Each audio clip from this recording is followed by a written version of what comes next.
record in case number 231500139, State of Utah versus Kouri Richins. Can I have counsel for the state make their appearance? Good morning, Your Honor. Brad Bloodworth, Lindsay Sherbanak, and Margaret Olson for the state. Thank you. And for the defense?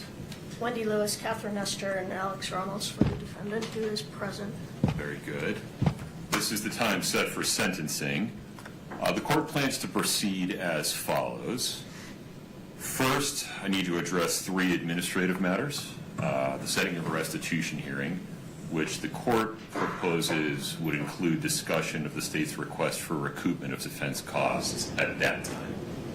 The state's request for a continuous protective order and any alleged inaccuracies in the pre-sentence investigation report. Second, I'd like to hear from counsel for the state and from those who wish to present a victim impact statement.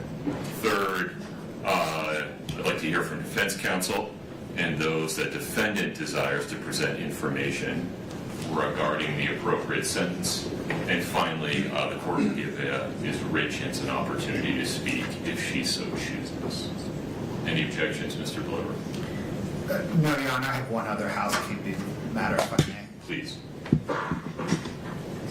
Your Honor, the defendant previously waived the jury as it relates to the domestic violence finding.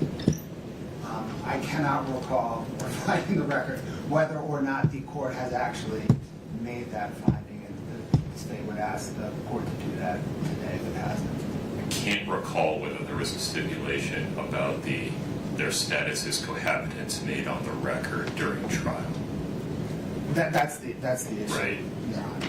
And I think that it doesn't impact the decisions today. It just impacts the record for any future offense that might be committed by this person. that is correct. Right.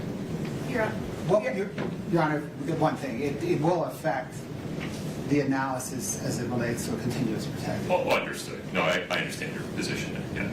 Your Honor, I do believe we put that on the record during the jury instruction conference. Okay. We discussed specifically the cohabitant issue, and you got us to make a statement on the record. Okay. Very good. So, I think there's a stipulation among counsel that the record includes a stipulation of fact recorded for the record that Eric Richins and Kouri Richins were cohabitants under Utah law at all relevant times. Anything further, Mr. Bloodworth? No, Your Honor. Ms. Nestor, Ms. Lewis, any objection to how the court intends to proceed? Yes. Okay. Fair warning to everyone inside the courtroom. As with the time when the verdict was read, everybody in the courtroom deserves our respect while they are in the courtroom. So, there can be no outward reactions to what's said today. This is an emotionally charged situation, reasonably so, but the bottom line is no outward reactions. If you feel overcome with emotion, please look down. Keep your hands folded in your lap. Moreover, to those that might be coming to the podium to make statements today, please make sure you're addressing me, the court, not other people in the courtroom. You're, of course, allowed to reference other people in the courtroom, but speak to me. All right. Let's talk about setting a restitution here. What makes sense from the state's perspective?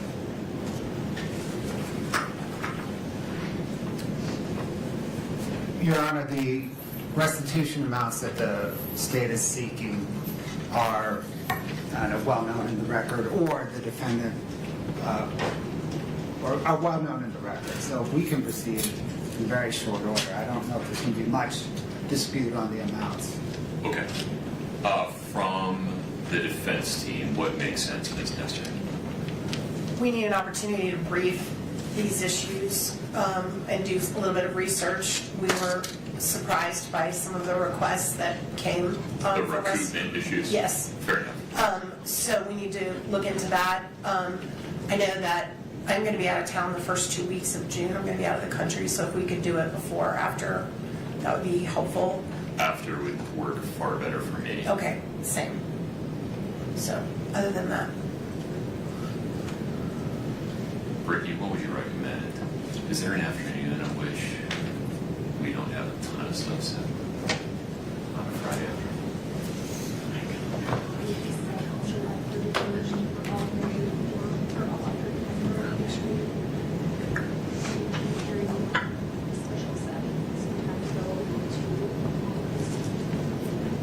Can we do it on the 10th?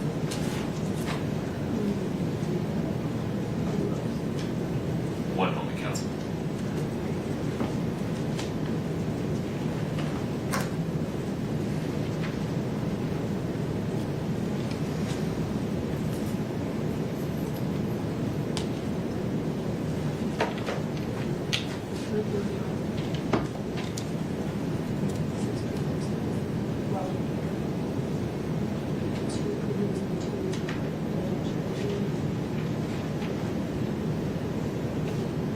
Ms. Nestor, the afternoon of July 10th.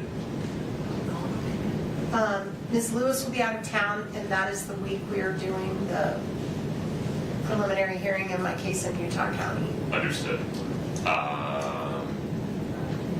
Well, maybe July 31, like you said. July 31 works.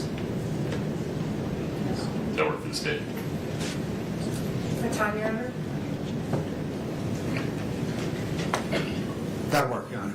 All right. We'll say 1:30 p.m. on July 31. Ms. Nestor, would you like to appear in person or by WebEx then? In person, Your Honor. All right. We'll set a restitution hearing to include discussion of the state's arguments regarding recoupment as made in their sentencing memorandum on July 31, 1:30 p.m. in person. Okay, anything further on that, Mr. Blood? No, Your Honor. Ms. Nestor? No, sir. All right. Mr. Bloodworth, the state's request for a continuous protective order. I looked hard at this. Let me relate some of my concerns and then have you respond to them, and then we can go from there. I looked at this cases cited by the state. I looked at the statute, considered the absurdity doctrine. It seems to me that the legislature has adopted a policy where a convicted person's First Amendment rights are reasonably restricted in domestic violence cases to prevent the survivor of domestic violence from being re-victimized by contact, either direct or indirect, by the convicted perpetrator. And it seems that the legislature has recognized that a survivor of domestic violence can be re-victimized by the perpetrator contacting their family members or other household members. The statute contemplates that.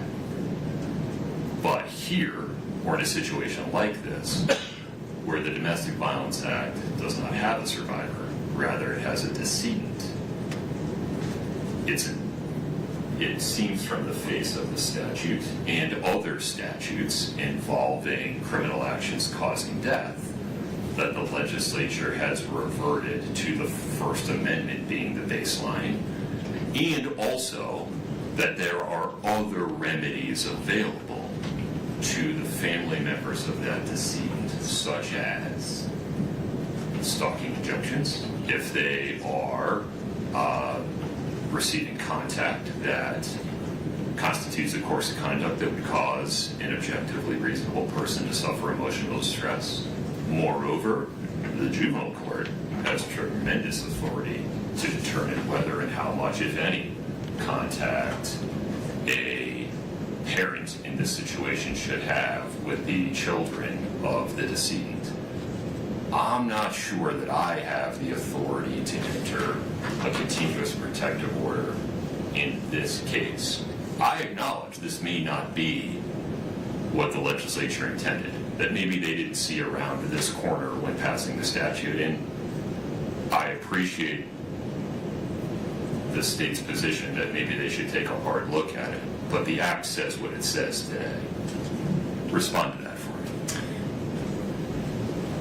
Your Honor, the state questions the court's kind of read of the act, and when the court relates members of the victims,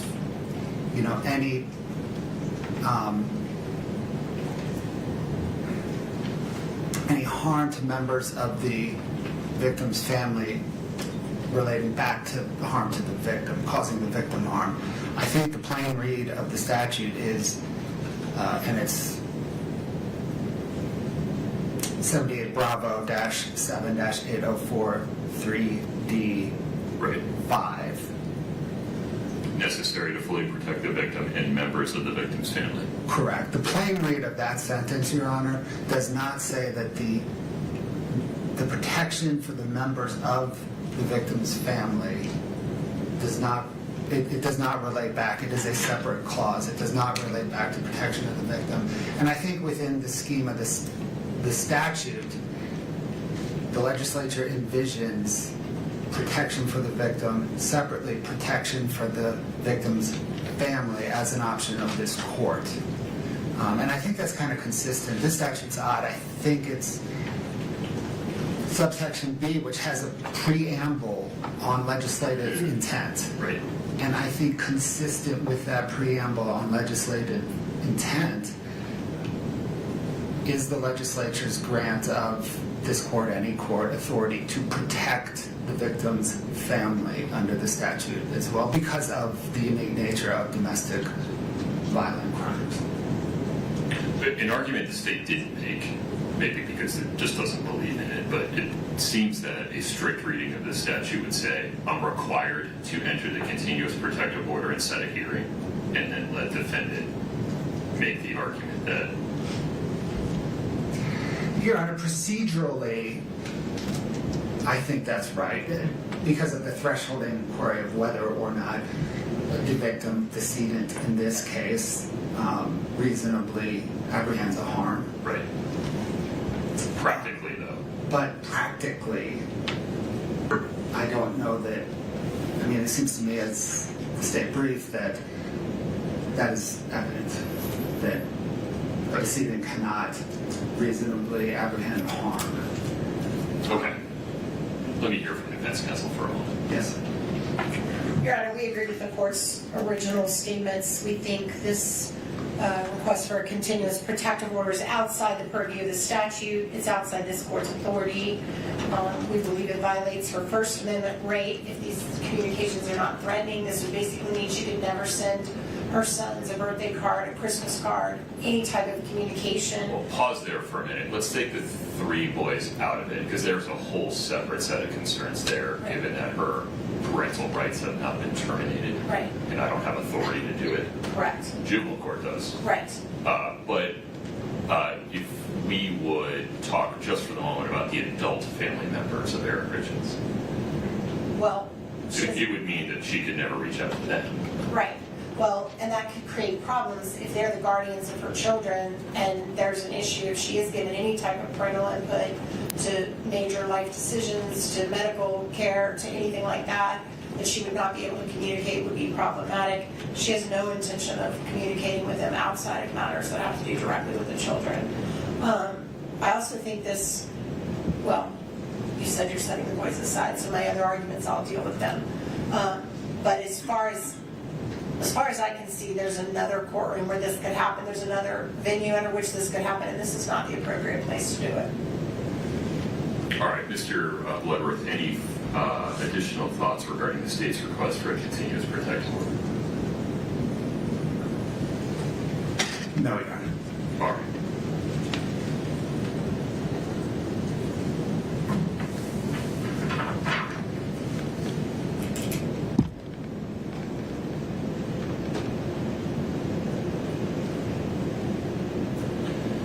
All right, in full transparency, I don't like the result, but under this court's reading of Utah Code 78B 7804, subsection 3, the court determines as a matter of law that it cannot issue a continuous protective order in this case because it is evident that the victim of the domestic violence charges, in this case for which Ms. Richins was convicted, cannot possibly have a reasonable fear of future harm or abuse.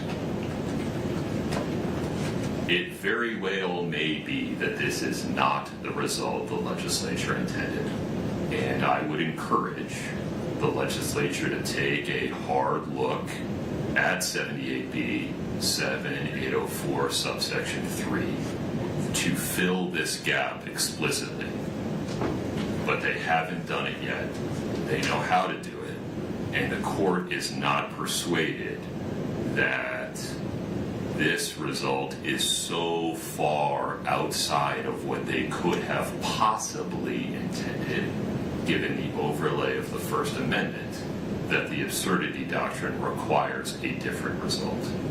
And so while the court hopes the legislature will make a legislative change that would provide protections for the members of the family of a decedent in an aggravated murder case like this, they haven't done it yet. The court simply, in my view, does not have the authority to issue a continuous protective order in this case.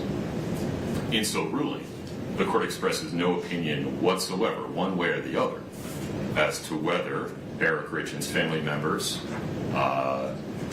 might qualify for issuance of a stalking injunction in the future, and expresses no opinion one way or the other as to whether the juvenile court will put in place restrictions regarding Ms. Richins' communications with her 3 boys. Anything further on that, Mr. Blower? No, Your Honor. Ms. Nestor? No, Your Honor. Okay, Ms. Nestor, may I ask you a couple of questions regarding the pre-sentence investigation report? Yes, sir. Have you had a chance to review it? We have, Your Honor. Have you had a chance to review it with Ms. Richins? We have, Your Honor. Okay. Are there any inaccuracies in the PSR that we need to address? We submit there are inaccuracies. They're all related to the factual recitations, which this court presided over the trial and is very familiar with. We have confidence the court remembers what happened at trial and remembers what was presented, and we would submit. Okay. For the purpose of today's hearing, to the extent there are any factual inaccuracies in the pre-sentence investigation report regarding the factual background of this case, the court determines that those factual inaccuracies are not relevant to the court's sentencing decision and do not affect the court's decision regarding the appropriate sentence one way or the other. Anything further on that, Ms. Nestor? No, Your Honor. Okay. Mr. Bloodworth, how would you like to proceed? Your Honor, the state is prepared to present. Please.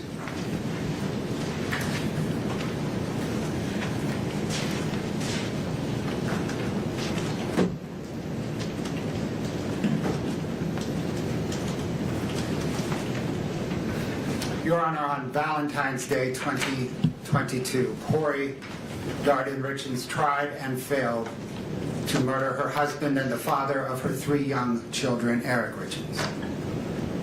Over the next 17 days, she did not think, what have I done? Rather, she thought, how can I do better? And then she murdered Eric in the presence of their children, using poison and for money. Such a person should never again lurk among the rest of us. Her children should never worry that they may one day encounter her.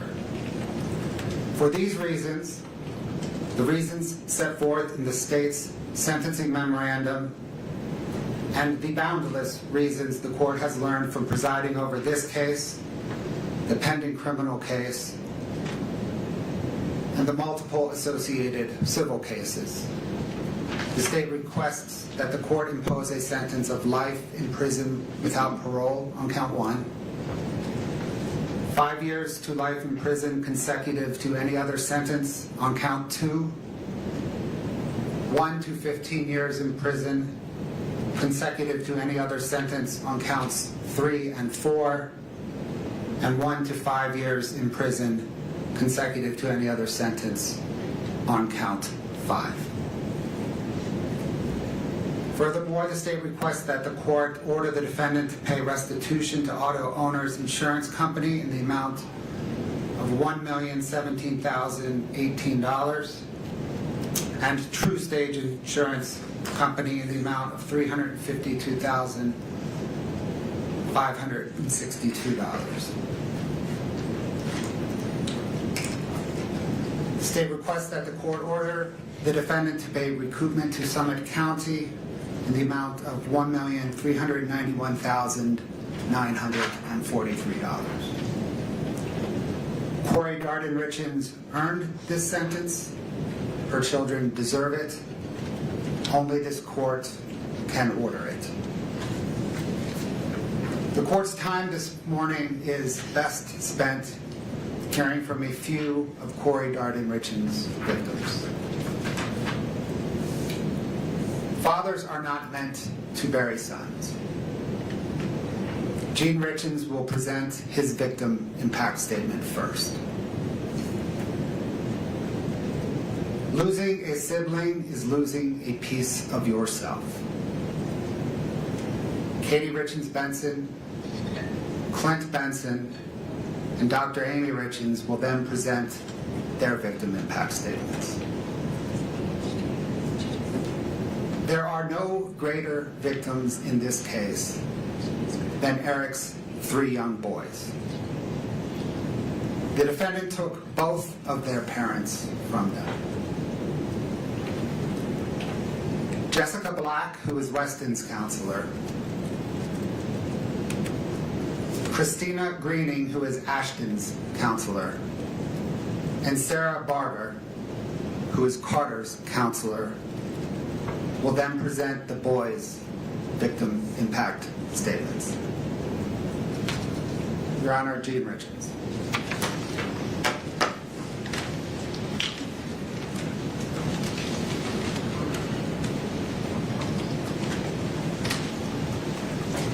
Good morning, sir. Good morning. Please take your time. Thank you. Thank you. Your Honor, my name is Gene Richins. I'm Eric's father. No parent should ever have to bury their child. It's a loss that changes you forever. Eric was taken from us way too soon. And his loss has left a permanent hole in our family that will never be filled, ever. Eric was first and foremost an incredible father. To his 3 boys, Carter, Ashton, and Wes, his sons were his world, and he was theirs also. They didn't just see him as a dad, they saw him as their best friend, their coach, their mentor, their protector. He was present in every part of their lives. Whether it was soccer, baseball, basketball, or any activity that they were involved in. Eric was there coaching, encouraging, and supporting not only his own boys, but every child on the team. Eric didn't just coach sports, he built confidence. He built character and friendships. He gave his time freely because he cared deeply about helping young people grow into strong, kind, and capable individuals. The impact Eric had on these children and families continues even now. On the soccer team that he coached, before every game, the players gathered and called out a cheer. For many teams, it might be something ordinary. But for Eric's team, even 4 years after his death, they still break the huddle with the words, 1, 2, 3, Eric. That simple cheer speaks volumes about a man he was and the lasting imprint that he left upon young lives in this community. He was a light to his sons, to the boys he coached, and to our entire community. A light that was taken far too soon. Eric was only 39 years old. As his father, I miss him every day. I miss our conversations. I miss watching him grow into a man I was so proud of. One of the greatest joys of my life was seeing the kind of father he had become. Eric was patient, loving, dedicated, and fully present in his boys' lives.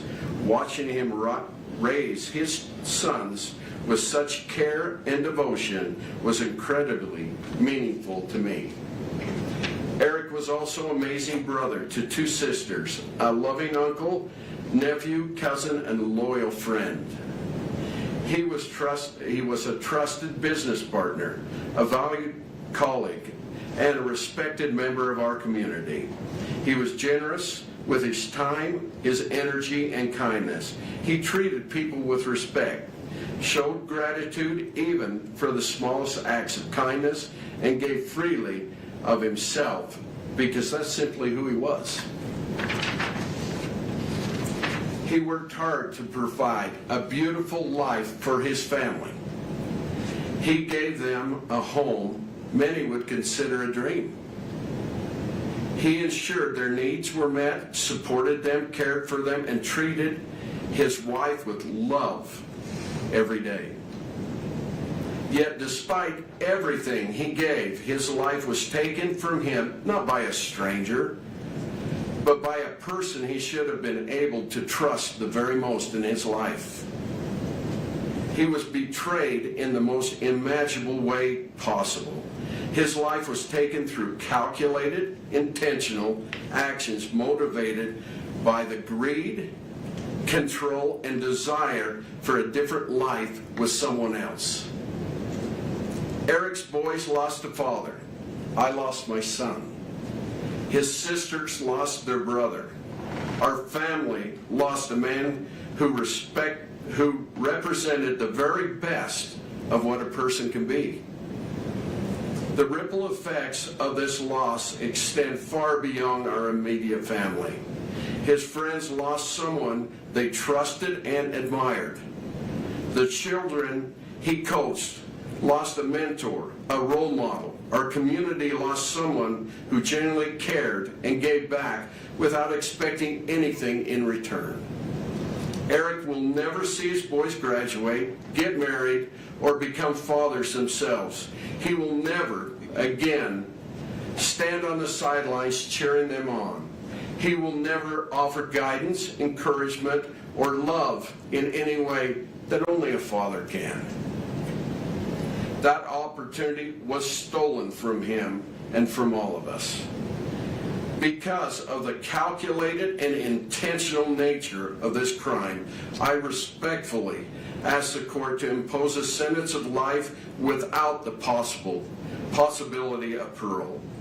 This sentence is important to Eric's 3 sons never have to live with the fear that the person responsible for taking their father could ever harm them again, and to ensure she can never harm anyone else ever again. Despite our immense grief, I want to acknowledge and thank those who have worked tirelessly to bring justice for my son. Eric was always grateful for others, showed kindness and dedication, and I know he would want to express sincere appreciation to those who gave their time, effort, and professionalism to seek the truth in this case. We are deeply thankful to the prosecution team, Margaret, Brad, Lindsay, Fred, Joe, Wendy, Patricia, and the entire staff who supported them for their commitment and their perseverance. We also want to recognize and thank Todd for his dedication and relentless efforts in helping us ensure justice has been served. We are also grateful to Grace Wardis for serving as a spokesperson and an advocate for our family throughout this process. We thank the Summit County Sheriff's Office, Lieutenant Hemingway, Detective O'Driscoll, Detective Hopper, Officer Woody, Officer Gibson, and all the law enforcement personnel who worked on this investigation. We thank the bailiffs who ensured the safety and the order of this courtroom. We thank you, Your Honor, for your patience, professionalism, and stewardship of this process. We extend our heartfelt gratitude to each juror, including the alternates, for their sacrifice and their time, for seriously taking the responsibility, who carried out to ensure justice was served. Nothing can bring Eric back. Nothing can restore what has been taken from his sons, from our family, and from this community. But accountability matters here. Justice matters. Eric mattered. His life, his love mattered, his example mattered. He will always be remembered as a devoted father, a loving son, a supportive brother, a loyal friend, and a man who made lives of those around him better. We miss him every day and will continue to honor his memory by living with the same kindness and dedication that he showed to everyone fortunate enough to know him. Thank you, Your Honor. Thank you.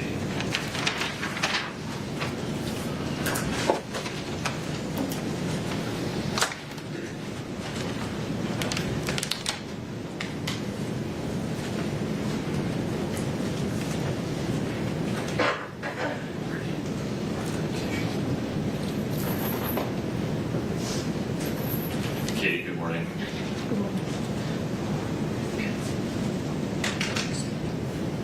So as you know, I'm Katie, and I'm Eric's sister. To begin, there are a multitude of people who deserve credit and appreciation. Law enforcement agencies across the state of Utah, the Summit County Prosecutor's Office, the Medical Examiner's Office, expert witnesses who worked hand in hand with law enforcement, Eric's friends, Eric's co-workers, my friends, and my family, our entire team of lawyers and experts in the civil lawsuit. There are far too many people to mention by name, and I suspect if I try to, I will inadvertently leave someone out. But to all of you, please know that this would not be possible without your efforts, your support, and the strength of the community that has stood beside us.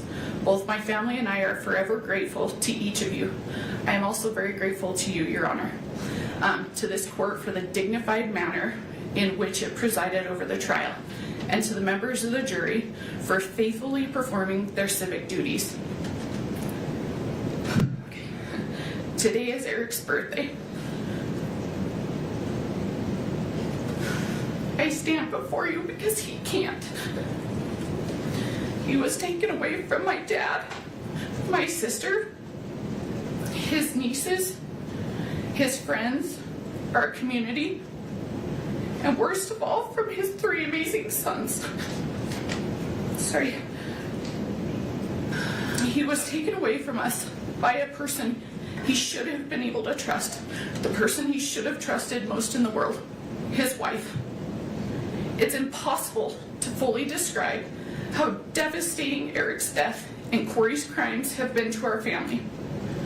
Nearly every aspect of our lives has been permanently changed, and we have no choice but to live with those changes and with Eric's loss forever. Eric was a phenomenal brother, father, son, nephew, grandson, cousin, friend, and businessman. Eric and I were extremely close. We went through school together and navigated life side by side. Wherever Eric went, I was usually tagged along right behind. In school, Eric's nickname was Richie, and mine was Little Richie, a reflection on how inseparable we were. He wasn't just my brother. He was my constant, my protector, and one of my closest friends. Eric was the kind of father who anticipated his children's needs before they ever had to ask. He made sure they were always having fun, taught them how to be respectful and kind, and was constantly planning for their future. His mind and heart was always on his boys, always. Everything he did was for them. Eric was the very best uncle. He made his nieces, my daughters, feel truly special. He always found ways to have fun with them.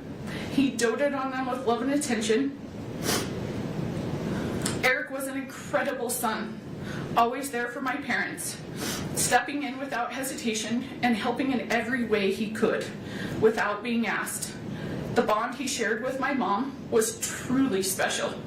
We would often joke that the umbilical cord had never really been cut, but in truth, it spoke to the deep, unbreakable love they had for each other. This is who Eric truly was, a man defined by love, integrity, and unwavering devotion to his family. He is none of the things that Kouri tried to portray him as. Those mischaracterizations were nothing more than a vile effort to deflect blame.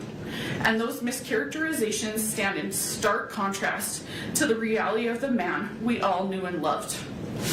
Eric's life and his actions and the profound impact he had on those around him speak for themselves, and they tell a story of goodness, strength, and character that cannot be rewritten or diminished. The saddest part for me in all of this is that I got something with Eric that his sons never did: time. I feel cheated that I only got to spend a few decades with my brother, but I should feel lucky in comparison. As Eric's eldest son told me shortly after his dad's death, he and his brothers did not even get 10 years with their dad. It is devastating that Eric is not here to coach them, to work the family ranch with them, to teach them how to drive, to attend their high school graduation, to send them off to college, to see them get married, or to celebrate the births of his future grandchildren. His 3 sons are going to grow up and live nearly their entire lives without their dad. They're going to get to know their dad more from the stories we tell about them than their actual experiences. In all likelihood, by the time they are each 44 years old, which is how old Eric would be today, they will have little to no actual memories of Eric. And they have to go through life without their dad because their mother planned and carried out his murder. She could not have done anything more selfish or more cruel to those boys. In the place of a stable, secure, and loving home, Kouri gave the boys permanent trauma. They were in the house the night she killed their father. They were awake. They knew that something terrible had happened to their dad. As we heard on the 911 call during trial, one of them even walked into Eric's bedroom, where Eric's body lay dead, poisoned by someone who his sons should have been able to unconditionally trust, love, and depend on. No child should have to bear that trauma. But Eric's 3 innocent sons will bear that burden, and they will bear it for the rest of their lives. Kouri's selfishness and cruelty did not end with Eric's murder. In the time after Eric's death, Kouri has done nothing but isolate, manipulate, deceive, and do harm to those boys. Almost immediately after Eric died, she cut them off completely from our family, from Eric's family. The isolation was calculated and strategic. Kouri used the boys as bargaining chips with my dad. She repeatedly threatened not to let him see his grandsons unless he could convince me, as Eric's trustee of his trust, to capitulate to her legal demands and give her all the trust assets. While isolating the boys, Kouri provided them with false and harmful information about me and my family. When DCFS took custody of the boys following Kouri's arrest and asked where they would like to go, they expressed fear of my family. The fear was not based on reality, but on what they had been told. For over a year, Kouri led them to believe that I hated them, that I was attempting to take Eric's money for myself, and that I intended for them to be left without support, that they would be homeless and starving. These statements were entirely false and had no basis in reality. Had they not been subjected to that influence, they would have known the truth. Prior to Eric's death, our families were very close. My daughters and his sons had strong friendships, and I had a meaningful individual relationship with each of my nephews. I spent time riding horses with one, helping another identify summer coding programs, and the youngest participated in ice skating lessons with my daughters. Our families shared holidays, worked together on our family ranch, took trips together, and I was present the day each of the boys were born in the hospital. The boys have expressed their confusion about these circumstances. They have stated that prior to their father's passing, both Eric and Kouri frequently told them if anything were to happen, they should go with me, that I would care for them and support them. Following Eric's death, however, those messages changed. After Eric passed away, Kouri prevented all contact between our family and the boys. She prohibited communication and continued to provide them false information about us. When we were finally able to see the boys again, approximately 15 months after Eric's death, the boys hardly recognized the relationship we had. Instead, they viewed my family and me with fear and hesitation, as though we were strangers. Kouri also went to great lengths to jeopardize the boys' financial futures. I know you are very aware of this. Among other things, she drained the personal bank accounts that Eric had set up for his boys as college funds. She allowed the boys' Social Security survivor benefits to be funneled to individuals who were not taking care of the boys. And she sued me in my role as Eric's trustee and personal representative, not once, not twice, but 3 separate times. The goal of her lawsuits is singular. She wants all of Eric's assets for herself. Despite her lies and fanciful public portrayal, she knows that none of Eric's assets are going to me, my dad, or my sister. In fact, she knows exactly where Eric wanted everything to go, and that is to his boys. And yet, for 4 years, she has aggressively tried to take their inheritance from them. Even now, despite her erroneous debt, a murder conviction, and a string of pending felony financial charges, Kouri's civil lawsuits live on. Those lawsuits have been emotionally grueling, all-consuming, and unimaginably expensive. And tragically, every dollar on those suits is a dollar that Eric's boys will not get. Of course, Kouri can't have other people or the public thinking that she's trying to take away her children's inheritance. So for the past 4 years, both in court and in the media, she has demonized and vilified me. She has hurled wild accusations in my direction, including that I hacked her bank accounts, forged her bank statements, paid off witnesses, unduly pressured law enforcement into investigating her, and quietly pulled the Summit County prosecutor's strings. It is despicable that for doing nothing more than trying to honor Eric's wishes, Kouri has cast me as the evildoer here. Just as bad, honoring Eric's wishes has landed my sister and myself, and unbelievably, my 2 daughters in Kouri's crosshairs. One of Eric's sons recently told me that Kouri used to say, "I will get them one day." Apparently, she was talking about me, my sister, and my daughters. Her infamous walk the dog letter, the part the jury did not hear, confirms her desire to harm me.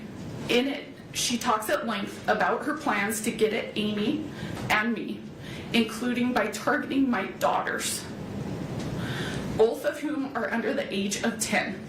It takes a sick mind to target children. The mere thought that someone who has so little regard for human life or decency might one day walk free is horrifying. I worry about the safety of Eric's boys, my daughters, my sister, and myself. There is nothing Kouri will not do, and no one she will not hurt, to achieve her own selfish ends. I am not the only one that is afraid. There are 3 little boys who, instead of fearing those who love and adore them, as Kouri would prefer, worry constantly that Kouri might show up one day and take them away. Eric's sons deserve so much better. They are not bargaining chips. They are not cash cows. They are not props for some twisted children's book about grief and loss. And yet that is what they've been reduced to by Kouri. To my unending sadness and horror, Eric himself understood all too well the danger she posed to his children and to his family. When Eric told me he had changed his estate planning and appointed me as his trustee and personal representative, I begged him to end the marriage and go his separate his separate way. By that point, he had already consulted with a divorce attorney and was deeply afraid that he might not be awarded sole custody of his children. He made the heartbreaking decision to stay because he could not accept the risk of what might happen to his sons if Kouri had equal custody. He told me he would live his life through hell every single day of his life until his youngest was 18 because he believed Kouri was the most evil person he had ever met. He knew that his sons did not like her. He told me as much many times. He knew that they would prefer to be far away from her, but he also knew that divorce carried significant risks. And he said he could never allow his children to spend half of their time alone with her because he was certain they would be exposed to harm and things no child should ever experience. He made it clear that in his mind, if Kouri were given equal custody, his children would be in the care of someone he believed to be deeply dangerous. He feared the people they could be exposed to and the damage that could be done. At the same time, he spoke with deep love and admiration for his boys. He told me that they were the most amazing boys in the world and that none of this was their choice and none of it was their fault, and that he would do everything in his power to protect them for as long as he possibly could. Kouri loves to go on and on about how this case is a media sensation. She's right. News outlets from here to Europe have covered it. There have been countless newspaper articles, podcasts, and TV specials about it. Every hearing is live streamed on numerous YouTube channels. Every filing is scrutinized by internet lawyers and true crime junkies. There is no question that this case is famous and that Kouri is now famous. But what Kouri never mentions in talking about her fame and notoriety are the reasons why this case is now famous. It is famous for how appalling and sickening it is. It is famous because a mother meticulously planned to kill her husband, killed him while their children were sleeping in the next room, and then had the audacity to hold herself out as the author of a children's book about grief and loss. It is famous because she spent time Googling luxury prisons for the rich in America. It is famous because from her jail cell, she scripted a bunch of phony testimony so that her brother could perpetrate a fraud on the court. It is famous because she victimized her own children and threatened to victimize Eric's nieces. The fame and attention are directly proportional to the evil that has gone on here. This is not a situation where the idea of rehabilitation should be entertained. In taking Eric's life for her own selfish gain, Kouri did not only harm Eric, she permanently harmed 3 kids who were under the age of 10. She took away a dad, a son, a brother, an uncle, a grandson, a nephew, a cousin, and a friend. Eric's death has caused immeasurable pain to so many. Obviously, there's nothing the court can do about that. And you cannot bring him back. But what you can do is give Kouri's victims at least some measure of closure. To that end, I ask that the court impose a sentence that ensures Kouri never has the opportunity to harm Eric's children or our family again. Please do not let my brother's life be worth nothing more than a 25-year punishment. Please do not leave those boys to wonder whether Kouri might track them or their children down in the future. Please do not create a possibility for Kouri to endanger Eric's boys, my daughters, my family, or anyone else ever again. Please sentence Kouri to a life in prison without the possibility of parole. Thank you. Thank you, Kate.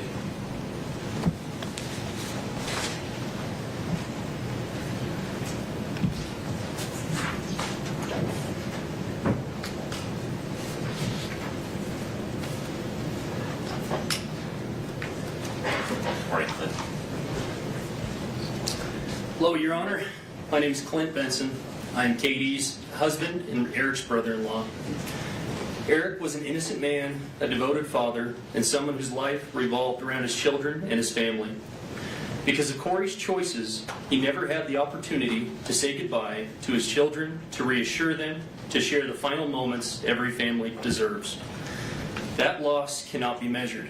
His children will spend the rest of their lives carrying the pain of a father taken from them far too soon. What makes this tragedy even more painful is the calculated nature of the crime. This was not a momentary mistake, a lapse in judgment, or a crime of passion. It involved planning, preparation, testing, and deliberate action.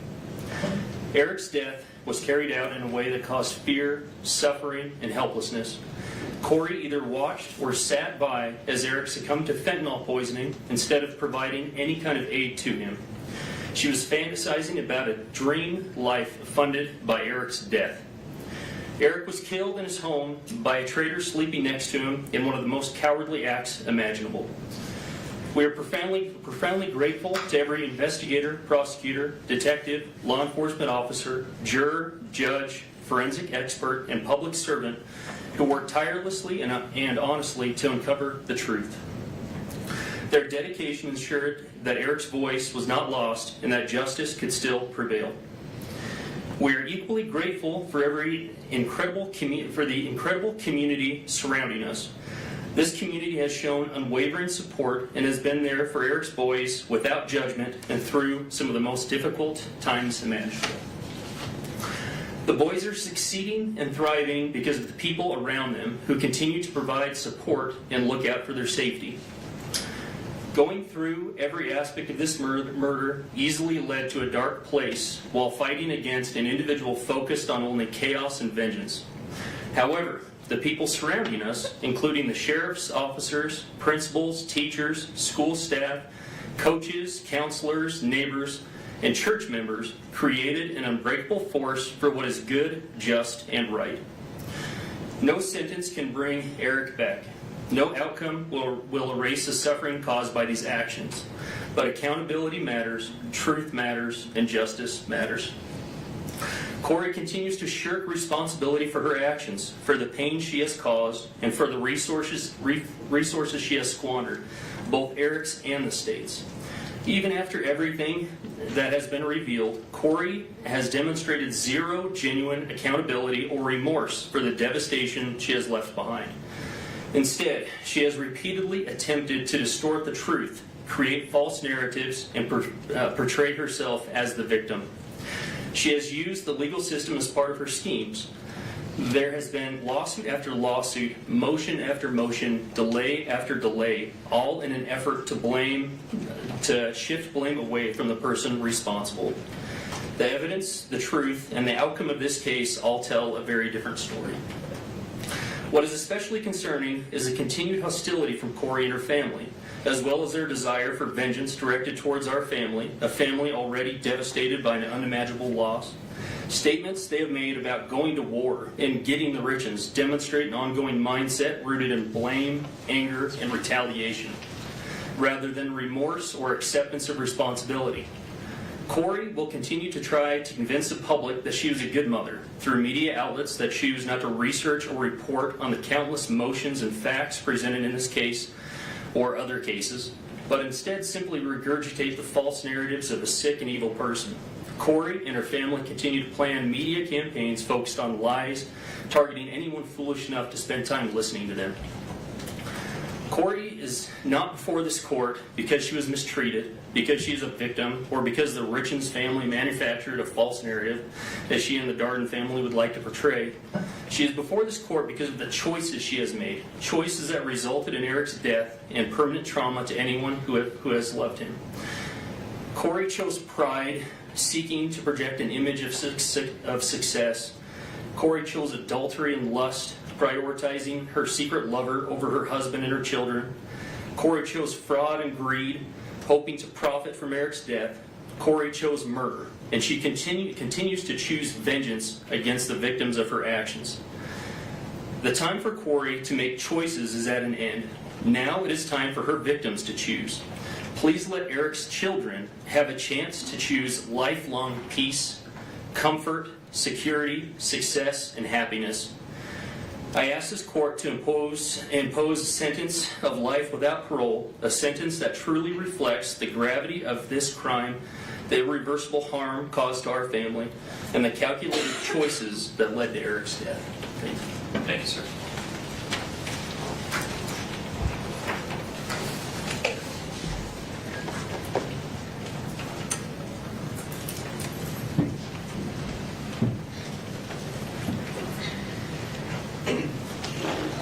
Andy, good morning. Good morning. Honorable Judge Mrazek, my name is Amy Richins. I am Eric Richins' sister. Today, I'm here to speak as a victim and to speak for Eric because he no longer has a voice. I addressed this court in 2023 when we were living in a state of visceral shock. Now, 3 years later, we are here at sentencing on a date that carries a weight I can barely describe. Today's Eric's 44th birthday. Birthdays are supposed to be proof of life, a day to celebrate another year of growth. Instead, today is a cruel reminder of another year Eric will never see, and a reminder of the fatherhood that was stolen from his 3 sons. Before I talk about what this crime has done, I need you to know who Eric was, not as a headline, but as a person. Over the course of this trial, so many people described Eric in strikingly similar ways. They called him outgoing, confident, funny, competitive, dependable, driven, and fiercely loyal. He was a leader, a hard worker, a rancher, a businessman, a coach, a best friend, a brother, a son. But more than anything, people described him as a phenomenal father. Eric had 3 sons and he coached many of their sports teams. He was the kind of dad who showed up not just for his own children, but for everyone around them. Sometimes I think about all the children who lost him too, the kids he coached, mentored, and believed in. I cannot imagine the confusion and heartbreak they felt when someone who had become such a steady and trusted part of their lives was suddenly gone. Eric was a real person, a deeply loved person, and the loss of him echoes through every life he touched. On my 16th birthday, I was sitting in my 10th grade English class when I got a text from Eric that said, "Come outside." I walked out and there was Eric, standing with flowers and that mischievous grin we all knew. I asked what he was doing there, and he just said, "Let's go. We've got to get a little mud on your tires." I had just bought my first truck, a used Ford F-150. Eric took me up into the mountains, and we took that truck off-roading for the first time.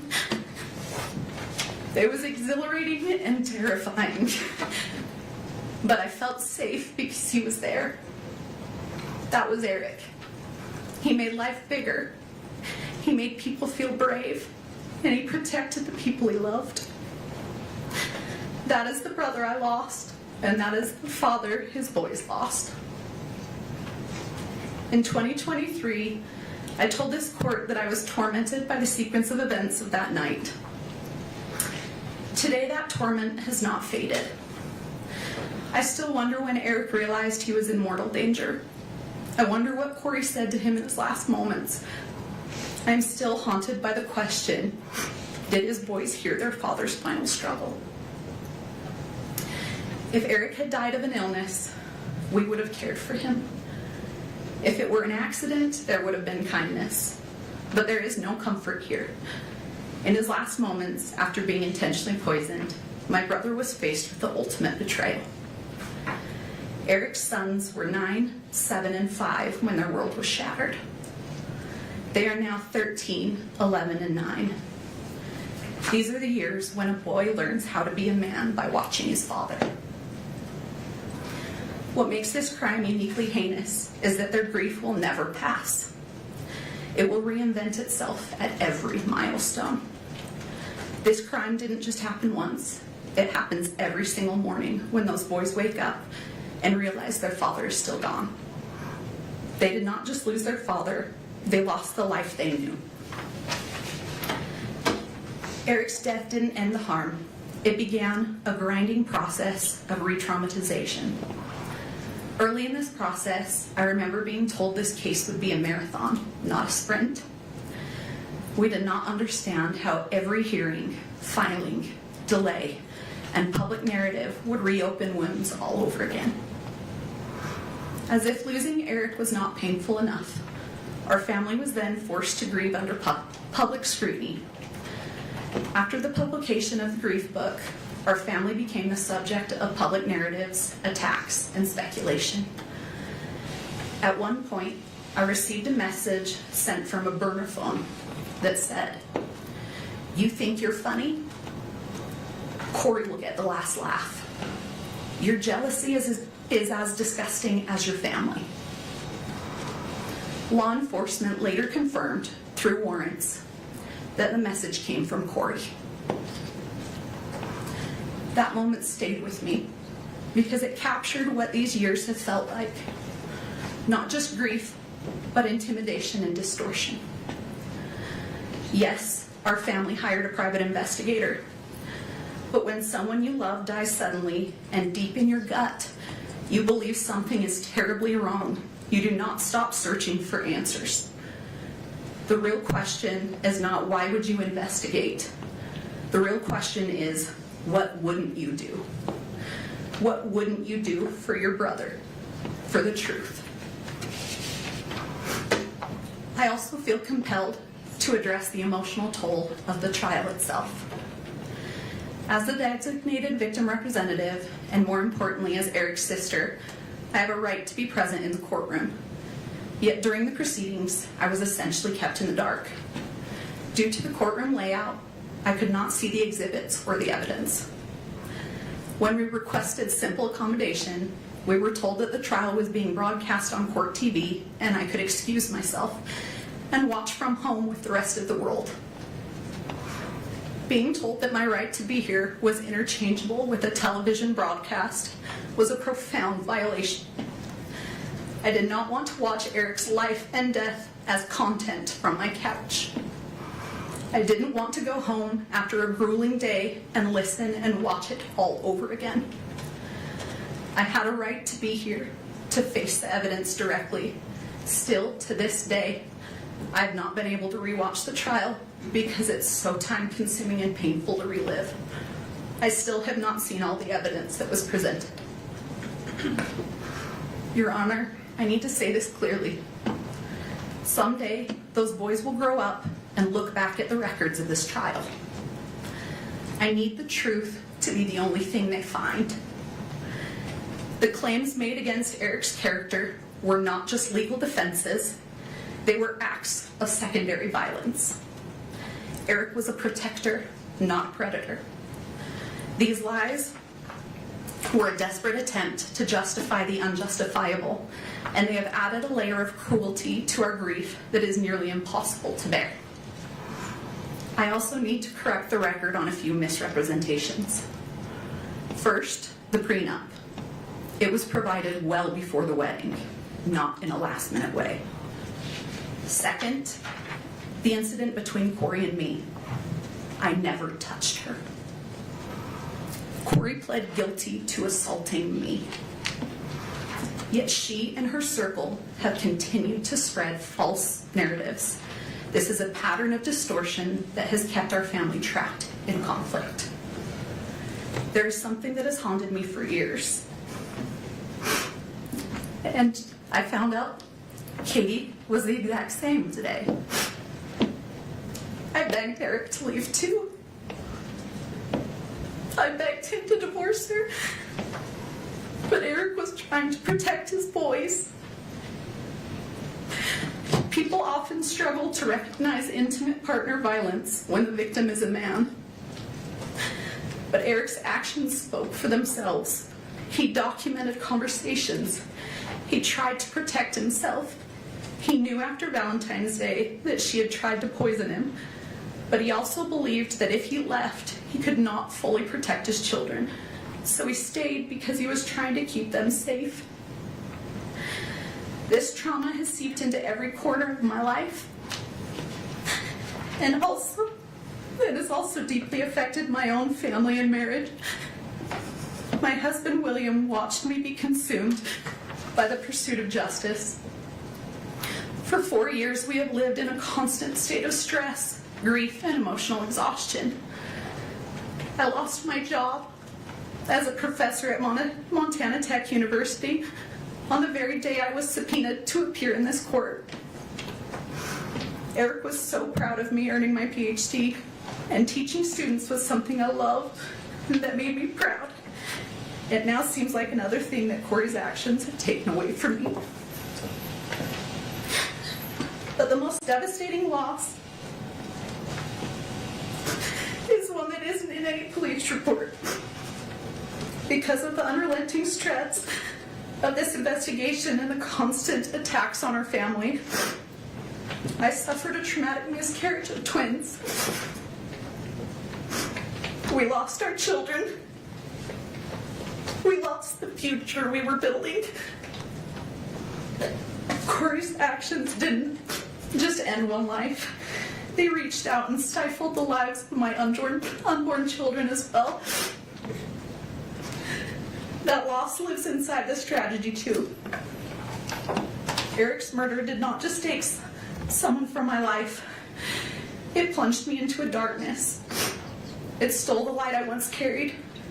It erased the future I had planned. Every day, I wake up and step into this same crushing emptiness, where time itself feels frozen and meaningless. The laughter of my future children, the warmth of my family, the simple joy of waking to a new morning, all of it has been devoured by this crime. This grief is limitless, resembling the ocean. Sometimes it softly touches the shore, other times it pounds against it with fierce force. Occasionally, it surges like a massive tsunami, overwhelming everything.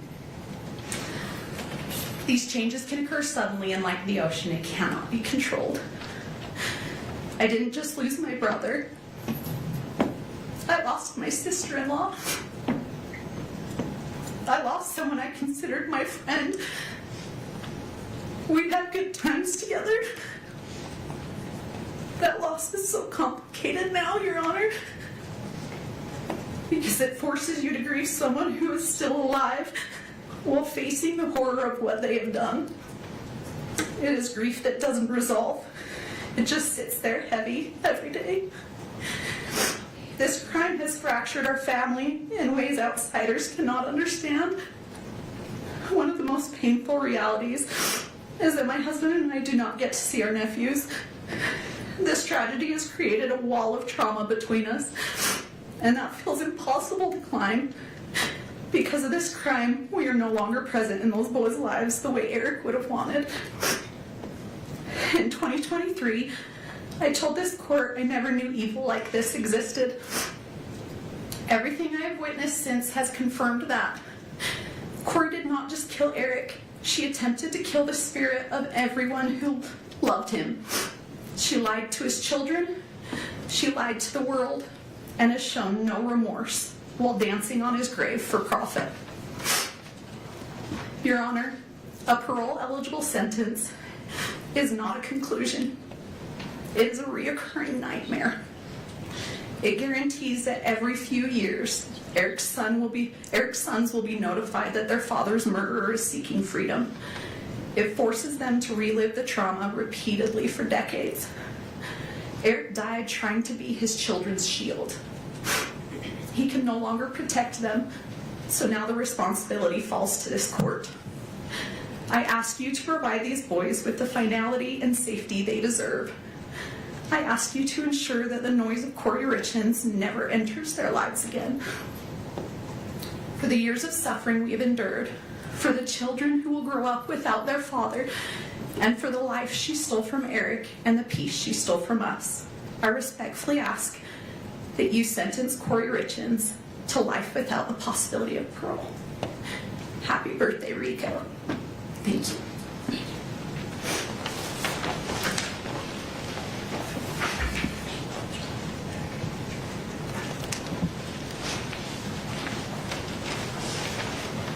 Are you Jessica? Good morning.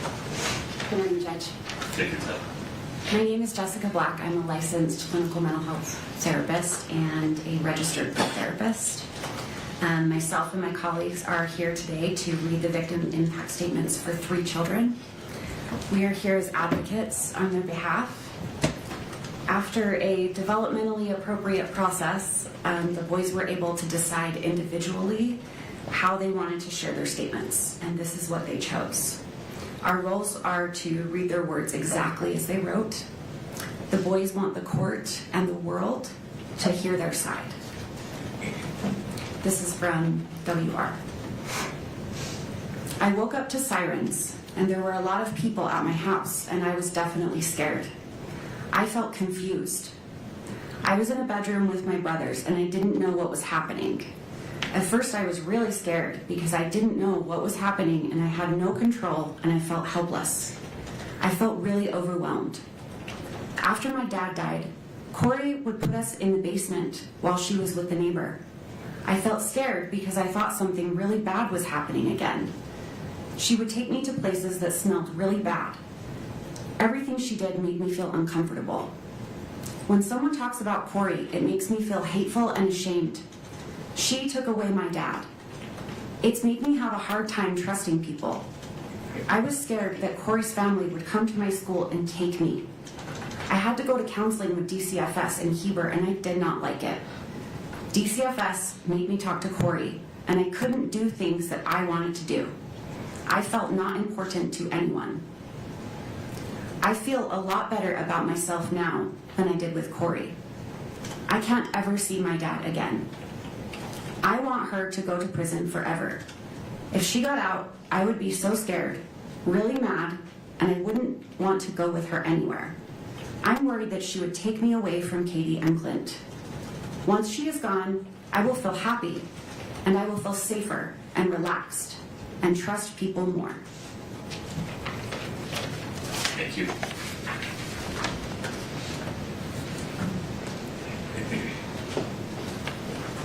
Christina. Yes, Good Your morning. Honor.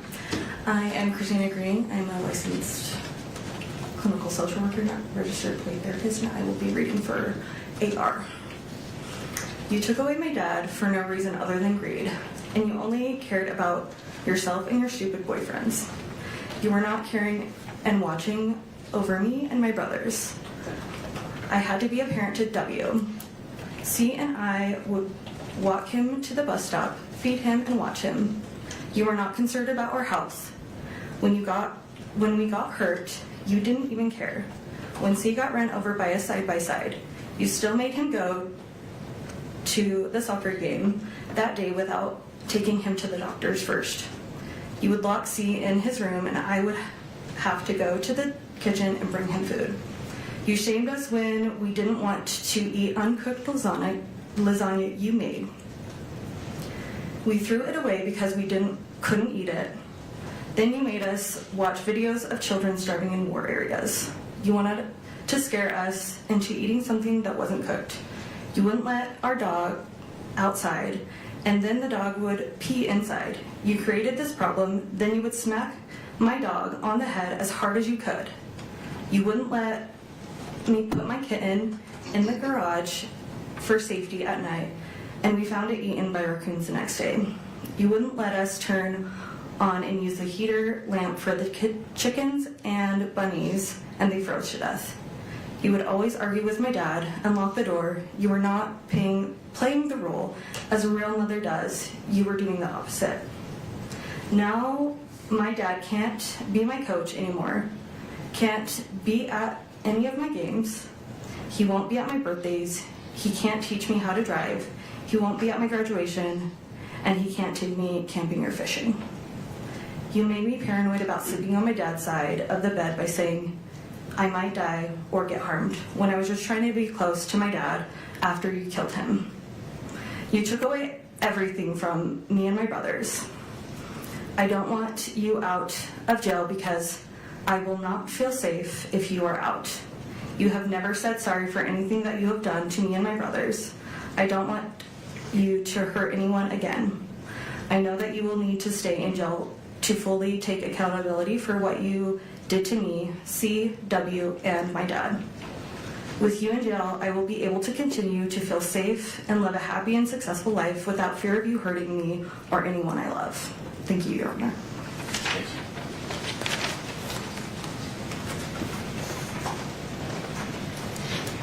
Sarah? Yes, my name is Sarah. I'm a licensed clinical social worker and registered play therapist, and I'm going to read the victim impact statement for CR. My name and age now, my name and age I was at the time of the crime. CR, age 12, now 13. I was 9 when my dad was murdered. What I would like to see happen if the perpetrator is convicted of the crime, I would like to see Kouri get a life sentence.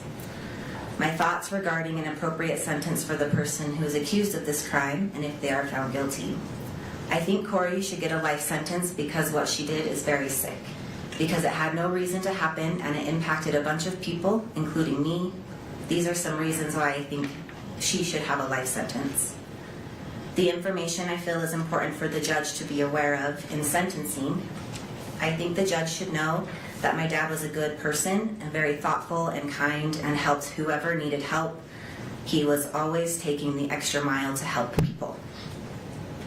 My physical injuries as a result of this crime are as follows. I was sleeping and then I went to get a drink of water, then went back to bed. And when I woke up shaking and Bailey called the ambulance and they came and I couldn't talk for a while, I think Kouri had something to do with it because she didn't call the ambulance. She called Bailey and Bailey called the ambulance.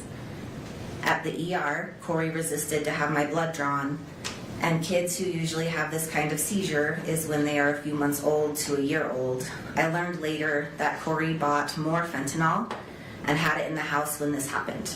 I think this is what happened. She did what she did to my dad in the living room. My experienced emotional injury because of this crime is described as follows. Sad. I feel mad that I have to feel sad. I went from being scared for my life to feeling really good. I was scared for my life because I didn't eat that much.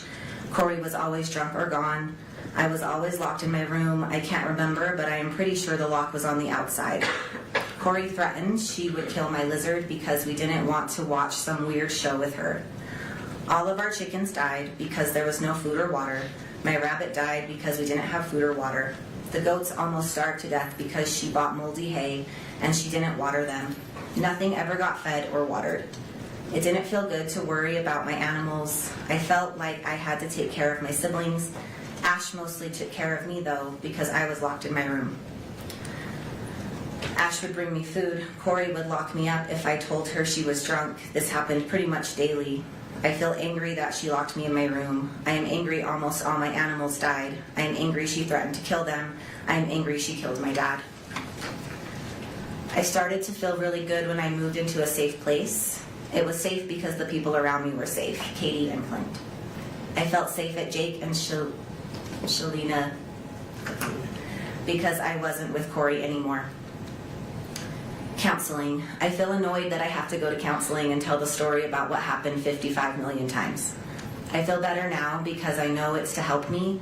I would like to not have to go to counseling. I would like to have to not worry about anything after this trial is over.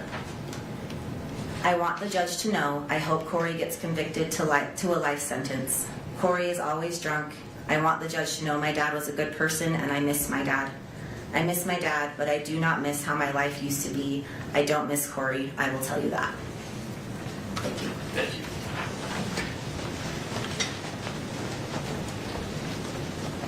Mr. Bloodworth, anything further from the state? Your Honor, the state moves to admit state sentencing exhibits A through I previously provided to the court and defense. I have copies now I can bring to the clerk. Any objection, Ms. Dester? Yes, we do object to some of those being on the public docket, and we can, if we want to take a break, we can go through that with the prosecution. I actually sent him an email asking if they would be filed publicly. His response was no, so I was unaware that he was going to do that. Admitting them and filing them publicly are two different things. Any objection to their admission? Not to their admission, only to their public filing, Your Honor. Okay, we can work that out. States A through I are admitted. I need a break. We'll be in recess until 11:10. if during that break you and Ms. Nestor would come to some consensus about what the defense wants to have listed as private and or protected depending on the content. Your Honor, the state agrees all should be Okay, private. understood. That's the order of the court. We'll be in recess until 11:10. Follow the directions of the court security director and the bailiffs in terms of how to leave and re-enter the courtroom. Thank you.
Proceed, thank you.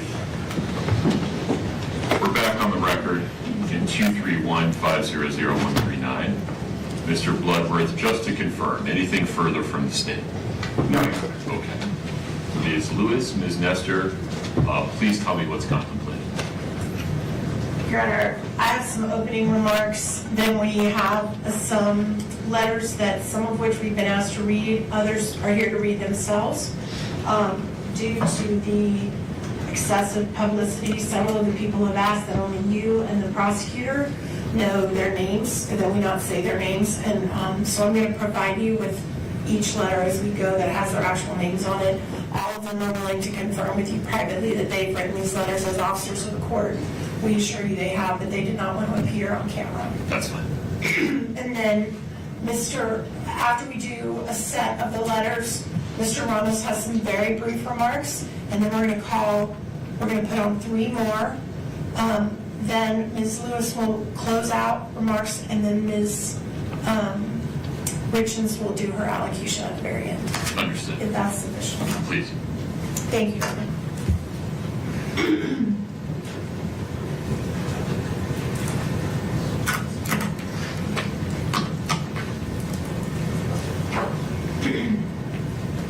May it please the court. Excuse me. We began this journey when Kouri Richins stood before this court, stood before your honor, and entered a plea of not guilty. And now, after being convicted by a jury, she stands before you again. And on this day, she will tell you again that she did not do what she has been convicted of doing. And that is her right under the law. And we, her advocates, we are tasked with a sacred duty. A duty to protect and preserve her constitutional rights at all costs. In the face of criticism, scorn, and ridicule from the public, the media, and anybody else connected with this case. We have been committed to our duty throughout this trial, and we remain so today. It is our privilege and honor to stand beside Kouri. We believe in her innocence completely. And we will continue to stand by her as she takes her appeal to the next level, to a higher court. But that battle remains for another day. Today, she stands before you, convicted by a jury of 5 felony counts.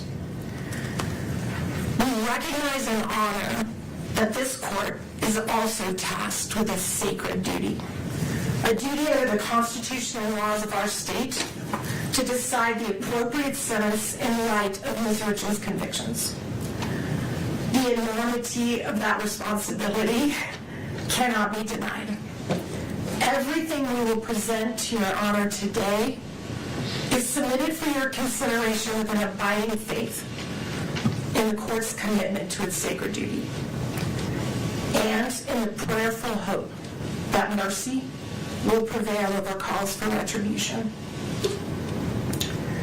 As the state has conceded in their briefing, in order to decide an appropriate sentence, it is right and just for this court to look not only at the conduct for which Kouri Richins has been convicted, but also at her entire life. The good things she has done in making her worthy of the mercy of this court. Things such as the personal traits and characteristics that suggest she is not the monster that the prosecution portrays, but a human being, a mother, a daughter, a sister, a friend, a person that has made mistakes, but a person who has loved deeply, a person who's completed acts of kindness and love and care toward others, a person who's contributed to her community, a person who, even in the darkest time of her life, reached out to help others who were incarcerated alongside her, a person who unselfishly tried to ease the pain her family and friends experienced as a result of this case. Now, we have asked people who know Kouri the best to show you the person they know and love. You will hear from family and friends who saw her the most. You will hear from people who worked with her. You will hear from people who spent time with her since she's been incarcerated and have seen how committed she is to rehabilitation while she's in jail. Even more telling, you will hear how she's helped others even when facing unbearable situations in her own life. All of these individuals will reassure this court that she can be productive and make positive contributions in a carceral setting. You've heard from the state their cry for the harshest punishments available under our laws. Yet you also presided over this trial.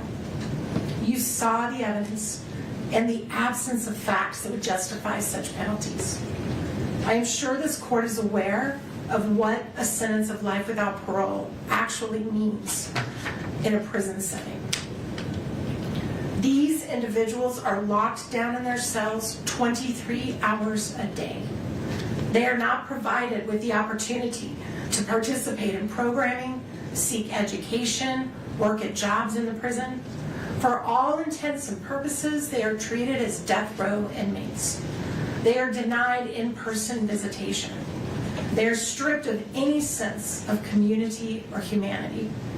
They have no hope of any future reunification with the people they love. Out of the thousands and thousands of cases that go through our criminal justice system, less than 100 individuals have been determined to be worthy of a sentence of life without parole.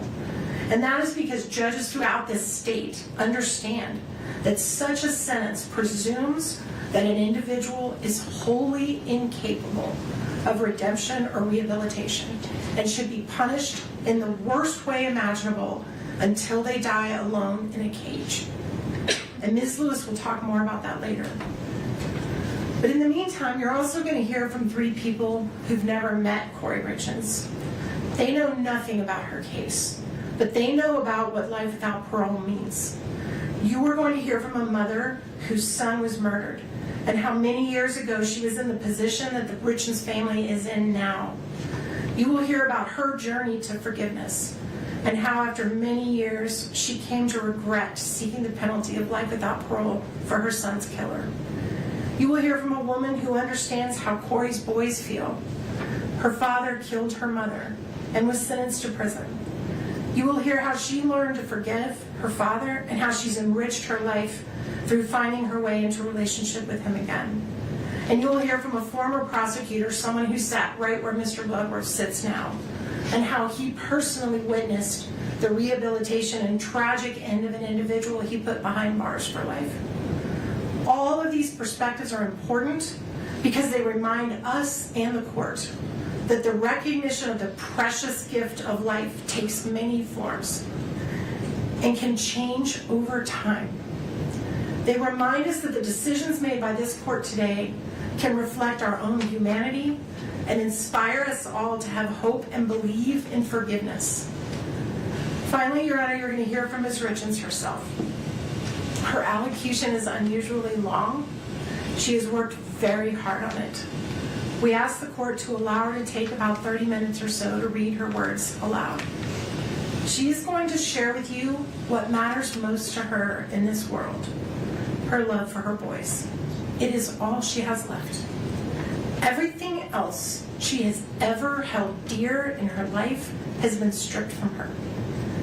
It is her hope that in openly and honestly sharing her love and hopes and dreams for her boys with you, that you will see what it is inside of her that is worth saving, that is worthy of mercy, and that is filled with hope, humanity, and love. So with the court's indulgence, we'd like to read aloud some letters that have been provided to us. As I discussed, some have asked us to read it and only share the names with you in the prosecution. Some are here to read them themselves. And we are grateful to the court's indulgence to listen. And we're going to start with a letter from Kouri's mother, and Ms. Lewis is going to read that letter. And I have a copy of it that I'm going to provide so the court can read along if you like. And I also have copies for the prosecution as we go. And we will add this to the information as part of the record. Thank you, Your Honor. Not public. Understood. Yes. Thank you. Thank you, Your Honor.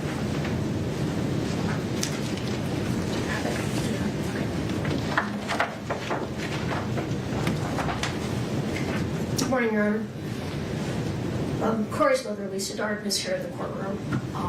She's actually, I feel, given me the privilege to read her words. She was concerned about her ability to read them herself. Your Honor, Kouri is my daughter. I write to you today carrying grief that words struggle to hold. First and foremost, I want to acknowledge the loss of Eric. He was my son-in-law, my friend, and a truly wonderful father. Eric had a kind heart and a generous spirit. He was deeply loved, and he will never be forgotten by me or by the many people whose lives he touched. Eric once saved my life, and I have carried that gratitude with me every day since. His legacy lives on most clearly through the 3 beautiful boys he left behind. Your Honor, I speak today as a mother and as a grandmother. The children are my greatest concerns. These 3 boys have endured unimaginable loss and upheaval in their young lives. They lost their father, then their mother, then the sense of safety and continuity every child deserves. Their world has changed again and again through no choice of their own. Whatever sentence is imposed will shape their lives forever. Whatever sentence is imposed, that was their choice. I will continue to watch the boys grow, whether at school events, or sporting activities, and throughout their lives. I will keep them in my prayers, hoping they grow into emotionally stable and resilient young men. Kouri is more than the worst day of her life. She is a mother who has devoted herself to her children since the day they were born. Before all of this, she was deeply involved in their schooling, their sports, their faith, and their community. She coached teams, volunteered weekly at school, led youth programs, and taught her boys compassion through service, from food banks to flood relief to helping firefighters and families in need. Her life centered on her family and on helping others. In many ways, everyone impacted by this case has suffered loss. However, the greatest burden has fallen on 3 innocent children. These boys have experienced repeated disruption and trauma at an age when stability is essential. Before these events, they lived in a loving home with 2 devoted parents. They were surrounded by family, supported emotionally and financially, and deeply connected to both their mother and father. Their lives revolved around school, sports, family traditions, and feeling safe and loved. That sense of security was taken from them in stages. First, they lost their father suddenly and without preparation. They were informed by officials rather than being guided gently by a parent, a moment that forever changed their childhood. Their mother then spent more than a year helping them navigate grief, modeling compassion and emotional resilience, and working closely with them to understand loss in age-appropriate ways. She even found creative ways to help them cope emotionally during this painful period. Then, they lost daily access to their mother. Once again, they were told life-altering news by strangers rather than family. The boys were moved between placements, disrupting routines and emotional progress, despite beginning to feel settled and supported. Throughout this time, they maintained a meaningful and positive relationship with their mother through letters, phone calls, visits, and counseling. Later, they were moved again, against their expressed wishes, away from family caregivers and trusted relationships. Each transition compounded their confusion, anxiety, and grief. Children need continuity to heal, yet these boys have experienced repeated separations from the people they rely on most. As a grandmother who helped raise these children, I have also lost daily contact with them. They were a central part of my life, just as I was part of theirs. The separation from their maternal family has been devastating, not only to me, but to the boys themselves, who deserve access to all safe and loving family connections. Your Honor, these children have already endured more than most adults will in a lifetime.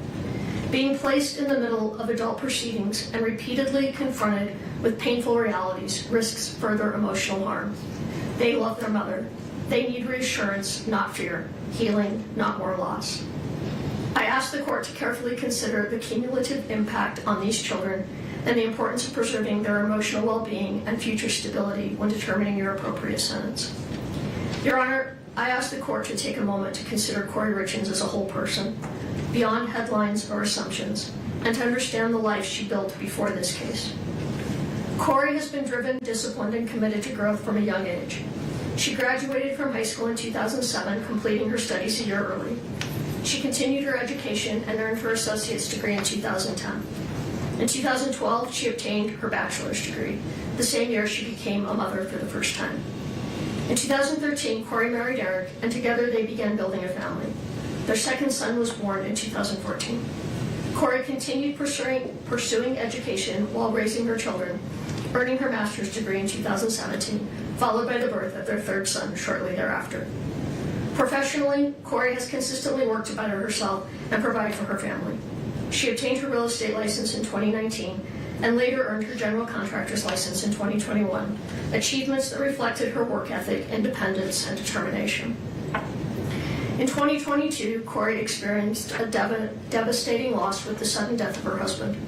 Despite profound grief, she sought constructive ways to cope and help others, publishing a children's book in 2023 focused on helping children process loss. After her arrest in 2023, Kouri did not retreat from self-improvement. While incarcerated, she earned her paralegal certificate in 2025. In 2026, she completed her MBA, pursuing education under extraordinarily difficult circumstances.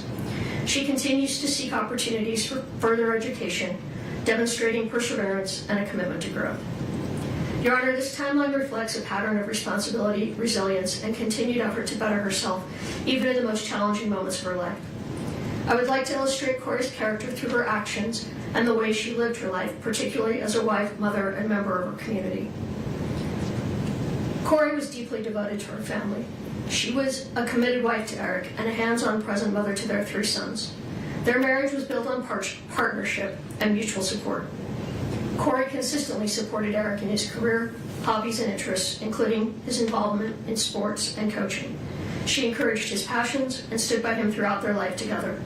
In return, Eric expressed his commitment to caring for his wife and children, and their shared priorities were apparent in the way they lived and parented. As parents, Kouri and Eric focused on raising kind, engaged, and active children. Kouri was closely involved in her son's education, sports, and activities. She volunteered weekly at their school, coached youth soccer and basketball, served as a scout leader, and was present at practices, games, and events. Her time, energy, and focus were always directed toward her children's well-being and development. Beyond her immediate family, Kouri consistently showed compassion for others. She was active in community service and believed strongly in teaching her children empathy through example.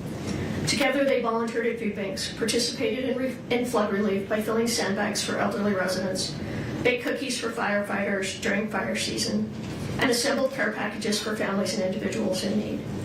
She also helped ensure that children in the community had proper winter clothes by donating nearly 100 pairs of snow boots to a local elementary school.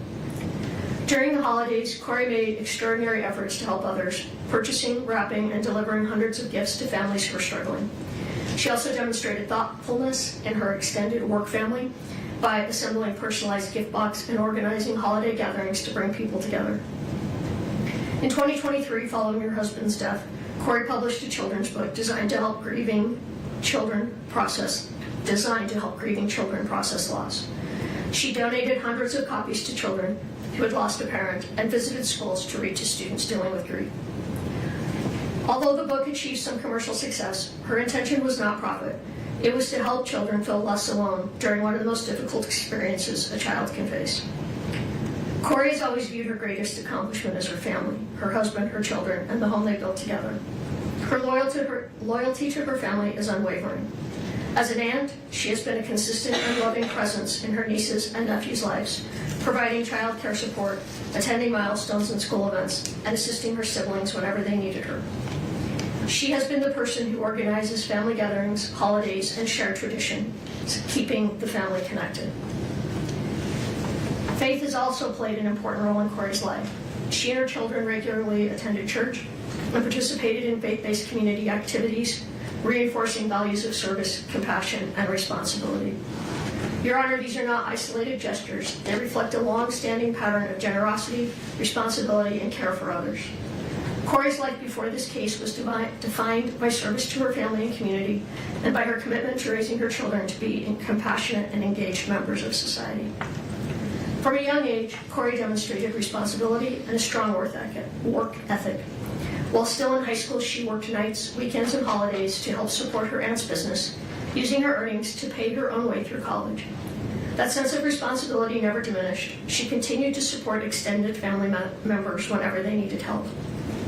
Only 3 weeks after losing her husband, Kouri faced another profound loss with the death of her uncle. Even while grieving deeply herself, she stepped forward to help her aunt by taking on the responsibility of planning the funeral. This pattern, putting others' needs ahead of her own pain, has been consistent throughout her life. Kouri has always believed that no one should have to navigate grief or hardship alone. Kouri and I share an exceptionally close relationship as mother and daughter. She has stood beside me during some of the most difficult moments of my life, including surgeries and radiation treatments, providing care, support, and comfort without hesitation. Our relationship is built on mutual reliance, trust, and love. I, in turn, have played an active role in her family's life, helping care for Eric, the boys, and Kouri, and being deeply involved in their daily lives. Kouri also shares a strong bond with her brother. Though close in age, and like many siblings growing up, it was the loss of their father shortly after high school that solidified their understanding of the importance of family. Since then, the relationship has only grown stronger. They have supported each other through life's milestones, challenges, and joys. As a mother, Kouri has always made sure her children felt surrounded by family. She intentionally included her brother in holidays, family gatherings, and everyday moments, reinforcing the value of connection and belonging. She welcomed her brother's wife into the family from the very beginning, making a deliberate effort to ensure she felt included and supported. She has constantly offered help with family milestones, celebrations, and responsibilities, always striving to ease stress for others. Kouri takes pride in maintaining a close-knit family. She believes that shared time, whether during holidays, sporting events, small gatherings, or simply simple evenings together, is essential. Creating those moments of connection has always mattered deeply to her, and she has worked intentionally to keep her family united. Kouri played an important and deeply integrated role within the Richins family, particularly during times of hardship. When Eric's mother passed away in Hawaii, Kouri provided steady emotional support to the entire family and assisted in organizing funeral arrangements, stepping in wherever help was needed during a very painful period. Her commitment to Eric's family was genuine and enduring. At one point, Eric's mother expressed that Kouri was not simply her daughter-in-law, but her daughter, a reflection of the closeness and trust Kouri had earned within the family. Kouri and Eric prioritized time with extended family, creating meaningful memories together, including regular visits to St. George, Utah, to spend time with Eric's grandmother. When one of Eric's sisters faced unemployment, Kouri helped her secure work at the hospital where she herself was employed. She also routinely provided childcare for her sister-in-law's children, allowing them time together as a couple. Her involvement went beyond logistical help. She always participated in family milestones, including serving in a bridal party and assisting with wedding planning for another of Eric's sisters.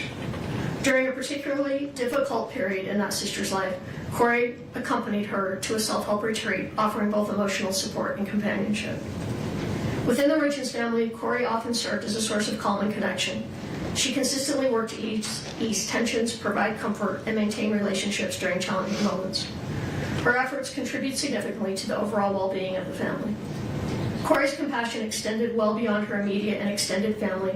She opened her home to the parents of a friend whose house had been damaged, offering them a safe place during a difficult time. When another friend's parents lacked firewood, their sole source of heat during the winter, Kouri arranged for a truckload of wood to ensure they stayed warm. She maintained close, supportive friendships, participated fully in friends' major life events, and was actively involved in the lives of their children. As a neighbor, Kouri was equally attentive and caring. Her home was offering a gathering place for neighborhood children, and she routinely prepared meals for parents working late or offered help to neighbors facing illness, including one undergoing chemotherapy. Her generosity was never performative. It was quiet, consistent, and motivated by genuine concern for others. Kouri is not a perfect person, but she is an authentic one. Her life has been marked by steady acts of kindness, loyalty, and service toward her family, her friends, and her community. She has always found purpose in easing the burden of others and helping people through difficult moments. Following Kouri's separation from her children, they were placed in a living situation that differed from what they expressed as their preference, despite having strong and meaningful bonds with extended family who had long played an active role in helping raise them. As young children, they had little control over these decisions, which added to their sense of uncertainty and loss. Kouri's sons are now facing significant emotional challenges in their day-to-day lives. They are processing grief, separation, and repeated changes, all at an age when stability is critical. Like their mother, Kouri's eldest son is especially sensitive and expressive, and he has struggled deeply with these transitions. All three boys are currently receiving counseling, which has been essential in helping them cope. Kouri has consistently supported therapeutic intervention and has emphasized the importance of counseling not only for each child individually, but for the family as a whole. In particular, she has advocated for additional individual support for her eldest child, recognizing his specific emotional needs. The circumstances surrounding their separation and the rules governing communications have made it difficult for Kouri and her children to openly share their feelings with one another. This limitation has taken an emotional toll on both the boys and their mother. Important thoughts, reassurances, and emotions often remain unspoken, creating additional stress and sadness. As a mother, Kouri experiences deep anguish over her inability to comfort her children as she once did. She worries constantly about their emotional well-being and struggles with the pain of knowing they are hurting while being unable to fully support them. Her concern for her sons remains constant and unwavering. Kouri has endured profound emotional and personal suffering since the loss of her husband. She is grieving the absence of the man she loved and built a life with, while navigating separation from her children and family under intense public scrutiny. The weight of these losses is immense, and it has affected not only Kouri, but her entire family, her mother, her children, and those who love her. Despite being incarcerated, Kouri has continued to demonstrate resilience and personal responsibility. Within the confines of jail, she has dedicated herself to education and self-improvement, using her time to study and work toward meaningful goals. These efforts reflect her character and her desire to grow, contribute, and remain a constructive presence, even under extremely difficult circumstances. Like many marriages, Kouri and Eric faced challenges. When difficulties arose, they chose to address them responsibly by seeking marriage counseling rather than turning away from one another. Those efforts strengthened their relationship. By all accounts from those closest to them, they were in a period of renewed connection and commitment, focused on their family and their future together. Your Honor, I stand before you as Kouri's mother. I love my daughter. I have known her for her entire life, not just through this case. I cannot speak to every aspect of what the court has considered, but I can speak to who she is as a human being, as a mother, and as a member of her family. I do not believe that Kouri did this, nor do I believe Kouri could possibly be capable of this crime. I can't validate what she did financially one way or another, and that's something Kouri will have to live with. I respectfully ask the court to consider a sentence that holds Kouri accountable for the jury's verdict, while still allowing for the possibility of mercy and hope. A sentence without the opportunity for parole would permanently separate her from her children and leave no room for redemption. Kouri's life has meaning, especially to her 3 sons and her family, and I respectfully ask that the sentence reflect not only accountability, but also the potential for rehabilitation and the profound long-term impact on innocent children. Your Honor, I ask from a mother's heart that Kouri be given a sentence that allows the possibility of a future, one in which she can continue to grow and one day be a positive presence in life and her children's lives again. I firmly believe the jury reached an incorrect conclusion and that this outcome represents a profound injustice driven by personal bias. I do not believe Kouri is capable of committing murder. No one understands or loves her children as deeply as their mother does. Thank you for listening, Your Honor. I love you, Kouri, Carter, Ashton, and Weston. Her story does not end with this sentence. It is the strength of her comeback that will define it. Thank you, Ms. Lewis.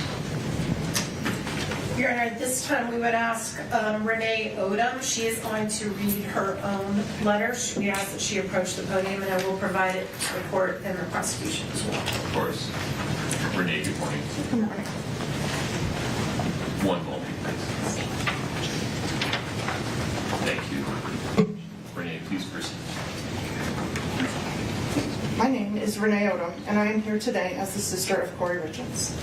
I want to begin by saying nothing I share today is meant to excuse or lessen the seriousness of what has brought us here. Eric's life was taken, and that loss is permanent.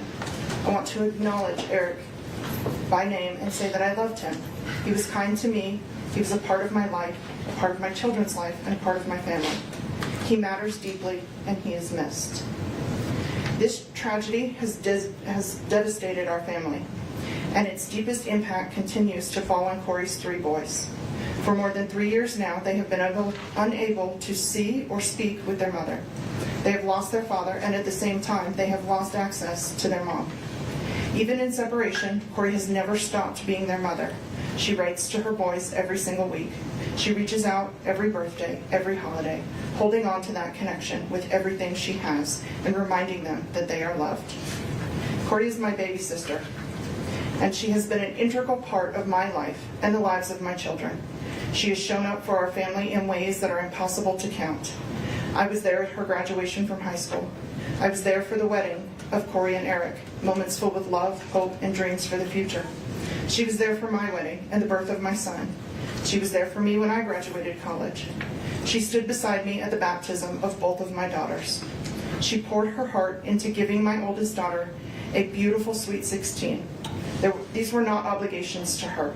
This is who she is. Kouri has always been the glue that held our family together. She hosts every Christmas. She planned every family vacation and made sure that no one ever felt forgotten or left behind. She believes deeply in helping others, and she has lived with this belief throughout her life. Even from behind bars, Kouri has continued to help people, offering support and encouragement and kindness any way she can. That desire to be of service has never left her. Kouri is a great sister, an awesome aunt, an amazing daughter, and she will always be a devoted mother. She is also the smartest person I know. Kouri has earned 2 master's degrees and is applying to a PhD program. Growth and learning and becoming better for herself and others have always mattered to her. Most of all, she loved her husband and her children with everything that she was. I continue to struggle to reconcile this tragedy with the loving sister and the mother I've always known. I understand and respect the court's responsibility to impose a just and lawful sentence. I am not here to challenge the verdict or to minimize the harm that has occurred. I only ask that the court see the full human picture, the pain, the accountability, the lifelong consequences that are already being carried. Please leave room for hope of a life with her boys. The impact of this tragedy will remain with Kouri and her children for the rest of their lives. Our family deeply feels the absence of her presence and that of her boys, her guidance and her love. I love you, Kouri, and I will always stand by you. Thank you, Your Honor, for letting me speak and considering my words.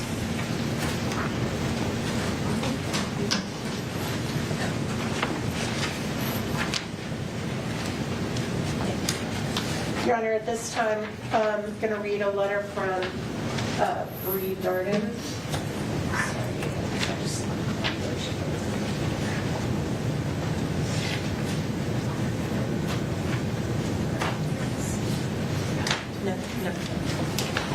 Your Honor, at this time, we'd like to read a brief letter from Bree Darden. That is Kouri's sister-in-law, who also worked with her at her real estate business. I know Your Honor heard some testimony about that.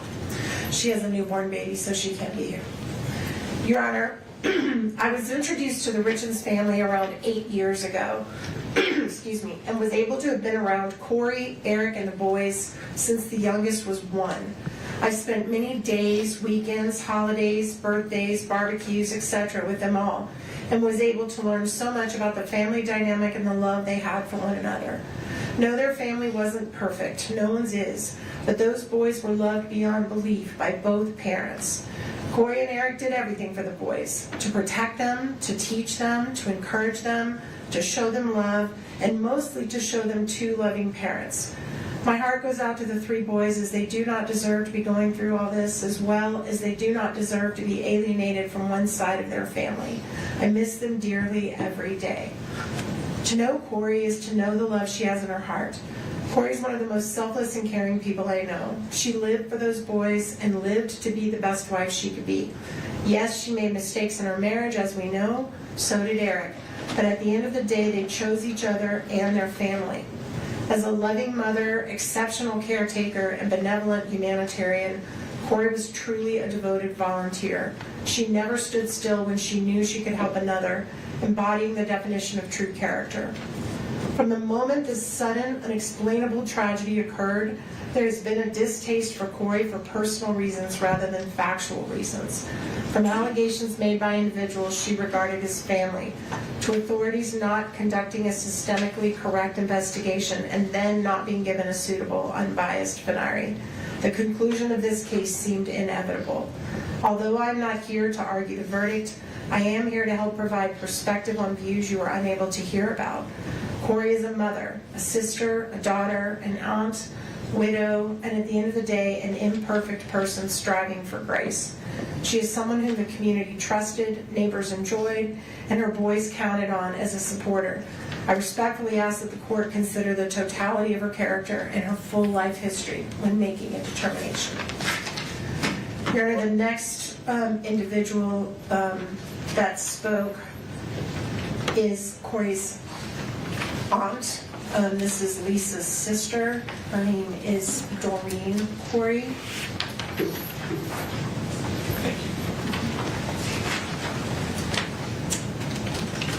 Your Honor, thank you for allowing me to speak today. I have spent many sleepless nights trying to find the right words for this moment because it is heartbreaking to stand here and speak about someone I care deeply about in a courtroom like this. I believe in you, Kouri, and I'm very proud to be your aunt. I stand before the court not to minimize the seriousness of this case, but to speak about the person I've known outside of these proceedings. The woman I know is not the monster these proceedings may have made her appear to be. When I think about her, I do not think about charges, headlines, or verdicts. I think about the mother I watched love her children with every part of herself. I think about the woman who worked hard to build a better life through education, determination, and sacrifice.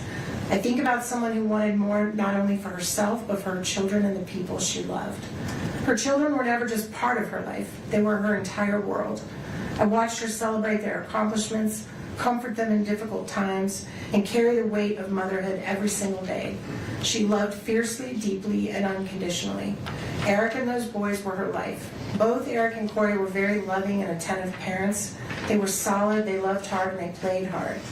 I also watched her work tirelessly to educate herself and create stability for her family. She pushed herself because she believed in building a meaningful future. She was proud of what she accomplished, but even more proud of being a mother. This conviction does not erase the years of humanity, goodness, and compassion that existed before this moment. I know there are people who may only see the charge or the verdict, but I ask the court to remember a person is more than the worst moment of their life, or in this case, more than a verdict that many of us still struggle to understand and accept. The woman I know is compassionate, intelligent, nurturing, and deeply human. I do not believe she's cruel or beyond redemption.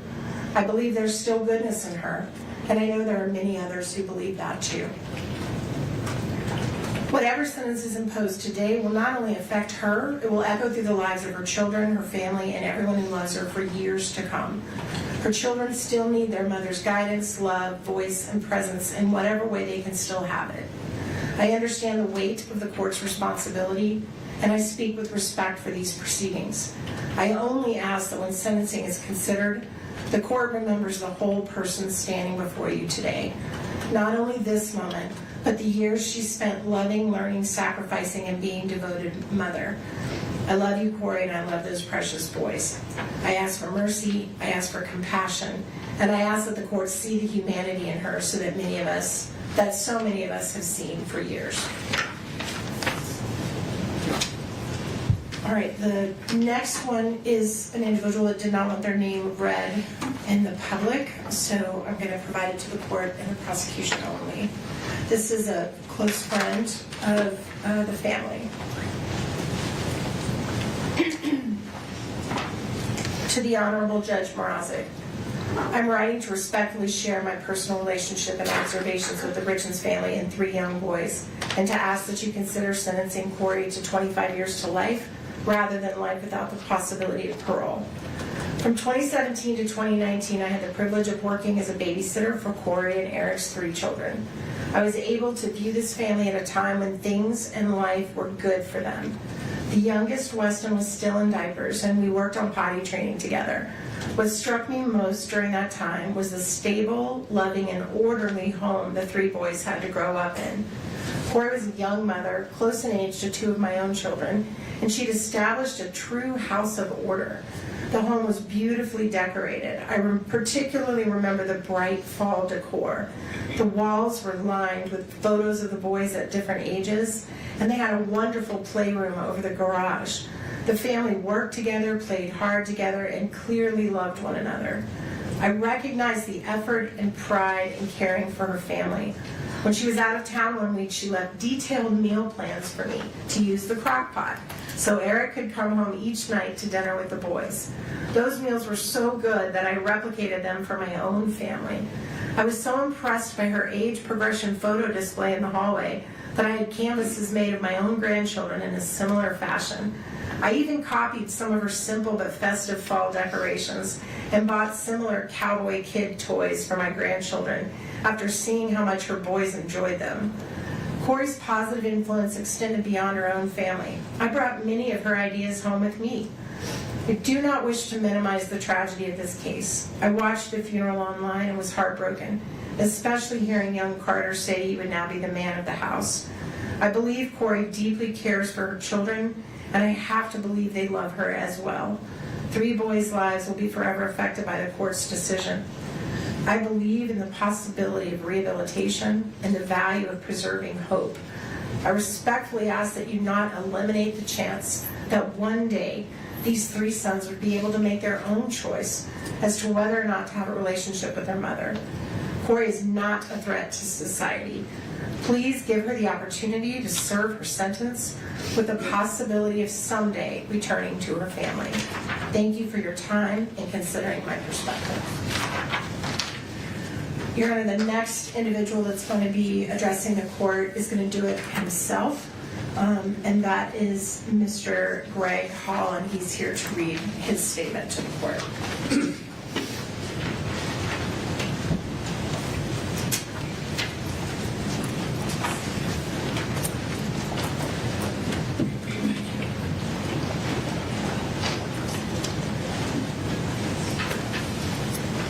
Sir, please proceed. Good morning.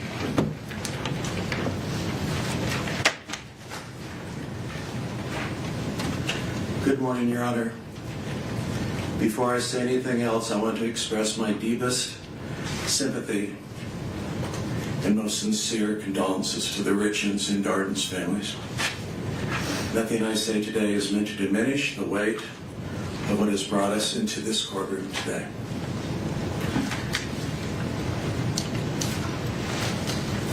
My name is Greg Hall. I have known Kouri for over 7 years, both personally and professionally. And we have stayed in daily contact by phone, text,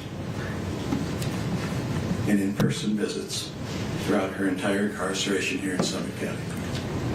I'm here today to share with you what I have witnessed firsthand about the person I know.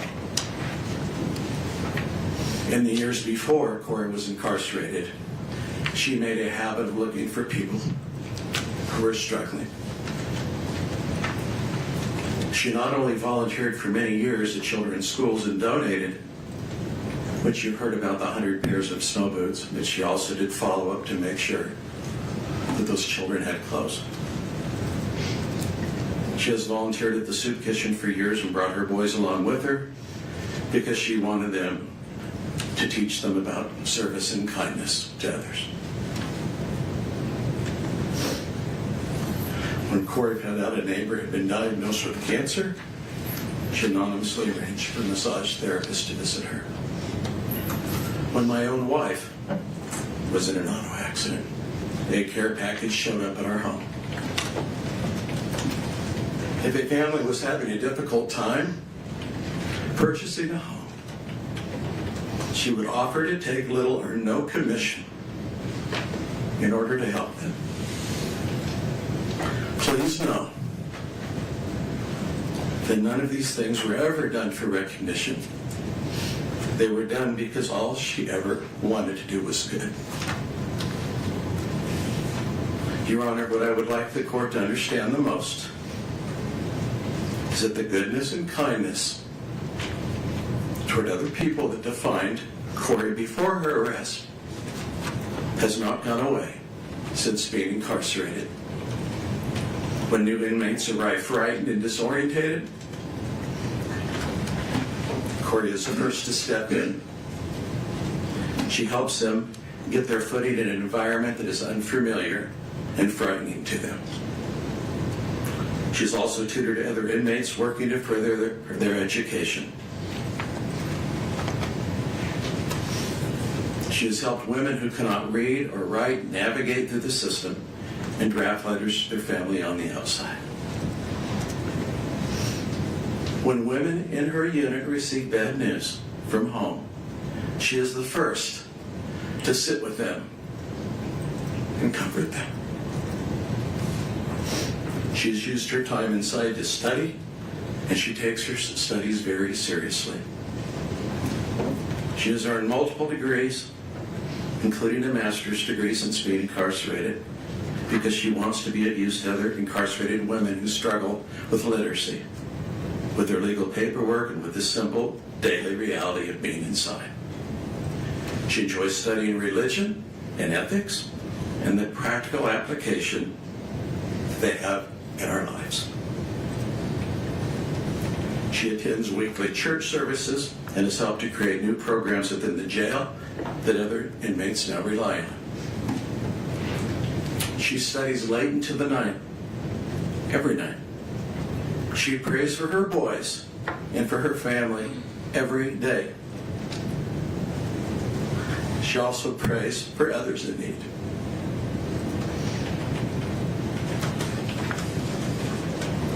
She writes to her sons, though her letters are returned to her unopened. She has not stopped trying to contact them, to express her love for them. Your Honor, the Kouri that I talk with each day is still filled with kindness, with goodness. Even to this day, as we speak to one another, she continues to ask and care about how people on the outside are doing. My family, her family, people we mutually know, before ever talking about herself. I'm not here to argue with the verdict of this court. I am here to tell you that the person I have known for over 7 years is still there, still trying, still useful to people around her in the small ways available to her to continue to be of service and provide acts of kindness. I only ask that the court please take this into consideration today. Thank you, Your Honor. Thank you, sir.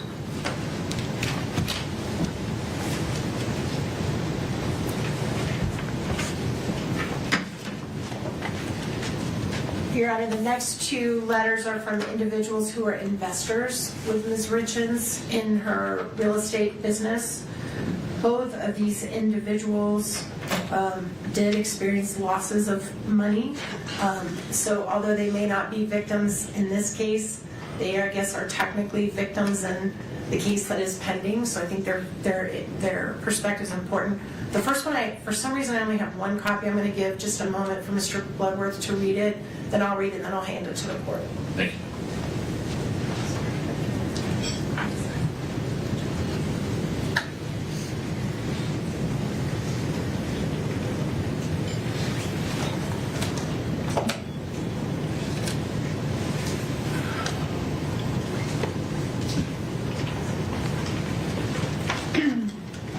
Honorable Judge Mrazek, I'm writing to you regarding whatever sentence you need to impose on Kouri Richins. I implore you to impose the lowest sentence possible, including the possibility for parole. Due to the defense resting in this case, you and the jury only heard everything negative that could possibly be said about her from the prosecution, their witnesses, and the media. There was always another side of her that was not presented. As one of the investors in some of Kouri Richins' properties, she never asked that we invest. We always asked her after seeing the quality of the work done. She had a real estate license and got a general contractor's license. Yes, we made money on some of the properties, and yes, we lost money on the legacy property due to her arrest. She made sure we were aware that we could lose our investments. During the time we did spend with her, we found her to be honest, caring, super smart, and constantly talking about her love of Eric and her children. She adores those boys and was involved in all aspects of their lives and very proud of all of them. I understand she has used the time in jail to obtain a second master's degree. I honestly believe that even spending time in prison, that she could still be a valuable and contributing member of society and hopefully one day have a relationship with her boys. I do totally understand how difficult it is to have someone's life in your hands, as I felt that weight as an Air Force flight nurse in Iraq many times caring for our wounded warriors. We all need to have hope. Please do not take that from her, as she has already lost so much. And I'm not going to reveal the name on public. Thank you.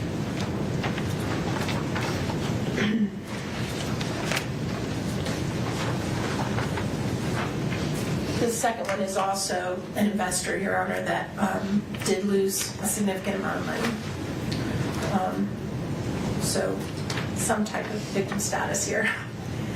Honorable Richard Mrozik, thank you, Your Honor, for the opportunity to address the court at this sentencing hearing. Actually, okay, I do have an extra of that one. Thank you for the opportunity to address the court at this sentencing hearing for Kouri Richins. May I first say that I was so impressed with your professionalism and demeanor during the trial. It appeared to me that you were very thoughtful in trying to judge fairly during the court proceedings. I would like to speak on my real estate experience with Kouri over the 3 years that I invested in 10 or more fix and flip home transactions. My wife, my son, and I were so impressed with Kouri and the great job she did in finding and remodeling the homes that we invested in. She worked hard at making those properties look beautiful after they were remodeled, and we all made money from them. We could not have been more proud of Kouri and happy for her and her family. Knowing from her brother Ronnie that she'd lost her father at a younger age, I told her once in a text message that I was unofficially adopting her as my daughter. She was a great mom for her boys, and she and Eric were so involved in their lives. What has happened since has been a tragedy for all the families involved. I never met Eric, but knew that he and his workers helped with some of the stonework on the remodels. Kouri and Eric helped stage a house that my son and I remodeled that Kouri found for us in Ogden. She listed it and had it sold in 3 days. Those were good times when the market was great for doing fix and flips, and we all benefited from it. Unfortunately, about the time of Eric's passing, the market changed and interest rates skyrocketed. Those who had house remodel properties suddenly found the buyer's market dried up and houses were not selling. We lost money as well as many of our friends in the real estate business. In watching some of the proceeding on court TV, I personally did not think that the state proved beyond a reasonable doubt that Kouri was guilty and responsible for Eric's death. I was surprised at the jury's verdict because it left doubt in my mind based on the testimonies given. Kouri has lost everything: her husband, her 3 young boys, friends, family, and her home. May I appeal to the court that her sentencing may grant her the possibility of parole at some future time. Thank you for your kind consideration.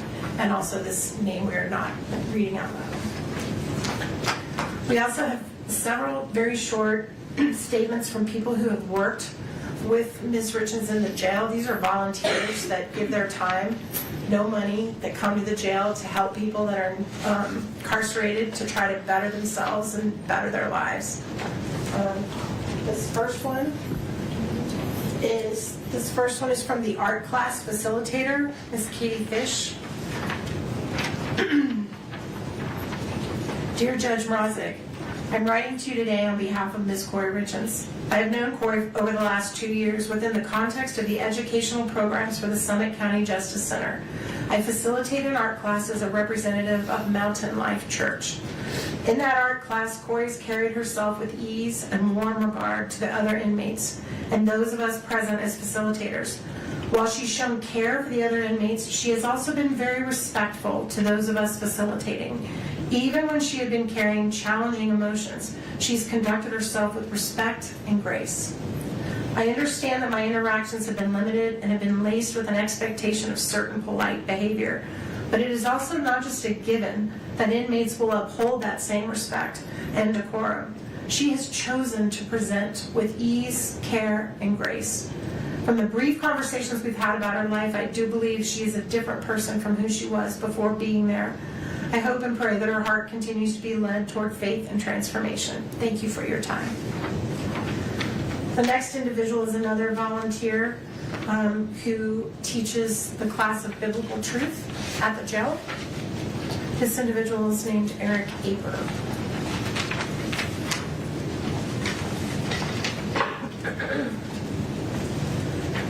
Dear Honorable Richard Mrozik, my name is Eric Marty Aber. Through Mountain Life Church in Park City, I've been a volunteer at the Summit County Jail for 8 years, helping to teach biblical truth to those incarcerated there and leading church services on Sunday afternoons. Kouri Richins has been a regular attendee of these services since May of 2023, the start of her incarceration, and has shown an amazingly consistent and upbeat, positive attitude. Kouri contributes in the church service discussions. She frequently comes alongside other inmates and encourages them to attend church as well. Not only does she encourage church attendance, she also carries the applicable issues that we discuss back to the pod where she resides, looking to find the peace and love of Jesus Christ in difficult situations where the inmates live. I have witnessed her kindness in talking with and encouraging fellow inmates that they can succeed in drug treatment programs, complete education programs, and work to overcome frustrations that come with poor decisions that end up with incarceration. Please call me with any questions or let me know what I can do to help with regards to Kouri Richins. And then the last one is also, I believe, a pastor that leads church services. Did you get this one?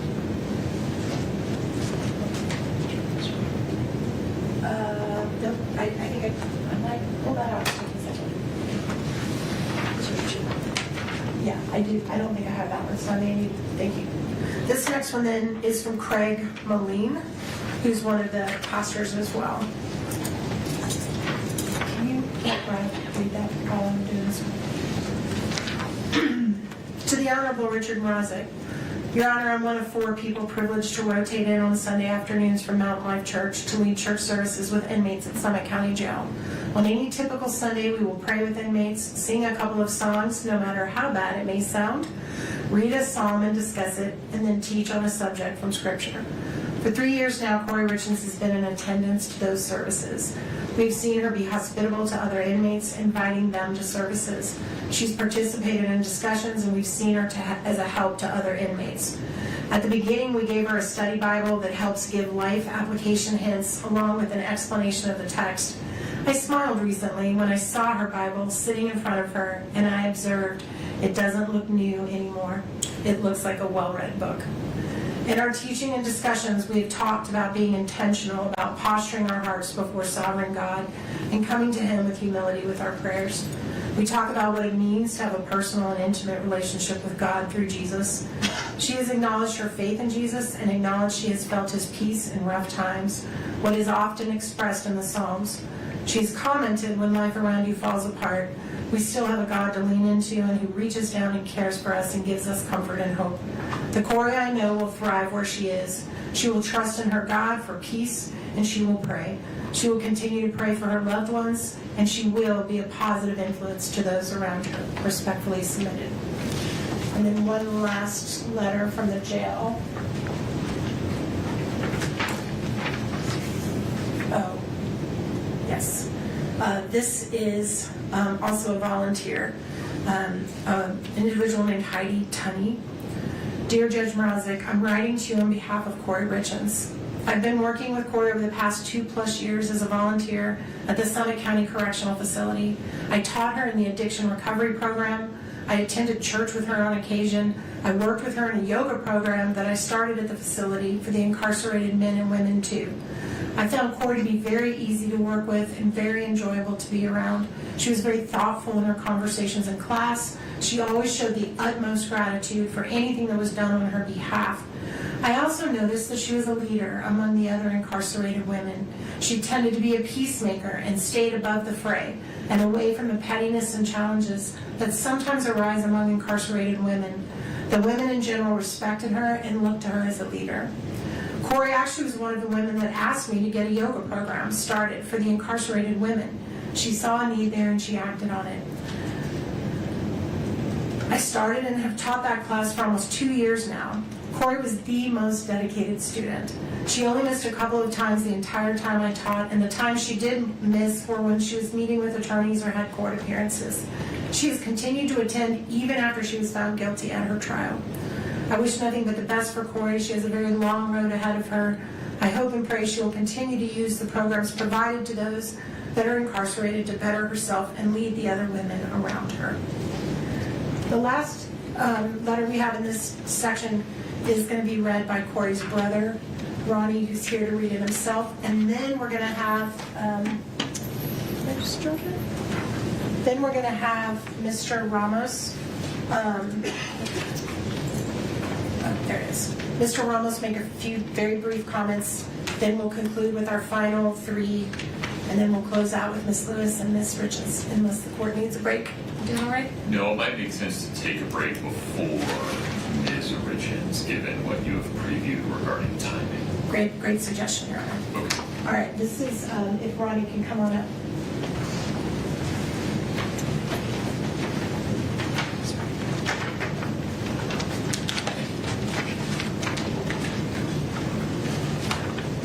Good morning, Your Honor.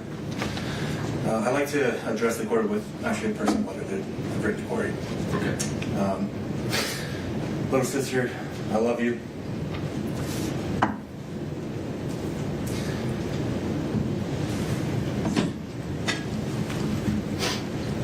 I miss you. I miss our random banter. I miss our calls. I miss your constantly over-the-top positive attitude every time we speak. I miss our game nights. I miss Eric's stupid finger gun dance after we won a game. I miss our holidays. I miss you sending the boys to wake me up on Christmas morning, way too early after we stayed up way too late preparing Christmas for them so that it would be absolutely perfect. I miss our Sundays together. I miss arguing with the boys about who's better, Messi or Ronaldo, Brady or Rogers. I miss our backyard games. I miss me and the boys running all over you at sports in the backyard and Eric getting mad because you weren't competitive enough and you were really just out there to have fun and laugh. I miss you constantly luring me into your newest ideas and getting me excited about them. I miss vacationing. I miss family volleyball. I miss playing Madden and FIFA with Eric and the boys. I miss your stupid goats.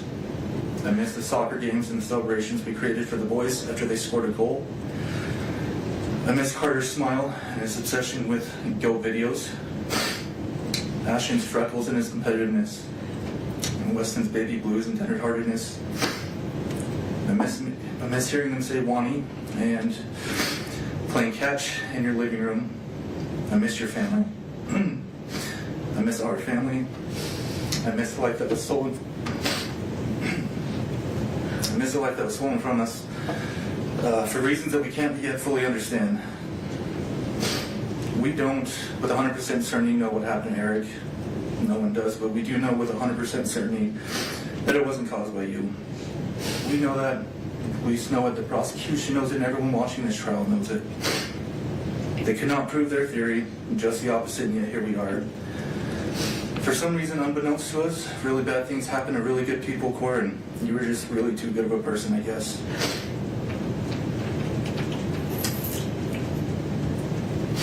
I promised Dad a long time ago that I'd always look after you and Mom, and I intend on keeping that promise. We will get through this together, and the injustice that's occurred here in this courtroom, it'll be righted in time. Your innocence will shine too brightly to be contained once you've actually had a fair shot at defending yourself. When the day comes, I just know somehow that you're going to change a lot of lives that really need your help. Until then, little sister, just know.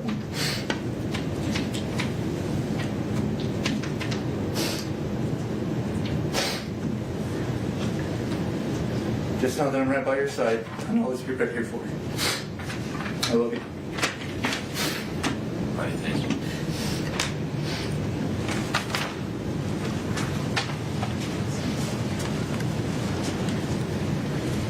Mr. Ramos. Morning, Judge.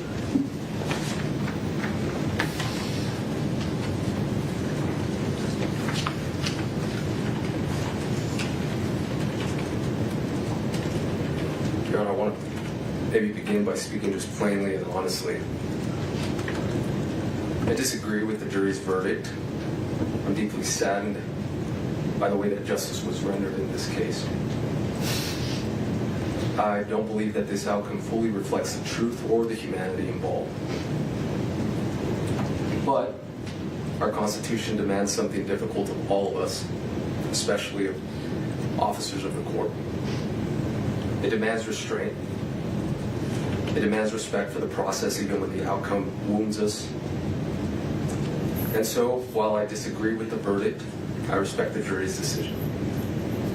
And while I disagree with many of this court's rulings, I respect the lawful authority of this court, of Your Honor. This is because the rule of law only survives if we continue to honor it, even in moments of disappointment and pain.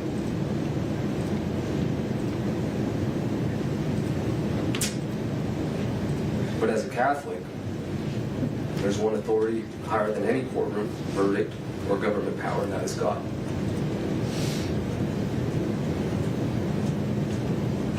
I say that as a reminder of humanity and of human limitation. Our system of justice is imperfect because every human is imperfect. I think that humility matters here today. It matters because the sentence of life without parole risks becoming something greater than punishment. It risks becoming the declaration that redemption no longer matters. The late Pope Francis said that life without parole is just a death penalty in disguise because it extinguishes something fundamental to human dignity, that is hope. Hope to all involved, victims, condemned alike.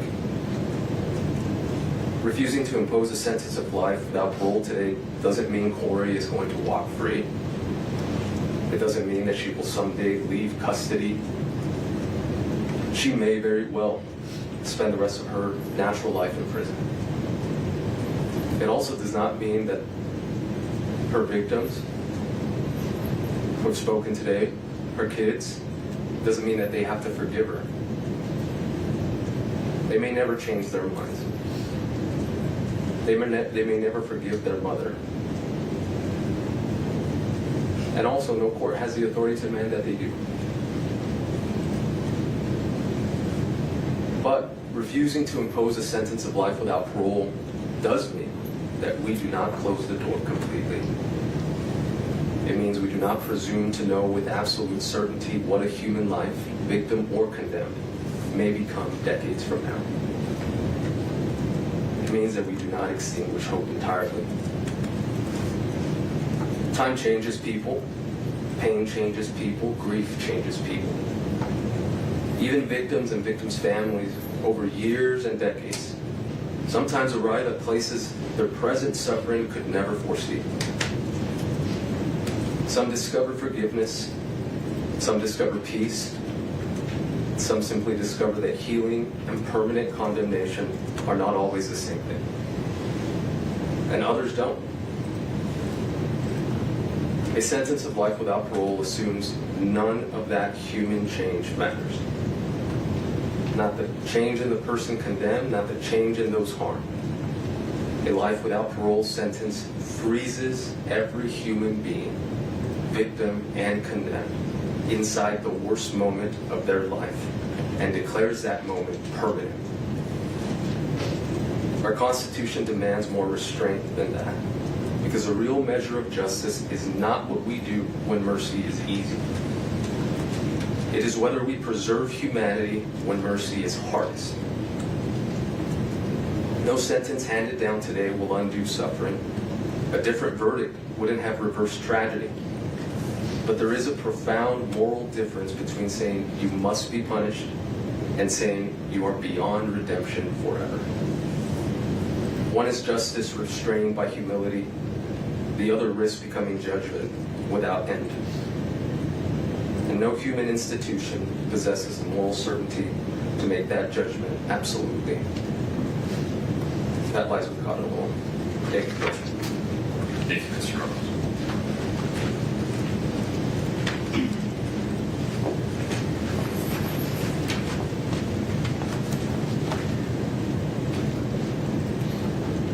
Your Honor, I told you in the opening statements that we were going to do something a little bit different when we called upon some perspectives of people that don't even know Kouri, but that have been through this horrific journey through no choice of their own.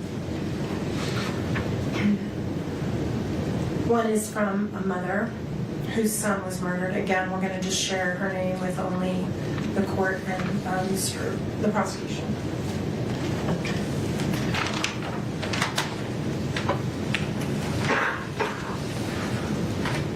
Honorable Judge Richard Mrazek. I'm going to skip the names, including the name of her son. My son was murdered almost 30 years ago in a random act of violence. He was only 18 years old. The man who killed him was just a few months older. I know the kind of grief that changes your life. I have felt the despair, darkness, and rage that comes from that loss. I know what it's like to try to rebuild your life with a heart that will never be whole again. And I know what it feels like to believe that the only thing that will ease that pain is inflicting pain on the person responsible for never getting another day with the one you love. I grieve with the family of Eric Richins. I am heartbroken for them, especially his children. And I want to be clear that nothing I'm sharing today about the criminal justice system and its many failings should be taken as any sort of criticism of them and how they feel or act in their grief. But I feel compelled to share my perspective with the court because I wish I had known what might be on the other side of experiencing the grief of losing my son and trying to navigate the criminal justice process at the same time. And I don't envy the decisions you have to make. I only want to tell you a little of what one broken-hearted mother has learned, and that is that the criminal justice system needs more humanity. It needs more mercy. And I know this because of the man who murdered my son. Sending someone to prison without the possibility of parole should be reserved for the very rare, absolutely most heinous cases. Sending someone to prison without the possibility of parole is to decide they are irredeemable, that they are not capable of change, and will never be worthy of our trust again. It is a fate so bleak, I am not sure how anyone survives it, let alone do what my son's killer did. He went into the worst place imaginable and found a way to be a better human being. He spent the first 18 years of his adult life in maximum security. Those who are sentenced to life without the possibility of parole have few opportunities to participate in programs or work because resources are limited, and why would they waste them on someone who's never getting out of prison? The criminal justice system has gotten better and better at punishment. Mercy has almost been extinguished. We're supposed to find a balance. We're supposed to remember that these are human beings, and these decisions will ripple through generations, even strangers. I am afraid with the increasing number of people sentenced to life without even the possibility of parole, we've decided it's easier to throw people away than to try and help them change, or even allow them to try and make amends for their mistakes. Far too often we let our fear and our pain put the focus on punishment with no consideration for mercy. I did that. I wanted the man who killed my son to die. I wanted him to suffer. I didn't care what happened to him as long as he never got out of prison. But as much as I know about pain and loss, I know more about hope and forgiveness, and that's thanks in part to the man who killed my son. He was sent to one of the worst places in the world and became one of the best people I know. Nearly 20 years after my son's death, I received a letter he wrote, expressing his sorrow and his remorse. His apology helped me heal, deepened my forgiveness, and created a bond that continues to bless the lives of many people. I know that every case is different, but I also know the power of hope. I believe in second chances. I believe a life sentence imposes punishment without destroying hope.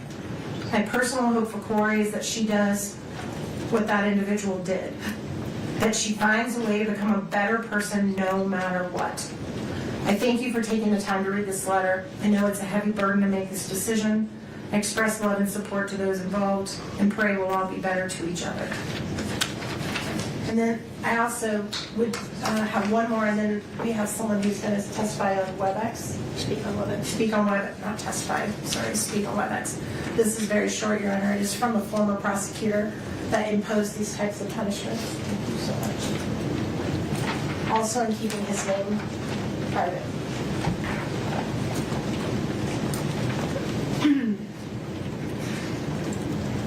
As a matter of fact, I'm going to skip the very first sentence because it would reveal who he is. So I'll just let the court read the first sentence quietly. I was in charge of the prosecution of a young man who committed 2 serious homicides at the Log Haven restaurant. He was prosecuted and found guilty. He was sentenced to 2 consecutive 5-to-life terms. 20 years later, while no longer a prosecutor, I happened to be at the Utah State Prison on government business. I was given a tour of the prison industries unit, and I saw an individual sitting at a large desk in front of a bank of computers. I asked about him and was told that he was the individual who had committed the crimes at Log Haven. I was told he was a model inmate, spoke 5 languages, had 2 master's degrees from Utah State, and was used as a go-between when there was unrest among inmates. He was respected by his fellow inmates. He was indispensable at the industries and had set up the entire computer system to run the unit. Coincidentally, the very next day I was speaking with the son-in-law of the father of one of the victims.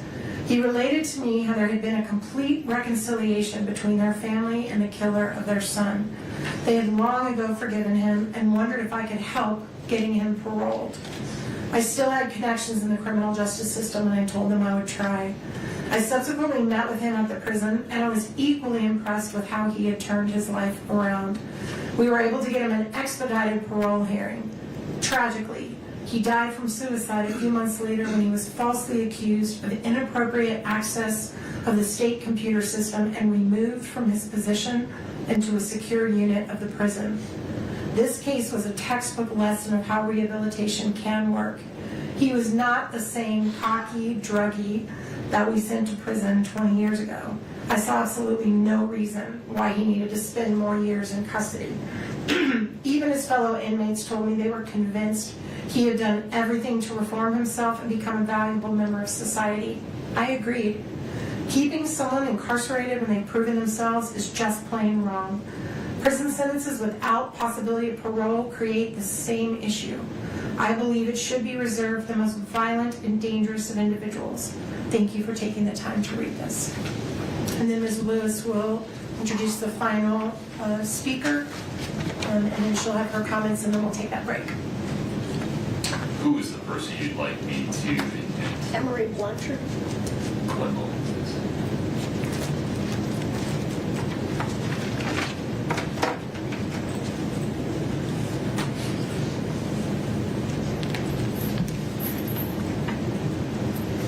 Emery, if you'd please unmute your audio, I'd appreciate it.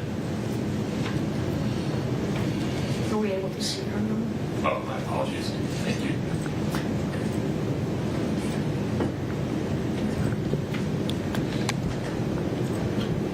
Emery, can you hear me okay? Yes, sir, I can. Okay. Ms.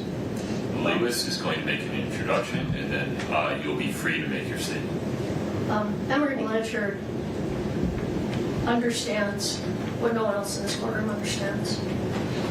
What the 3 children of Kouri are going through. When Emery was 12, I believe, she can correct me if I'm off there a little bit, her father violently killed her mother while she and her brother were in the next room. He was convicted, and the state was seeking death, but ultimately he, at that time, when the jury couldn't decide unanimously on death, he was sentenced to life with the possibility of parole. And I'm going to let Emery take it from there and see what she wants to say. Emery, please proceed. Thank you, Judge. Good afternoon. I was asked here today to speak about a personal experience. My name is Emery Blanchard. I grew up in Park City, and in 1995, when I was 13, my father murdered my mother, Patty. It was a brutal and premeditated murder, and I was in the house when it happened and witnessed it. It was a death penalty case, but my father was sentenced to life in prison with the possibility of parole. At the time, I wanted him to go to prison for a long time, and I didn't want to see him again. I was afraid for my life and safety as well. My mother's parents and uncle raised me. We would refuse phone calls from the prison, but my family collected every letter he sent and saved them in boxes, just in case I ever wanted to read them. In a short 4 years, when I was about to turn 18, I decided I wanted to see my dad. I had questions regarding the murder that I needed answered for my own mental health. My amazing grandmother offered to take me to the prison while I was a minor if I wanted to see my dad. I wanted to spare her from having to face the man who killed her daughter, so I waited until I was 18 and could go to the prison on my own.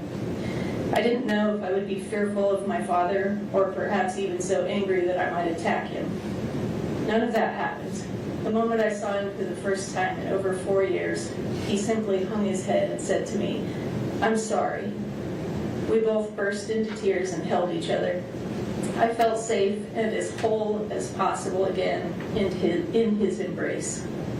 Yes, this was the man who killed my wonderful mother, but at that moment I realized he was still my dad, and I still needed him. The next decades were good at times and very hard at times. Many years I visited my dad often in prison. Some years were exceptionally hard for me, and I chose not to see him at all. I experienced a full range of emotions, and all of them were valid. I knew for my own health and peace I had to learn to let go and forgive. No easy task, but this is when I truly mastered empathy and compassion. My father served 25 years until his first parole hearing. I was for parole, but nevertheless he was denied and given another 5 years. At his age, I knew it was a death sentence, and it was. Just last year, after 30 years of incarceration, he died 4 days shy of his 81st birthday. My second worst nightmare came true, the first being my mom being murdered. I was not able to see him while he was dying. There was no compassionate release. Some may say he deserved that, and maybe he did. I can tell you that no amount of time served ever made this situation right. 20 years, 30 years, and even death. None of it can bring back my mom or repair the immeasurable damage that he caused me and my family. Once 20 years had passed, my grandmother even said to me, "It's been long enough. You want your dad." I wanted my mom, but I did still have a living parent, and I needed him.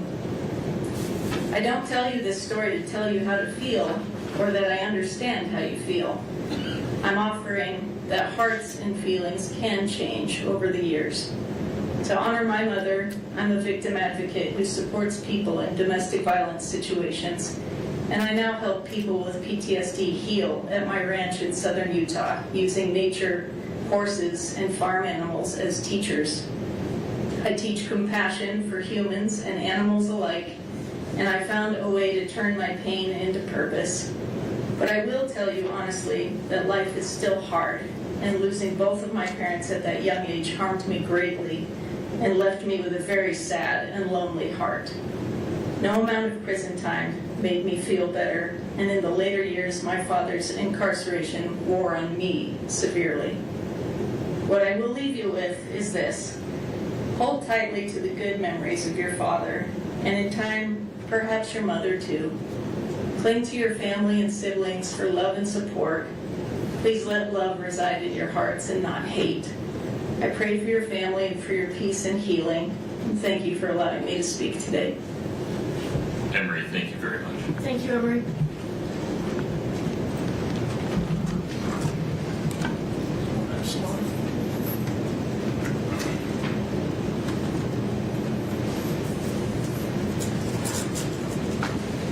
Your Honor, there is so much more to sentencing a person than punishment. That is why in sentencing someone, the court must consider the totality of the circumstances, the whole person, and who that person is beyond their worst act. In their sentencing memo, the state cited to State v. Holland, which was a death penalty case. The state quoted the court as follows: "The psychological reality is that aggravating circumstances in first-degree murder cases will virtually always outweigh mitigating circumstances. However, what the state left out is what the court said next, which was that the Eighth Amendment doesn't allow the death penalty in every case, and courts must take a long, hard look at the totality of the circumstances, the values of society, and the value of all human life.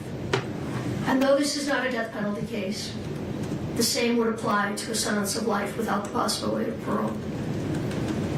Ms. Nestor spoke a little bit about what a life without parole sentence looks like. Locked down for 23 hours a day. If we treated our dogs like this, they would be taken away. Yet, this is how the state wants Kouri Richins to be treated. A sentence of life without parole is safe for only the most heinous of crimes. The state wants to place Kouri in that category. They say she is in that category. But this simply is not the type of crime that we typically see get a sentence of life without parole. Currently, there are approximately only 72 people in Utah serving this sentence. These include people such as Edward Deli, the co-defendant of Vaughn Taylor, who is currently on death row.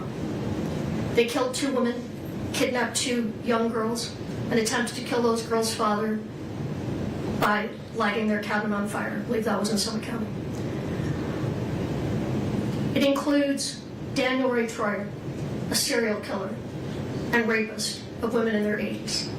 He was convicted of killing 2 women, admitted to a 3rd, and likely killed a 4th that authorities are aware of. It includes Matthew John Breck, who kidnapped a 10-year-old girl, stabbed her multiple times, severed her spinal cord, and left her dead on her front porch.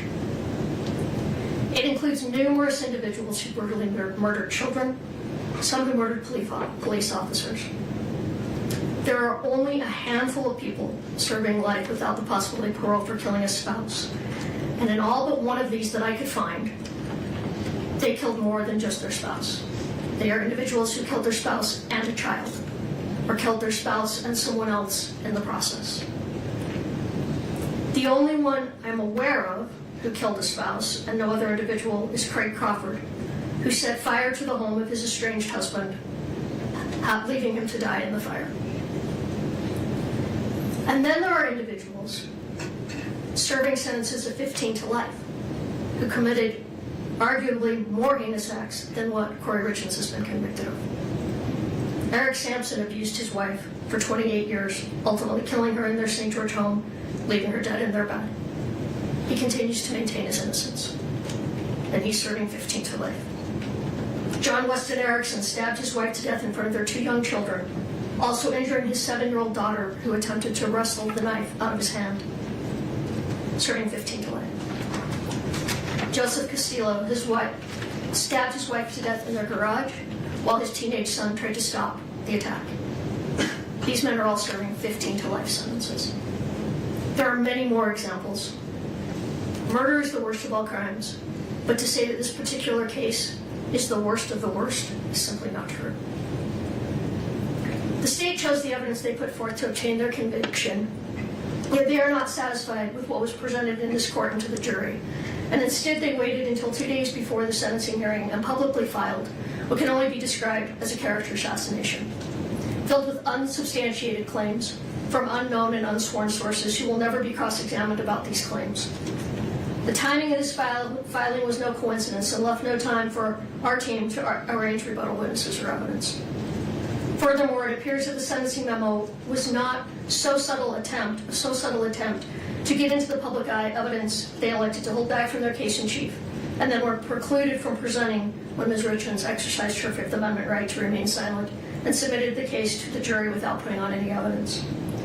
To allow the state to use this sentencing hearing as a public platform to make new unsworn allegations untested by cross-examination or sufficient investigation would violate Ms. Richins' right to due process and would be contrary to the Utah Supreme Court's finding in State versus Wymosik. I don't know if I'm pronouncing that right, but I have the site if you want it. Which stating that the due process clause of Article 1, Section 7 of the Utah Constitution requires that a sentencing judge act on reasonably reliable and relevant information and exercising discretion in fixing a sentence. The state's memo should be stricken in its entirety and not considered by this court. Not only are the claims made by the state in their sentencing memo unreliable and irrelevant, much of what they argue is either misleading or outright false. I'm not going to go into everything that we take issue with, but I do want to point out a couple of examples. They state that DCFS supported a finding of emotional and physical abuse by Kouri against her oldest son. What actually happened is that DCFS made an initial finding based solely on reports. This is similar to a probable cause finding that then sends the matter to the juvenile court. The court, however, did not find that Kouri had abused or neglected her children. They found dependent but no fault.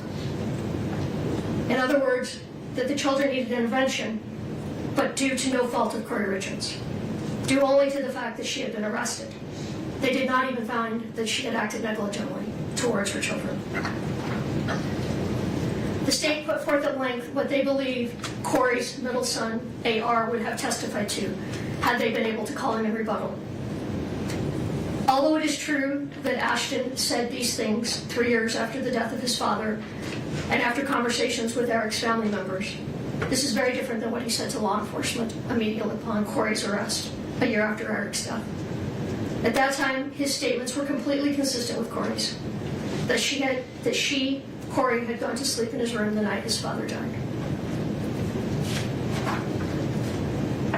The state argues that Kouri's boys are afraid in part because she still maintains life insurance policies on them. Kouri was of the belief that these policies were no longer in existence since she had not made any payments on them in over 3 years. And in fact, a letter was sent, or an email was sent from Brian Freckleton, who testified, to Ronnie Darden, as Ronnie is the owner on these policies, that this was over a year ago, that the life insurance policies are lapsing, and wanted to let them know if they chose to do anything about that, which they did not do anything about that. So we only discovered yesterday, Kouri only discovered yesterday that at least 2 of these policies are still active, as the payments have been automatically taken out of dividends. So in other words, the policies have been paying for themselves. These are policies that Eric and Kouri took out together in 2017. However, now that Kouri knows that these are still active, she will cancel them. Hopefully, in all sincerity, this will be one less thing for those boys to worry about. Kouri never asked her family to report criminal activity or asked for criminal prosecutions against any of the Richins family or against Cody Wright. She never asked family members to file bar complaints. And until yesterday, neither Kouri nor anyone from her team had ever heard anything about a dating profile being set up online in the name of a lead detective. She did none of these things. And if they were done by others, it was not at her request. We are asking the court to discount any and all allegations in the sentencing memo that have not been previously raised in court and order them stricken from the record. The court does have before it reasonable and reliable testimony from individuals who know Kouri or who have unique perspectives on the sentence of life without parole that may assist this court in discerning the appropriate and proportionate punishment in this case. The testimony of these individuals revealed that Kouri is so much more than what she has been portrayed as in this case. Everyone who was around her says she was a wonderful mother, just like Eric was a wonderful father. The state argues that she shows no remorse. Kouri has remorse and she has regrets about many things, and you're going to hear some of those when she speaks. However, she cannot show remorse over something she did not do. She maintains her innocence and has every right to do so. Having said that, however, she stands before this court today convicted of the crimes charged, and she fully understands that. So sentence her on what she was convicted of, not what the prosecution says about her character. As much as they think they know her, they do not. They do not know Kouri Richins. Like Alex said, we're saddened by this case. We are saddened by the verdict. I respect the court system so much. I come from a family of judges and attorneys and was raised with the utmost respect for our justice system. I disagree with the verdict, but I respect it. I have to say though, in all the years of practicing, which are now quite a few, this is the first time I've had a client convicted that I believe to be innocent. It was much more painful than I would have anticipated. Over the last 2 years, our team has got to know Kouri. Kouri is one of those clients, very few clients, and I've represented thousands of people. Most of them you don't remember. Many of them you don't like. Many of them, some of them, you feel are dangerous. But Kouri is different. Kouri, every time she calls, asks how we are. There have been times when I've shared bits of my life with Kouri, particularly having children that lost their father before age 10. We've talked a lot about that and what that does to children in the best of circumstances. I can't imagine had my boys not had me.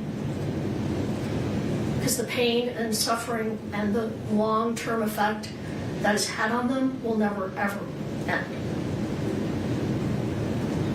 But when I share something with Kouri, when I share that someone is ill or that someone is having a problem, sometimes I don't even remember I've said it, and when she calls me, she always asks, how did that turn out? You know, is your family member okay? Before we talk about her. Every time. The state is not only asking for life without the possibility of parole, they're asking for consecutive sentences. The sentences in this matter should run concurrent to one another. Pursuant to the line of cases, Strunk, Golly, and Smith, the sentencing statute favors concurrent sentences. And looking at the totality of the circumstances, imposing consecutive sentence would constitute an abuse of discretion. In State v. Gray, the Utah Court of Appeals cited Golly and Strunk, holding that the Board of Prisons' ability to grant parole is an integrated component of the rehabilitative needs factor that must be balanced with other required factors. Even though the statutory language has been modified since Strunk, Golly, and Smith, the language still applies. And the Supreme Court and the Court of Appeals still looks to that language. The board should still be allowed to function and make the decision regarding the rehabilitative needs of Ms. Richins. Running sentences consecutive to a sentence of life without parole is senseless. And if this court imposes a sentence of 25 to life on the aggravated murder, but runs the other charges consecutive, the effect will be the same. She will likely never get the opportunity for parole. I don't think that's true. Have you run the initial guideline? It's a genuine question. Yes. I think it only adds. The guideline on the attempted murder is 192 It only months. adds 41 months if we run it consecutive. Before she's eligible Right. for parole. Yeah. But, well, I'm going to come back to that. Yeah, if you're running the guideline differently, I'd like to know. I mean, no, I'm not running the guidelines differently, but the sentence is, well, I talked about understand this. your larger point, and I apologize for That's interrupting okay. you, but if you do have a different running of the guidelines, those forms are not obvious. I'd appreciate knowing. Well, I would say a sentence of 25 to life, and then if she serves additional time, does not guarantee parole. And I'm going to talk more about that. Okay. And it's almost unheard of for someone to be paroled at their first parole hearing on these serious offenses. And looking at the totality, there are mitigators. Kouri had no criminal history at the time of Eric's death. She was involved in positive ways in her community. She volunteered regularly. She headed up a sub for Santa every year. She was a friend, a daughter, and a mother, and excelled in these roles. She educated herself. She was involved in every aspect of her son's lives. There is no reason to hold her in prison for life. We asked this court to impose a sentence of 25 years to life. When you put aside all of the media, all of the intrudes, and you look at the crime she is convicted of, this is an appropriate sentence. A sentence of 25 to life is not a sentence that guarantees the release of Kouri Richins. It is not saying that she even should be released. What it is saying is that the decision whether she should be released is a decision for someone else to make on another day. A day that will be, at a minimum, 25 to 30 years in the future. A future that could look very different than today. Although today is not a day for forgiveness, that day may come. A sentence that allows for parole is a sentence that gives a pathway to forgiveness. You heard from Emery Blanchard, the only person in this room that understands what the Richins boys have been through. You heard how the day came when she missed her father. She wanted her father in her life. I know that she came to a place that she hoped to spend one more day outside of the prison walls with her father. And that day didn't come. He was not paroled, and he died in prison. I don't minimize what Kouri's boys are saying today. I understand it's contradictory to what other people are saying regarding Kouri as a mother. I don't know why they're saying these things, but what they think and feel today, they are allowed to think and feel those things. They should be. Their feelings are valid, and it's okay. And I think Kouri will say this too, but she wants her boys to know it's okay. People change. All of us change. Kouri will change. Those little boys will change. A sentence of 25 to life will not be easy time. It will be hard time. The first part of that sentence is generally served in maximum security for the first 3 to 4 years. But if the day comes when her children want to see her face to face, a 25 to life sentence will make that easier for them. If they, like Emery, decide someday they want a relationship with her, even one behind the walls of the prison, a 25 to life will make that possible. And a sentence with the possibility of parole, like I said, does not mean she will be paroled.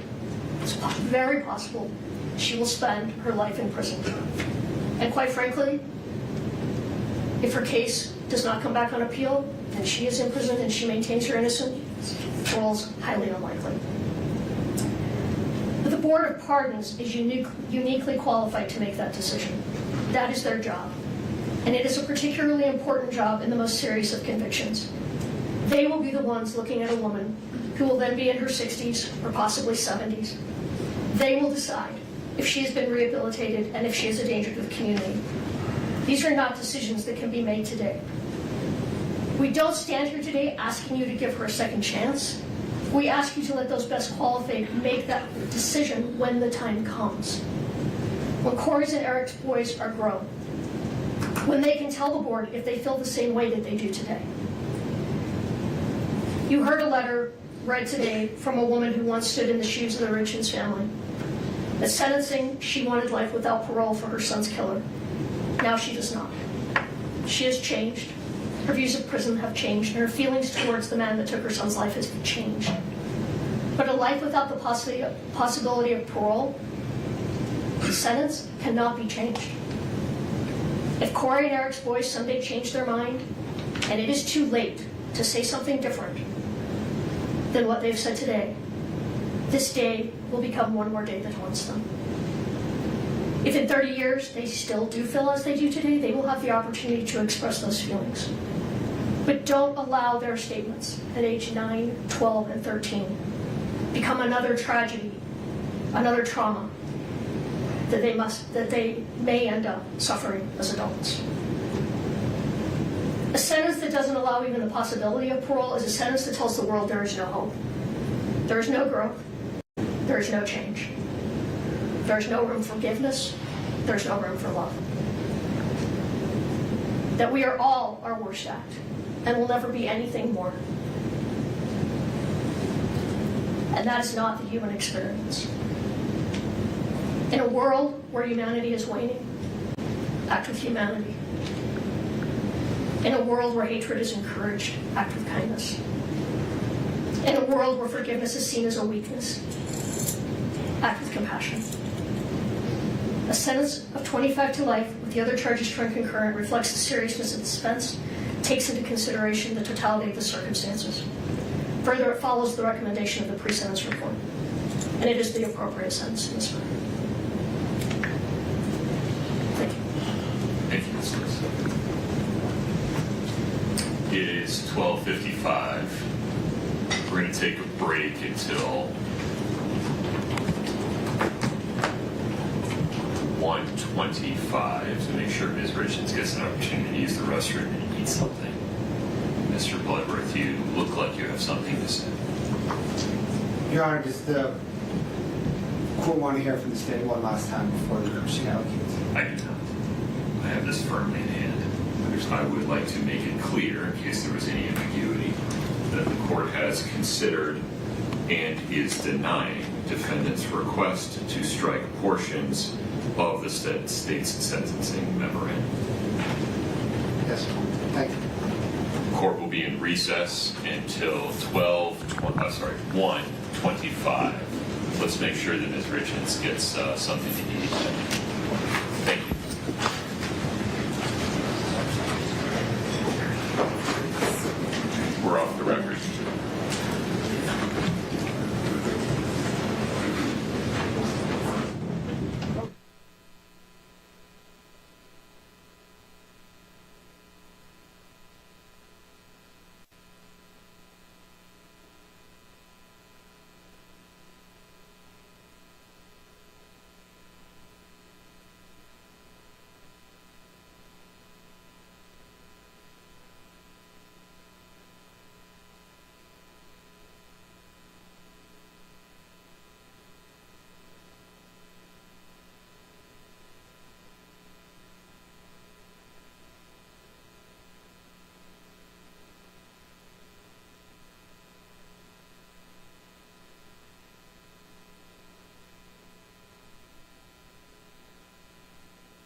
case 231-500-139. Ms. Lewis, Ms. Nestor, anything further before we hear from Ms. Richins? No, Your Honor. Okay. I understand that Ms. Richins will like to stand at the podium, Yes, Your Honor. and you folks would like to join her. Yes, Your Honor. No problem.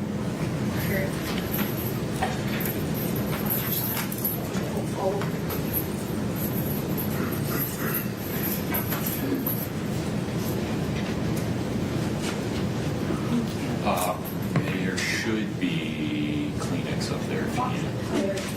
This right here. Do you want water?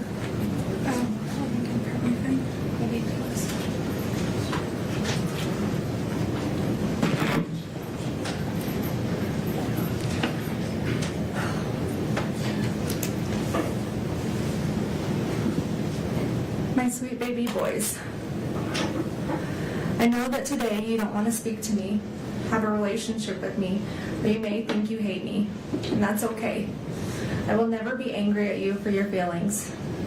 When the day comes that you're ready, I will be here for you, waiting for you, and loving you. But I need you boys to know and understand that I have been desperately trying to get in contact with you any way that I can for years. That all of my communication has been completely cut off from you since early 2024. And now I will use any opportunity I can to get a message to you. Even if that means sharing it publicly to the world, fully restrained, in my jail clothes, in one of the most horrible situations possible. I don't care, and I'm not embarrassed or ashamed by any of it. All I care about is you boys. I will do whatever it takes for you to hear the truth from me and to come home to you. For the time being, I don't know when that is or when my next opportunity will be. So for now, bear with me as I have tried to consolidate everything I've wanted to share with you for the last few years, with everything I want you to know until I'm able to speak to you again, and one long message. And although you may not be ready to hear it today, that's okay. My hope is one day you will be. May 6th of 2024, temporary custody was transferred from the state of Utah Child Services to your Aunt Katie and Uncle Clint. My last video call with you boys was several weeks prior to that, around April 24th, 2024, when you were still in the state's custody. Once temporary custody was transferred to Katie and Clint, against my wishes, they cut off all of my communication between you boys and I. It was years before I would ever have a trial. I warned social services that if they gave custody of you to the Richins family, it would be the last time I would be able to see or speak to you boys again. And your opinion of me in this case and wild allegations would soon mirror those of the Richins family. And that's exactly what happened.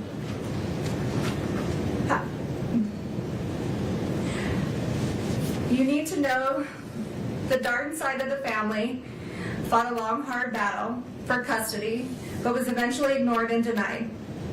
Since temporary custody was granted to Katie and Clint, they have not allowed me to see or speak to you. No more video calls, no more visits. They blocked the phone number for the jail so I can't call you. Birthday cards, Christmas cards, the letters I would send you boys, they were all returned or rerouted. All of my contact was cut off more than 2 years ago. So please, please ask them. Please ask them for your cards, for your letters, if I've tried calling you. Please, just ask them. Whether it's now or in 10 years. The one thing I need you boys to know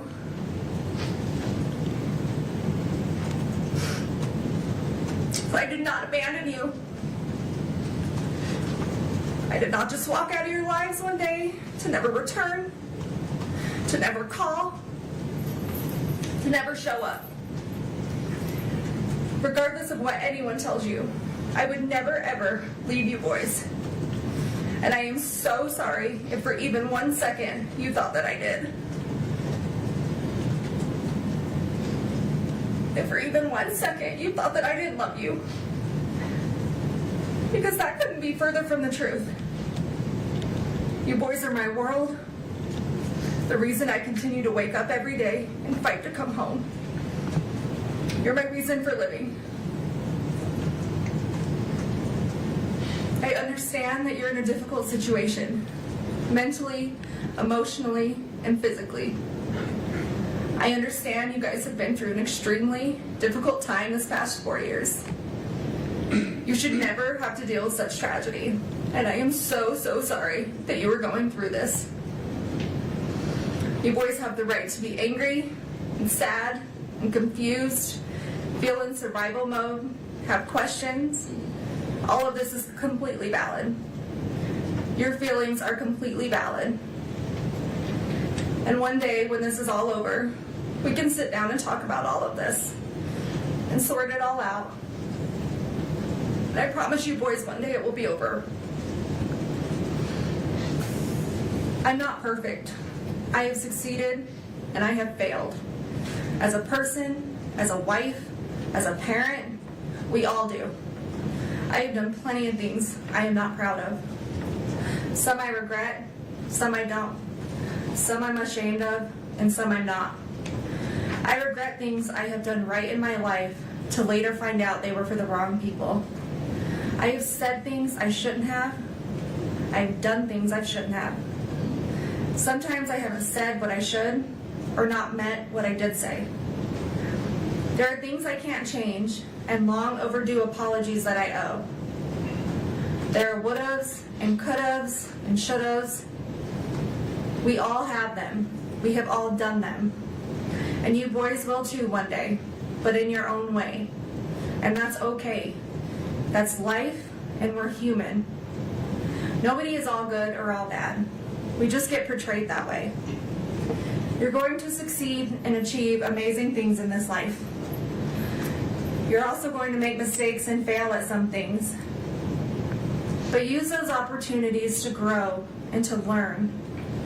They do not define you, and don't ever let other people make you think that they do. We are not defined by our best or our worst moments. We fall somewhere in the middle, ever evolving, and you boys are ever evolving. Secrets diminish self-respect. They lose trust. They make us lose ourselves. I fell in love with someone who wasn't your dad. Your dad fell in love with someone who wasn't me. I did things behind your dad's back. He did things behind mine. Don't keep secrets. Always put your spouse first. Your dad and I didn't always do this, but don't be like us in that aspect. We made mistakes that I know I regret, and I'm sure if he were here today, he would say that there are a few things he regrets as well. Marriage is hard. Marriage takes work. Marriage takes love. Big love. Deep love. And you may think about divorce, and you will have fights, but then you will make up, and you will forgive each other. Because when your love is enough, your love keeps you together. Your love is all you need to ignore the noise. Your love never fails. Sometimes your dad would want to throw in the towel on our marriage, or I would want to throw in the towel on our marriage. But we never did. We always found our way back to each other. I would pick up his towel, or he would pick up mine. We'd hand them back to each other and start again. Because our love never failed. We stopped keeping track of each other's wrongdoings, and we forgave, and we moved on, and we loved. And if I had to relive all of those hard days all over again, I would do it without question. Your dad and I were a lot of things, a mess of sorts sometimes. But we were this crazy, beautiful mess that made us a family, because our love was enough. Our hard days never outweighed our good days. Our weak moments never outweighed our most memorable happy days. We always laughed more than we cried.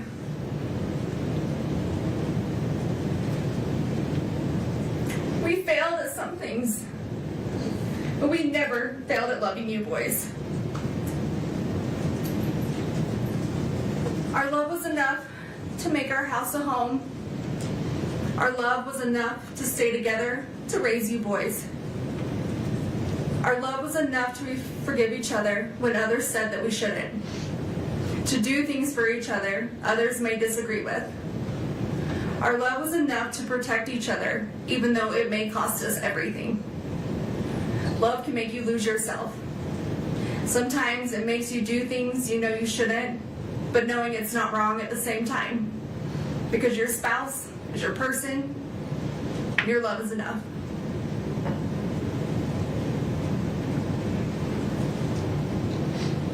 One day, you will meet someone and fall in love and understand that just your love is enough.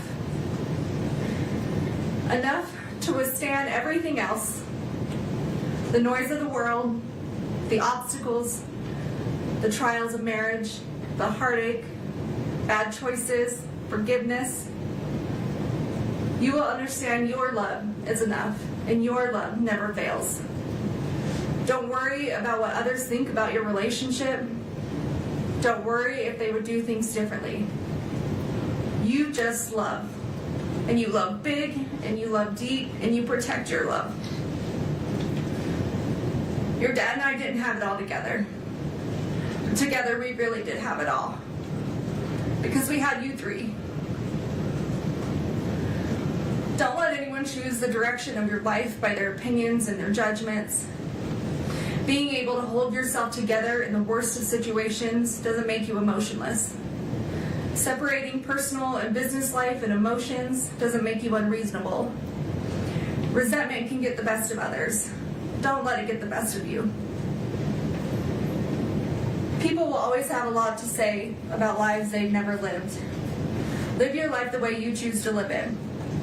Just be safe and be healthy and be happy. That's all that matters.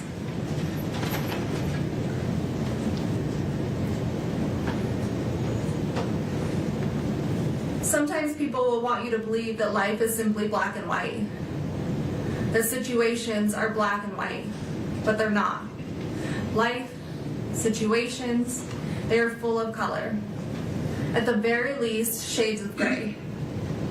Always question the color, even if you're only questioning the gray areas. Keep an open mind.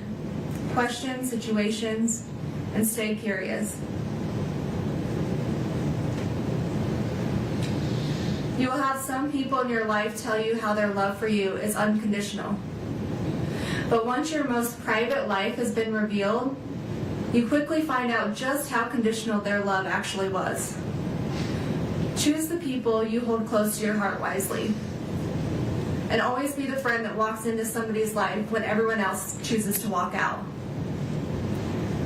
Always remember, the only people you owe your loyalty to are those people who never made you question theirs.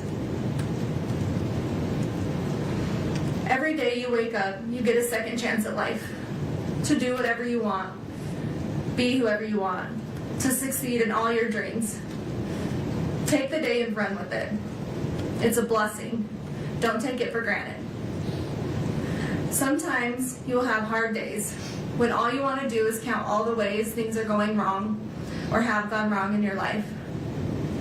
In that moment, stop, take a minute, take a step back, take a breath, and switch your thinking to count all the ways that it has gone right. All the good that has come to you, boys. All the grace, the blessings, and the love. Remember that anyone can give up on something. That's the easy way out. True strength comes when everyone is expecting you to fall apart, but you hold it together, persevering through the hardest of times. Always persevere. Always prove them wrong. Because you boys don't give up, and you boys will never quit. There's always going to be someone out there ready to tear you down, misrepresent you, lie about you, tell half-truths, and judge you. They will judge you on decisions you do or don't make, what you did or didn't do, what you did or didn't say. They will take out of context and twist your words. They will judge you on your emotions or the way you grieve. You may show too much emotion, you may not show enough. They will tell you you're not grieving correctly, you're too angry, you're too sad, you're holding it together too well or not well enough, or maybe you're too ambitious. They will judge you on your demeanor, if you cry, if you don't cry, if you don't do anything at all. And all of this will get misinterpreted into something that it's not, formed by the opinions of who's ever creating it. And then silence is also too often misinterpreted and misjudged. But when people behave that way, it has much more to do with them personally than it does you. Everyone's entitled to their opinion. It doesn't make it true. Remember who you are and what you stand for, the truth, and ignore the noise. Ignore their noise. Ignore their egos, their entitlement, and their biased judgment. Those who abuse the power and the positions they hold will have a higher power to report to one day, and that higher power holds the final truth, their final truth. Don't ever let someone tell you how to show emotion, how you're supposed to react to any given situation. Don't care what others think about you, what others say about you, just let them talk. Just be you, be yourself, be authentic, be genuine. Because those who truly know you, who truly love you, is all you need.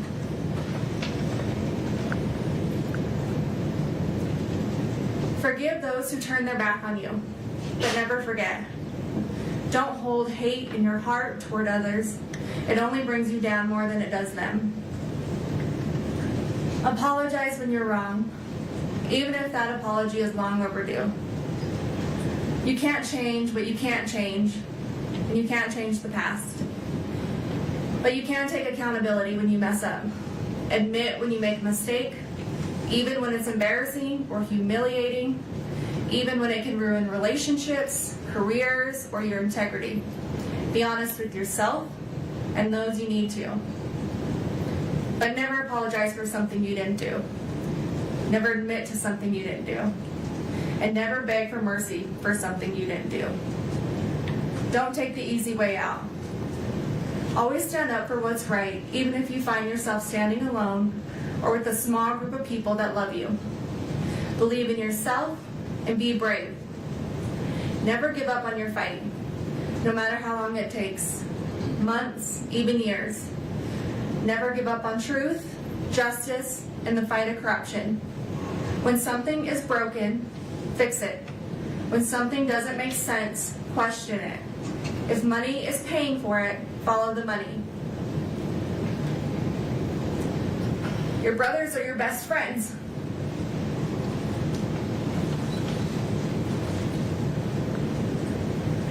Your dad and I raised you boys that if you cared about nothing else in this world, you care about each other.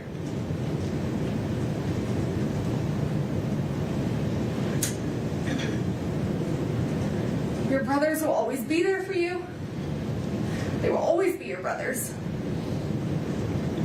You love them. You protect them. You take care of each other.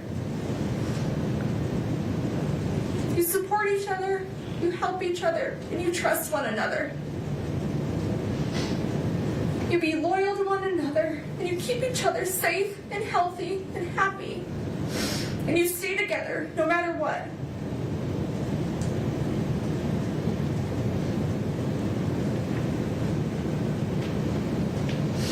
You have each other's backs. Be patient with one another.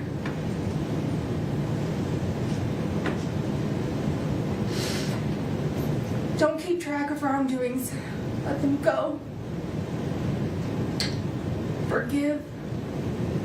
Move on. Show compassion, empathy toward each other. And never go a day without telling one another you love each other. Because you are never too old, or too cool, or too busy to love each other.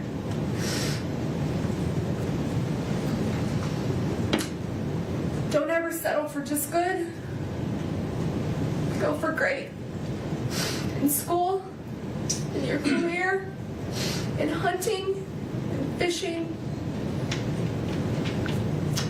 and your relationships and your goals exceed expectations.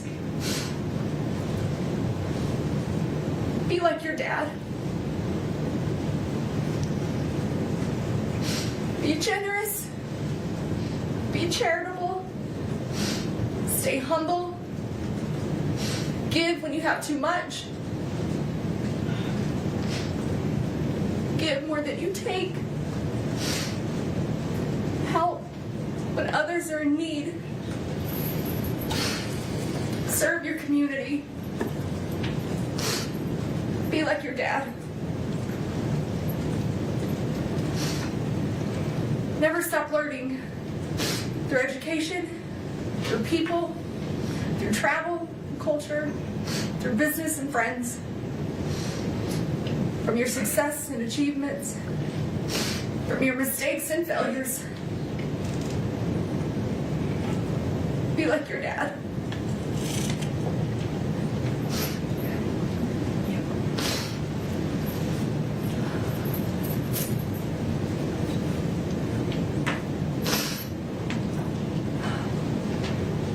Love the outdoors. Find your peace, your therapy, your heart and soul on the top of a mountain somewhere where it's quiet, where it's calm, where you will be able to feel the spirits of those that you love and miss the most. Be like your dad.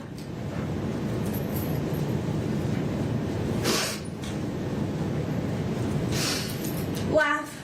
Laugh often. Laugh loud. Laugh when you want to cry. Laugh when you're mad.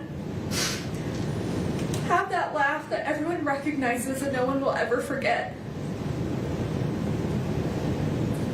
Even when you're gone. Be like your dad.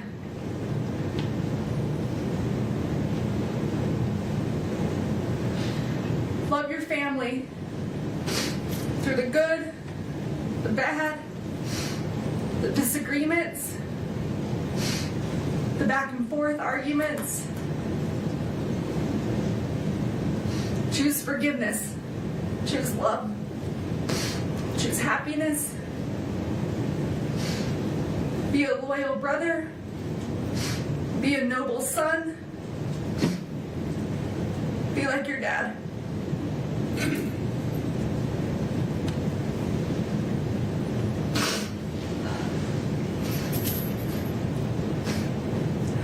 Have the hobbies that bring you excitement and joy, that give you a break from life, but build your life full of people and family who you love and that love you.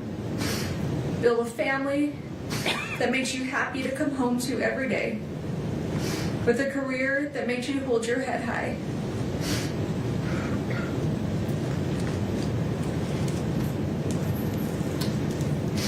Be the friend everyone wants to be friends with, the dad that everyone wishes they had. Be like your dad.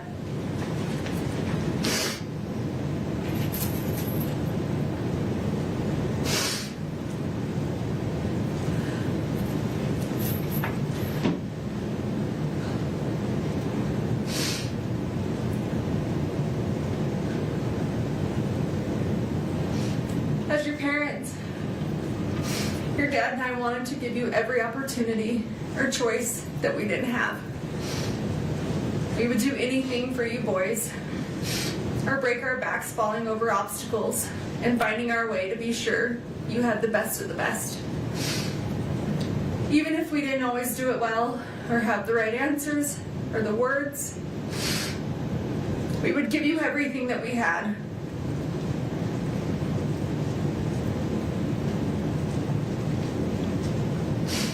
But the one thing I can't give you boys are the answers that you want the most. Because I can't give you something that I don't have. An explanation that I just don't know.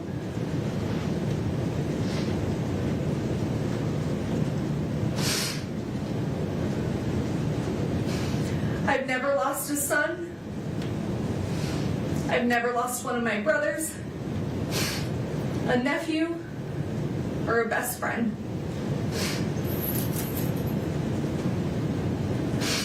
But I did grow up with a single mother, and I have lost my father. I do know what it's like to wonder, what if Dad could have watched me graduate college, walk me down the aisle, be there for the birth of one of you boys? If only Dad were here. I do know what that's like. The lifetime of pain that brings, the sadness and the anger. I would never wish that upon anyone. Especially you boys. My own sweet babies.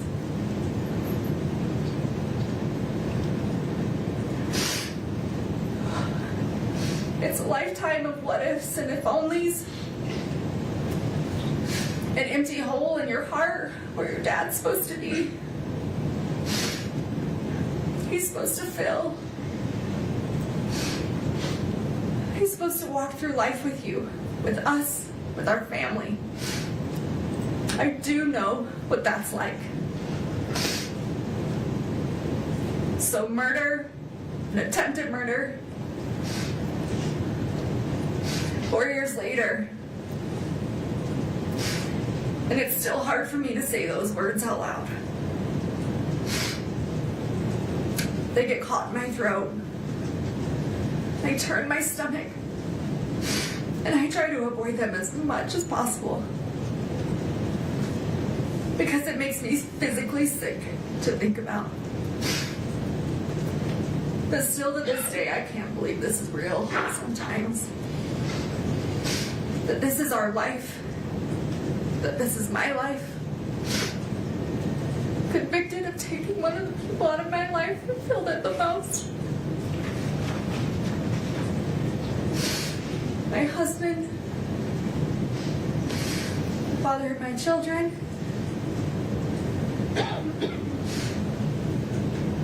still in shock and still in disbelief.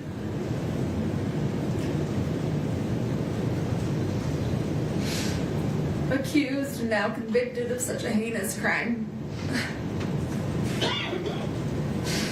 Potentially costing me to never see you boys again. I just lost both of their parents. And there's no textbook answer on how or what we're supposed to do. How I'm supposed to react or move forward. And I'm so sorry you boys are being pulled through the middle of this. This absolute chaos. Between two families fighting that both love you so very much. Trust and assets, our home, none of it matters. You boys are what matter. Your safety, your health, mentally, emotionally, all of that should be being prioritized. I will and have always prioritized your safety. I am your mother, and that is my job. And for anyone to scare you otherwise is just cruel and heartless.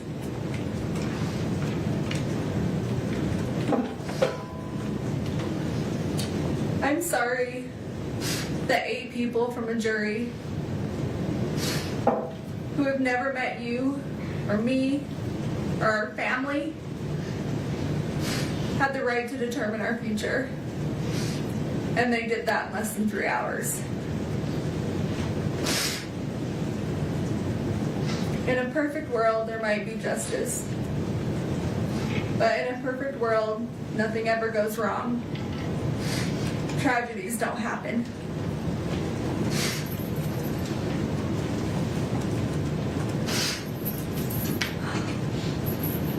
Some think a verdict or this sentencing will be the answer that they seek or that they need. but it won't. It will only give them something else to think about for a while. It may help to disperse some of their hurt or their resentment, but it won't relieve it. This grief will outlive us all. The hundreds of lives that this has affected. The lifelong trauma you boys have suffered this last 4 years will outlive us all.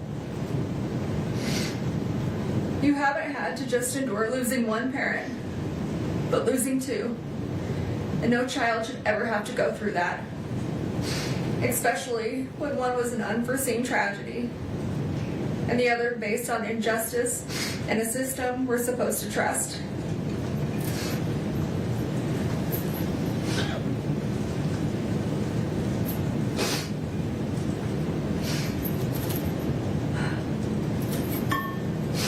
Your dad's memory will always be the kind that's a physical hurt, a tightening in your chest when you think of him, particularly on days like today, his birthday, because he was so loved that no verdict or sentence will ever be able to release that kind of suffering. I'm broken without your dad, I'm broken without you boys. God did not put me in this world to take a life. God put me in this world to give life, your lives. And I don't know who or what I'm supposed to be if it's not a mother. Your mother. And as much as you've been influenced into thinking that Dad was murdered, that I took your dad from you, that is completely wrong and an absolute lie.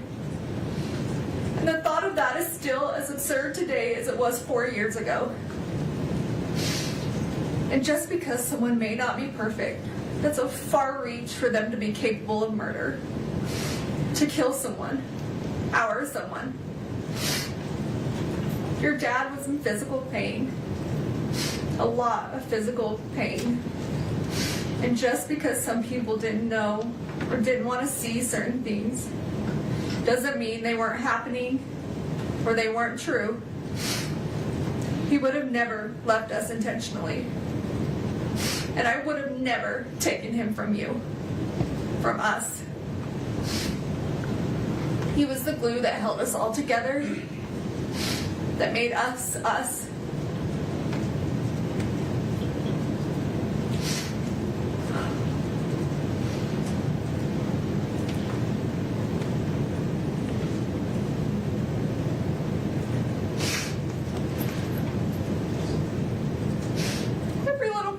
Their father. Because he's supposed to teach you the things that I could never explain.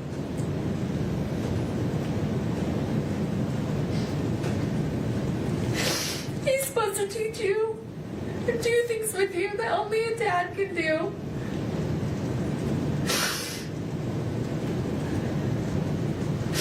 And only he could give you those life lessons between a father and a son.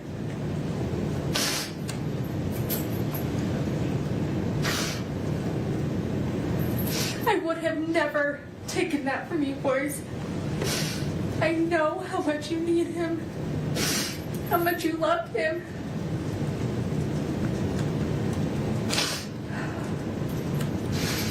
How much you aspire to be just like him.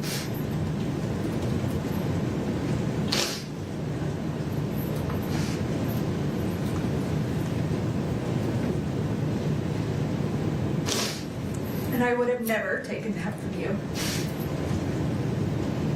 And I'm so sorry that I can't bring him back. For you, for me, for our family.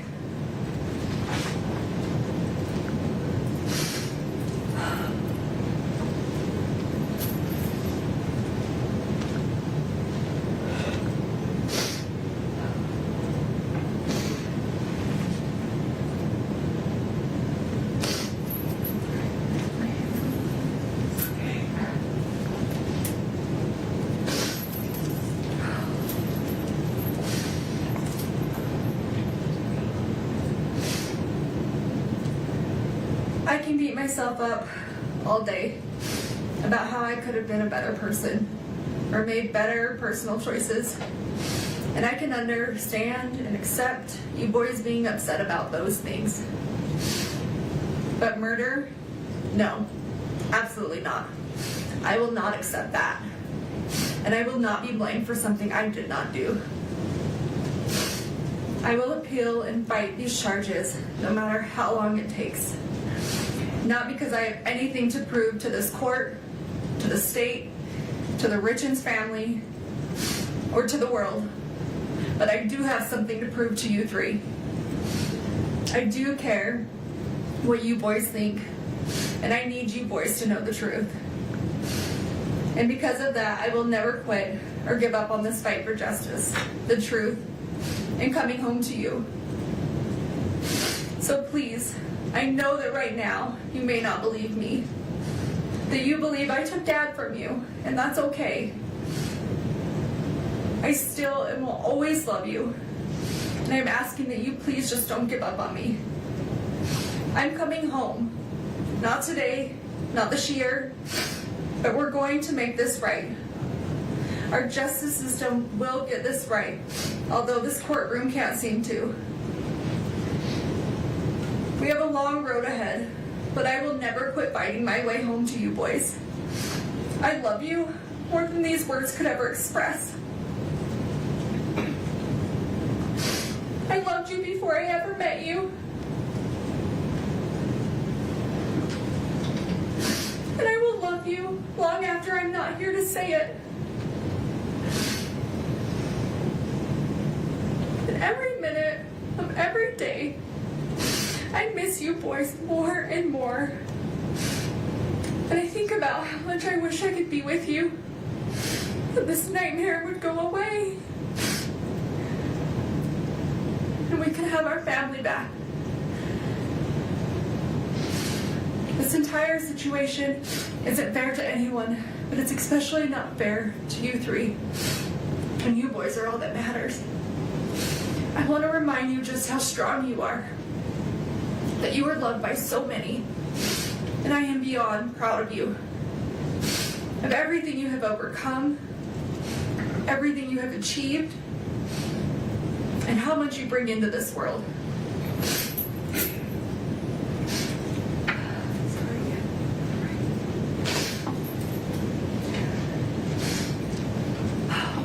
You boys have been through so much, and I wish I could take away all your sadness and all your pain. Tell you how much Dad and I love you, and that everything's going to be okay.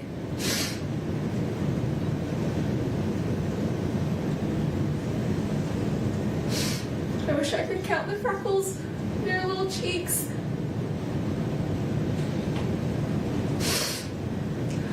Read you books before bed.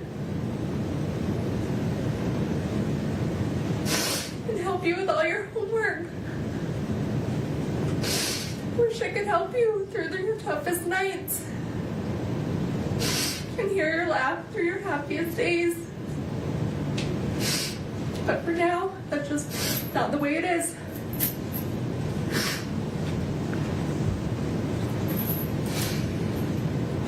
We have to be strong. We have to remember that our strength grows in these moments when we don't think we can go on. But we keep going on anyway, because we have to push through these hard days. Because in the end, at the end of this war, it will be so worth it. But I need you boys to always keep pushing through these hard days, because this will come to an end. I just need you to hang in there. Listen to your little hearts. Listen to your little bellies for the truth. Before you were told who to be and what to believe, remember who you are. Remember who we are.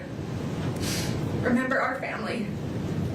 I will continue to call you every day, even if my calls are blocked. Just so you know that I'm here.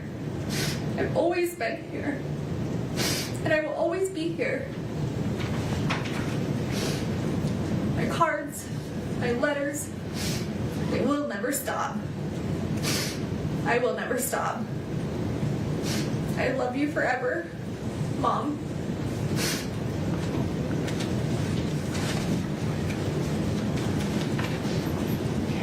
That's all you're.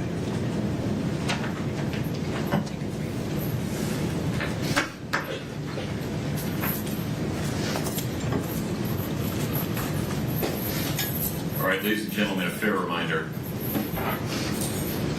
While inside the courtroom, everyone involved in this process must be treated with respect. We cannot have any outward reactions inside the courtroom. If any of you feel overcome with emotion, frustration, anger, whatever, of any kind, please remember just to look down. Keep your hands folded in your lap. The court has considered the following information: the evidence, information, arguments, and recommendations provided by counsel on the record today, the victim impact statements and other statements made on the record today regarding the appropriate sentence, and a pre-sentence investigation report as corrected on the record today, including the numerous statements attached to it. In addition, the court has considered each of the factors set forth in Utah Code 76-3-201 subsection 2B and has prioritized those factors as required by section 201-2C. Having considered the gravity and circumstances of the offenses for which Ms. Richins has been convicted, the number of victims, and available information regarding the history, character, and rehabilitative needs of the defendant, the court hereby orders that the sentences on counts 2 through 5 shall run consecutively to each other and to the sentence imposed on count 1. Moreover, the court exercises its discretion and chooses to impose no fines related to any sentence in this case. The court addresses the 5 counts on which Ms. Richins was convicted in reverse order. Ms. Richins, based on your conviction on count 5, third-degree felony forgery, the court hereby sentences you to an indeterminate prison term not to exceed 5 years. Based on your conviction on count 4, second-degree felony insurance fraud, the court hereby sentences you to an indeterminate prison term of not less than 1 and not more than 15 years. Based on your conviction on count 3, second-degree felony insurance fraud, the court hereby sentences you to an indeterminate prison term of not less than 1 and not more than 15 years. Based on your conviction on count 2, first-degree felony attempted aggravated murder, the court hereby sentences you to an indeterminate prison term of not less than 5 years, and that may be for life. Which brings us to the final issue, the appropriate sentence for count 1. Under Utah Code 76-3-207.7, there are only 2 options: an indeterminate prison term of not less than 25 years, and that may be for life, or life in prison without parole. And the law requires that the court consider each option.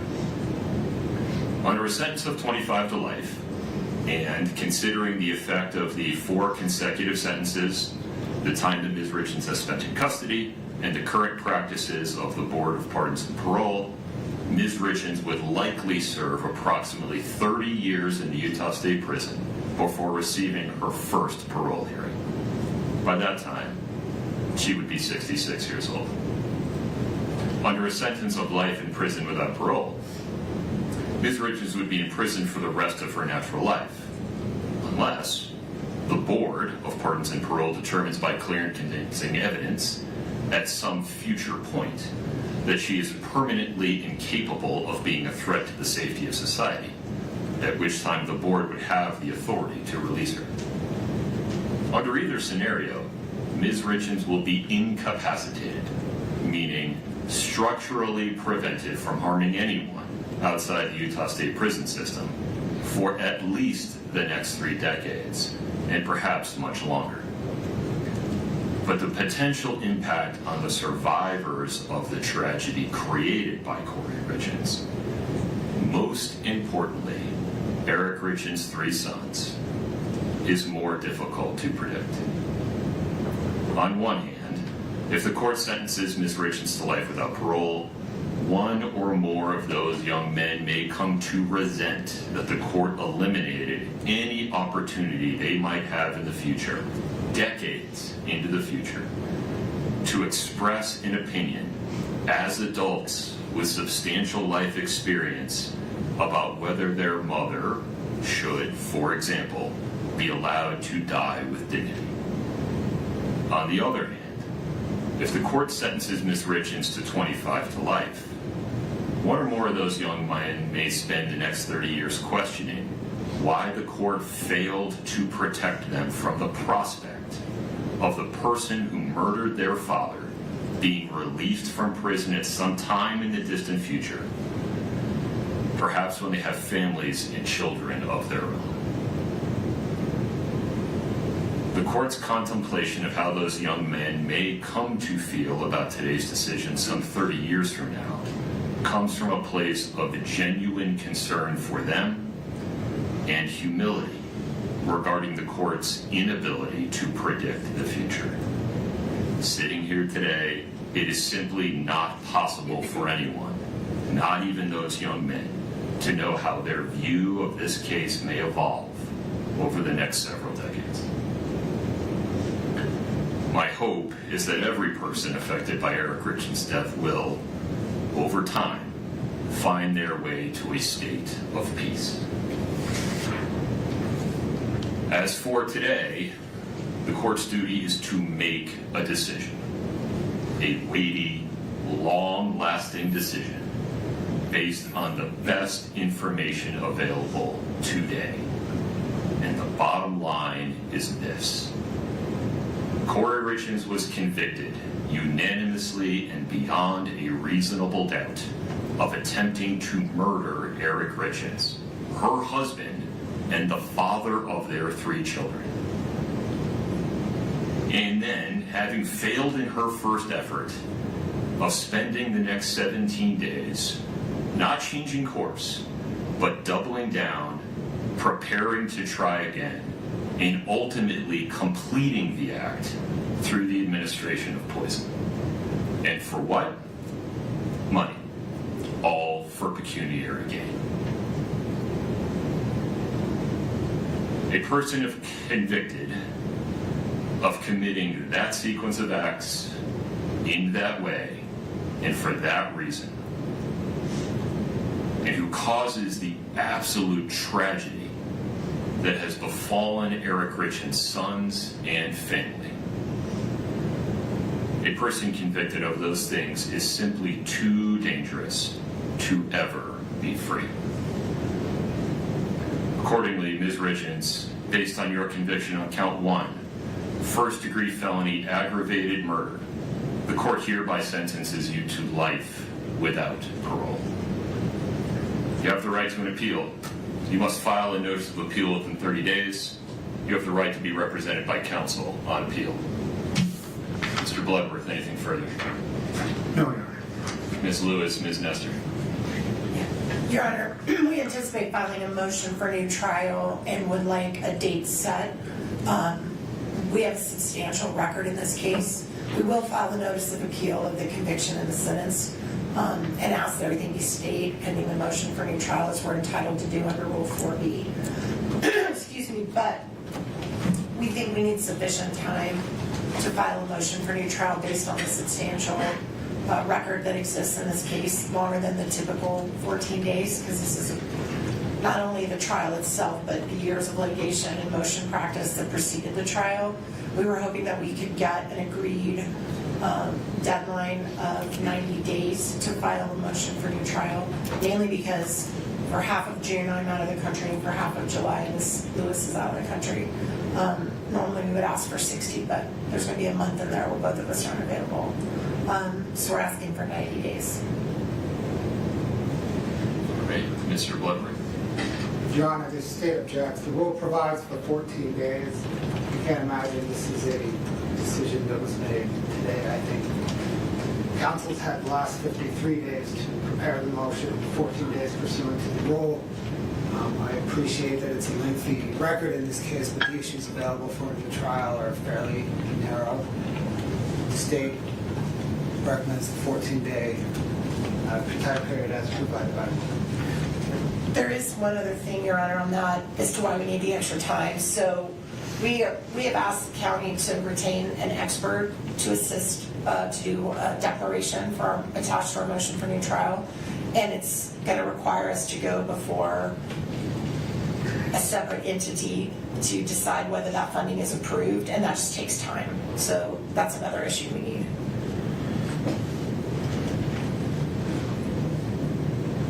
I feel like there's more that I need to know in order to make this decision. And so I can also appreciate why a defendant is concerned about the 14-day deadline so they do not lose that opportunity. Sitting here today with very little information and the state having very little opportunity to respond to this idea, I'll extend your deadline to 28 days. But within that time, if you want to file a motion to extend it, Ms. Nestor, with more detail, you have 14 days to file that motion.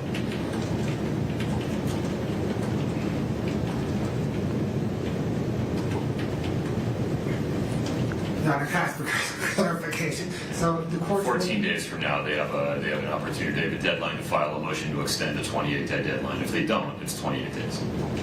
Gotcha. I acknowledge that 28-day deadline may cause practical difficulties for the state's team, and if I need to extend the state's response deadline, I will certainly give that fair consideration. Understood. Ms. Nestor, Ms. Lewis, anything else today? No, sir. Ms. Richins, you are hereby committed to the Utah State Prison and remanded to the custody of the Department of Corrections. This court is in recess. Please follow the deputy's instructions. We're off the record.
bring into this world.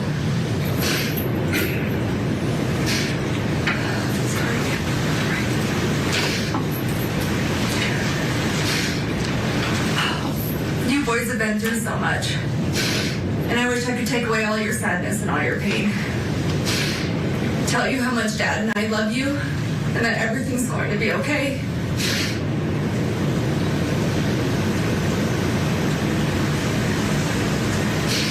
I wish I could count the freckles in your little cheeks.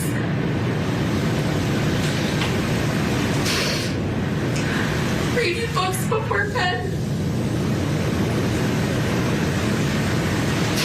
And help you with all your homework. Wish I could help you through your toughest nights. And hear your laugh through your happiest days. But for now, that's just not the way it is.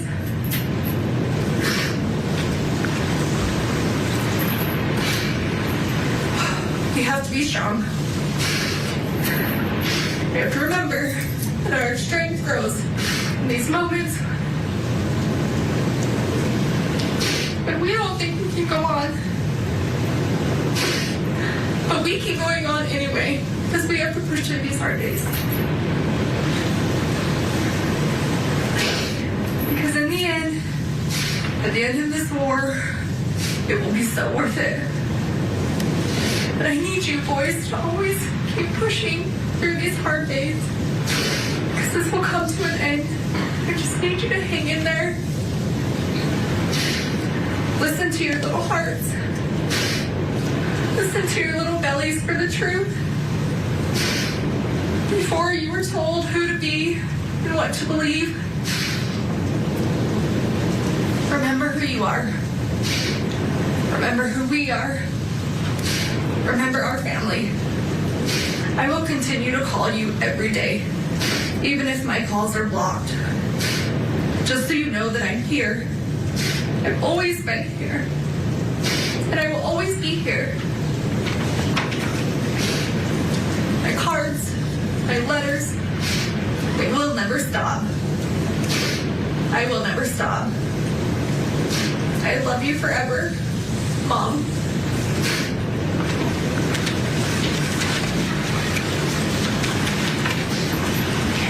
That's all right. I'll take it for you. She says there, I wish I could take away all your sadness and your pain when referring to her boys. Well, she should have thought about that before she took away these boys' father. Well, hear the judge's ruling on the other side of the break, folks. Keep it right here on Court TV. My cell phone bill kept going up. I started to look around, what are our other options? With Consumer Cellular, I'm saving over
Welcome back to Court TV Live. I'm Cody Thomas. Now, Kouri Richins has addressed the courts. Now it's time for the judge to address Richins and determine her fate. Let's get back inside that courtroom for the judge's sentence. All right, ladies and gentlemen, a fair reminder. While inside the courtroom, everyone involved in this process must be treated with respect. We cannot have any outward reactions inside the courtroom. If any of you feel overcome with emotion, frustration, anger, whatever, of any kind, please remember just to look down. Keep your hands folded in your lap. The court has considered the following information: the evidence, information, arguments, and recommendations provided by counsel on the record today, impact statements and other statements made on the record today regarding the appropriate sentence, and the pre-sentence investigation report as corrected on the record today, including the numerous statements attached to it. In addition, the court has considered each of the factors set forth in Utah Code 76-3-201 subsection 2B, and has prioritized those factors as required by section 201(2)(c). Having considered the gravity and circumstances of the offenses for which Ms. Richins has been convicted, the number of victims, and available information regarding the history, character, and rehabilitative needs of the defendant, the court hereby orders that the sentences on counts 2 through 5 shall run consecutively to each other and to the sentence imposed on count 1. Moreover, the court exercises its discretion and chooses to impose no fines related to any sentence in this case. The court addresses the 5 counts on which Ms. Richins was convicted in reverse order. Ms. Richins, based on your conviction on count 5, third-degree felony forgery, the court hereby sentences you to an indeterminate prison term not to exceed 5 years. Based on your conviction on count 4, second-degree felony insurance fraud, the court hereby sentences you to an indeterminate prison term of not less than 1 and not more than 15 years. Based on your conviction on count 3, second-degree felony insurance fraud, the court hereby sentences you to an indeterminate prison term of not less than 1 and not more than 15 years. Based on your conviction on count 2, first-degree felony attempted aggravated murder, the court hereby sentences you to an indeterminate prison term of not less than 5 years, and that may be for life. Which brings us to the final issue, the appropriate sentence for count 1. Under Utah Code 76-3-207.7, there are only 2 options: an indeterminate prison term of not less than 25 years, and that may be for life, or life in prison without parole. And the law requires that the court consider each option. Under a sentence of 25 to life, and considering the effect of the 4 consecutive sentences, the time that Ms. Richins has spent in custody, and the current practices of the Board of Pardons and Parole, Ms. Richins would likely serve approximately 30 years in the Utah State Prison before receiving her first parole hearing. By that time, she would be 66 years old. Under a sentence of life in prison without parole, Ms. Richins would be in prison for the rest of her natural life, unless the Board of Pardons and Parole determines by clear and convincing evidence at some future point that she is permanently incapable of being a threat to the safety of society, at which time the Board would have the authority to release her. Under either scenario, Ms. Richins will be incapacitated, meaning structurally prevented from harming anyone outside the Utah State prison system for at least the next 3 decades, and perhaps much longer. But the potential impact on the survivors of the tragedy created by Kouri Richins, most importantly, Eric Richins' 3 sons is more difficult to predict. On one hand, if the court sentences Ms. Richins to life without parole, one or more of those young men may come to resent that the court eliminated any opportunity they might have in the future, decades into the future, to express an opinion as adults with substantial life experience about whether their mother should, for example, be allowed to die with dignity. On the other hand, if the court sentences Ms. Richins to 25 to life, one or more of those young men may spend the next 30 years questioning why the court failed to protect them from the prospect of the person who murdered their father being released from prison at some time in the distant future, perhaps when they have families and children of their own. The court's contemplation of how those young men may come to feel about today's decision some 30 years from now comes from a place of genuine concern for them and humility regarding the court's inability to predict the future. Sitting here today, it is simply not possible for anyone, not even those young men, to know how their view of this case may evolve over the next several decades. My hope is that every person affected by Eric Richins' death will, over time, find their way to a state of peace. As for today, the court's duty is to make a decision, a weighty, long-lasting decision based on the best information available today. And the bottom line is this. Kouri Richins was convicted unanimously and beyond a reasonable doubt of attempting to murder Eric Richins, her husband, and the father of their 3 children.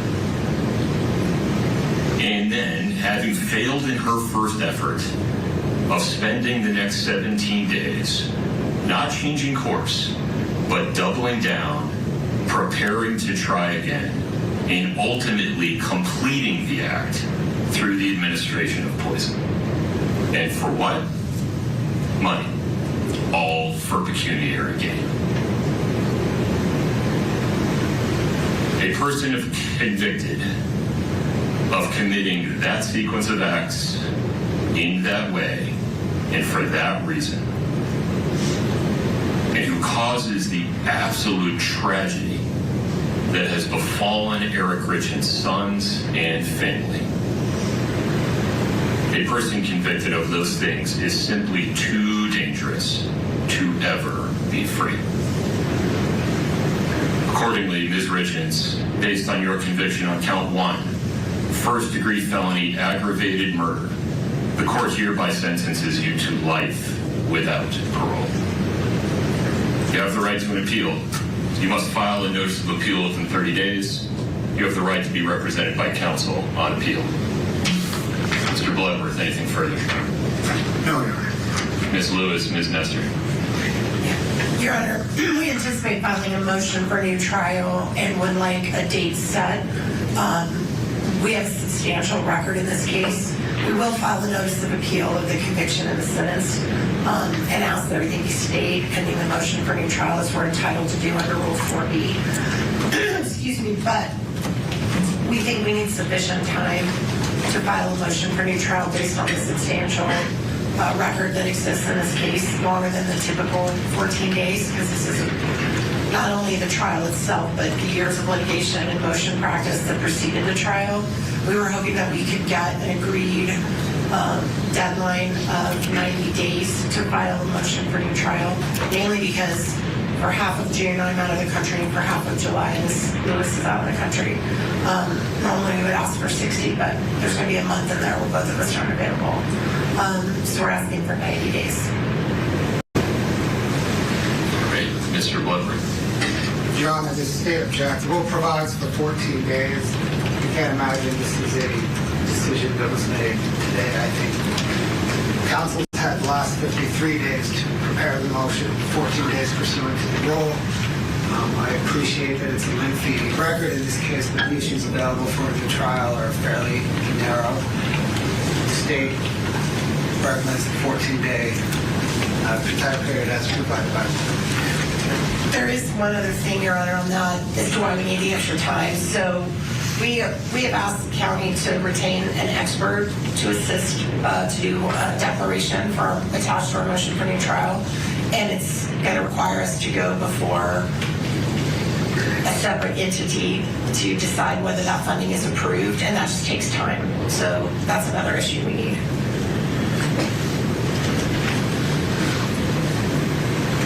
I feel like there's more that I need to know in order to make this decision. And so I can also appreciate why defendant is concerned about the 14-day deadline so they do not lose that opportunity.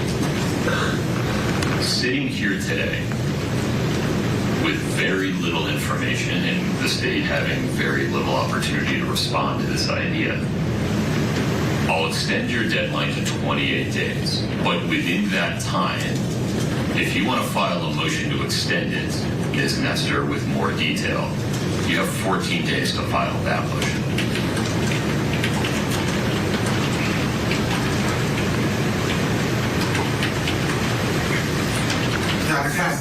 Clarification. So the court 14 days from now, they have an opportunity. They have a deadline to file a motion to extend a 28-day deadline. If they don't, it's 28 days.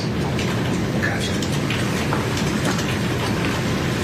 I acknowledge that that 28-day deadline may cause practical difficulties for the state's team, and if I need to extend the state's response deadline, I will certainly give that fair consideration. Understood. Ms. Nestor, Ms. Lewis, anything else today? No, sir. Ms. Richins, you are hereby committed to the Utah State Prison and remanded to the custody of the Department of Corrections. This court is in recess. Please follow the deputy's instructions. We're off the record.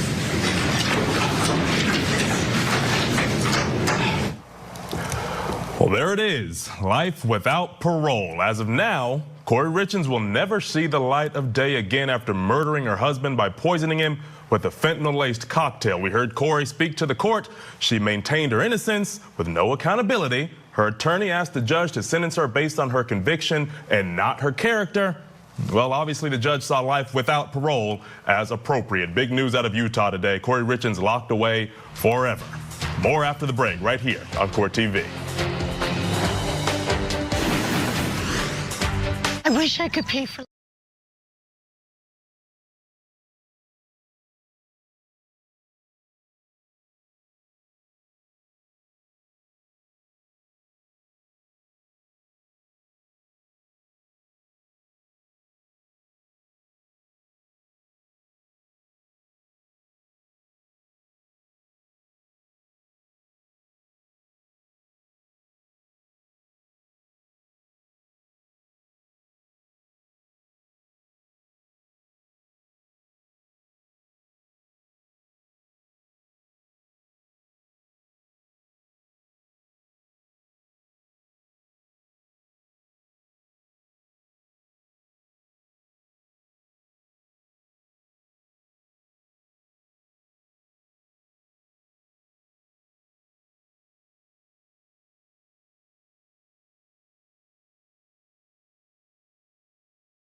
Accordingly, Ms. Richins, based on your conviction on count 1, first-degree felony aggravated murder, the court hereby sentences you to life without parole.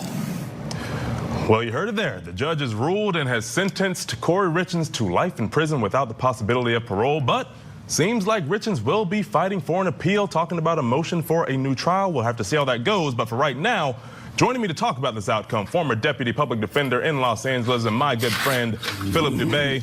Philip, what are we making of this decision here, man? I mean, life without parole, that's pretty heavy. Obviously, the judge viewed this case as, especially aggravated because prosecutors argued there was prior planning there, and I guess that aggravation pointed toward the idea of future dangerousness, which led him right down that path to life without parole. Yeah, ultimately what it means is A, he was not moved at all by her waterworks, and B, I think that whatever apology she gave through that rhetorical flourish, if you will, rang hollow to the court. And I think in the end, the judge basically found that she could not be rehabilitated ever to be returned to society, to re-enter society. And that given the aggravated nature of this crime and all the factors surrounding it, that there was no way he was going to set her free by his gavel. There was just no way. We got to harken back to that evidence. Cody, remember what she did? She shopped around to find someone to get her the Michael Jackson strength of drug. And it wasn't to enhance the moonwalk, okay? It was to get the job right. Come on, it was to kill The movie just came out now. Everyone's talking about it. Exactly. She wasn't trying to get him to glide smooth forward and backwards. No, she wanted him to have an eternal dirt nap, not to sound crass. And her tears just rang hollow to this judge. And if I recall correctly, the judge is a former prosecutor before he made it to the bench. So he has seen this. He's impervious to the tears. He's also impervious to violent crime. And so he just did his weighing and balancing. And frankly, if we're all honest, Kouri probably could have even got the death penalty. Had they have actually sought death against her, she could have faced the firing squad. So in the end, I think prosecutors did her a big favor.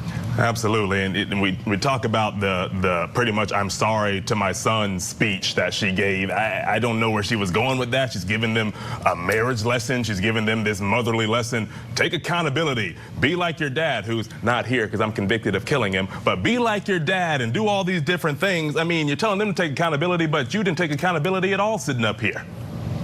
Exactly. And she could have done that all in a letter to her kid. She didn't have to do it on the record in open court like that, because if she thought that that was going to move the monolith toward life with parole, she was sadly mistaken. And my gut tells me, I don't know her defense counsel, they probably told her to sit this one out and let us do the talking for you, because we don't think that it will have any effect on this bench. They know this judge, they know how he rules, they know his sentencing schemes, and there is no way that the judge was going to fall below that. There was just no way. And again, like I said, she's lucky she didn't get the firing squad, because I'm telling you, they would unload and reload until they got the job done.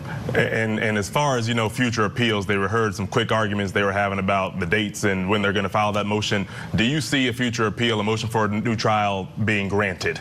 Oh, sure. Never granted. I see it filed. I see a lot of ink, toner, and paper getting wasted, frankly. But you have a job to do as a defense attorney. You got to defend your client.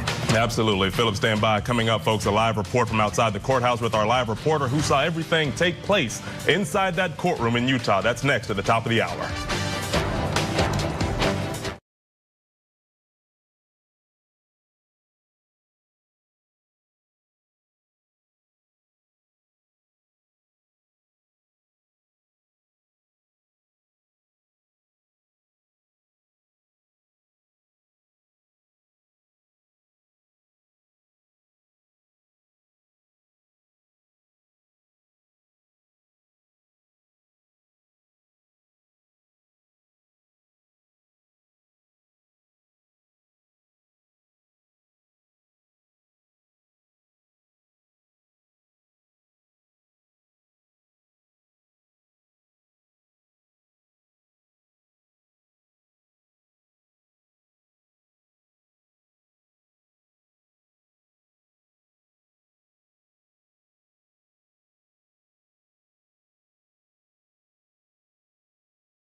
Accordingly, Ms. Richins, based on your conviction on count 1, first-degree felony aggravated murder, the court hereby sentences you to life without parole.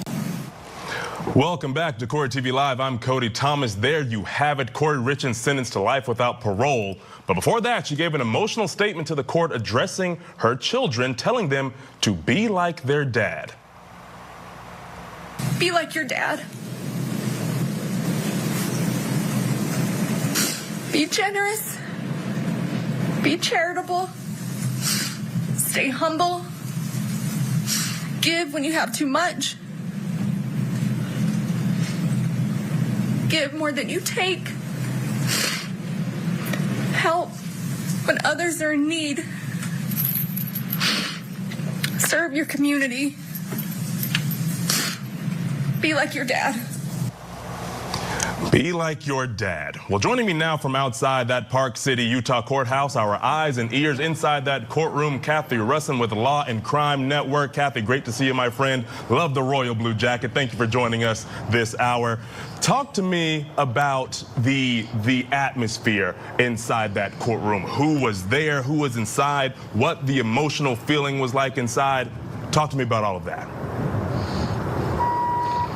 Yeah, I'm joining you from windy Park City right at this moment. It was pretty emotional. It was very interesting because we had the morning was all the victim side, and then after the short lunch break, it was all the defense side. So definitely two different feelings inside that courtroom. Eric Richins' family filled up the first 2 rows, and then Kouri Richins had, I want to say, maybe 7 to 10 people there on her side, including her mother and her brother.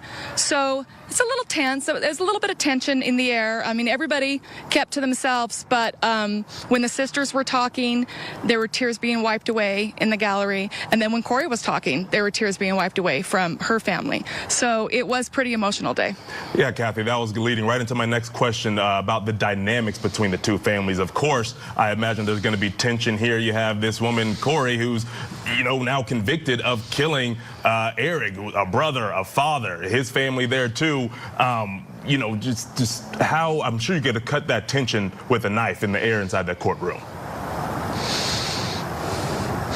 Very much so. When we are all let out of the courtroom, Kouri Richins' family goes first, and then they wait a few minutes before the rest of Eric Richins' family leaves. And so they are directing the traffic in and out of that courtroom to keep them separated. Absolutely. I'm sure they don't want any sort of interaction between the two.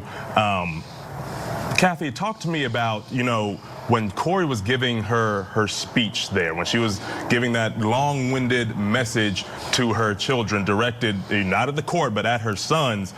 What was the judge's, demeanor as he was listening to that? Because we know, after all, he sentenced her to life without parole, so I guess all of that rung hollow to him. What was he looking like up there on the bench? So I will say he was pretty animated today, as far as that judge can be animated. He had little smirks every once in a while, not just when Kouri was talking, but earlier in the day when the sisters were talking and they were saying things about how their lives have been impacted. He was very animated, and then when Kouri was talking, he was kind of looking down most of the time. Everyone else that spoke, he gave them his full attention and stared at them. I didn't see him look at Kouri the entire time she was talking. And for the rest of us, at least for me, I was like, oh, this 30 minutes is going to be her talking to her sons. We didn't know that going in, what her 30 minutes was going to be about. When her attorney said this morning that she would take about 30 minutes, I was thinking, wow, that's a long time for a defendant to speak. And now I see why. She says she's been blocked from any contact from her sons. She tries to send them cards and they get returned. And so she wanted to take this moment so when they're older and they can go back and watch the footage, they could hear what she had to say to them.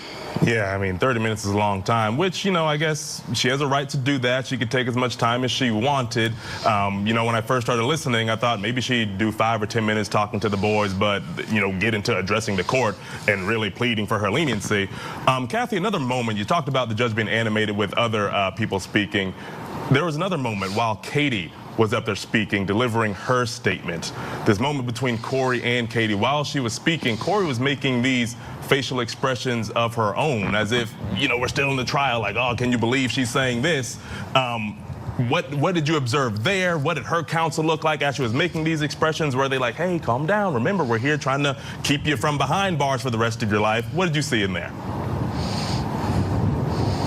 I don't think her counsel saw her expressions. We all saw it because we had our camera focused on her in the background while Katie was speaking and the other victim impact statements. And yes, Kouri was very animated. She was smirking. She was incredulous, or at least appeared that way many times.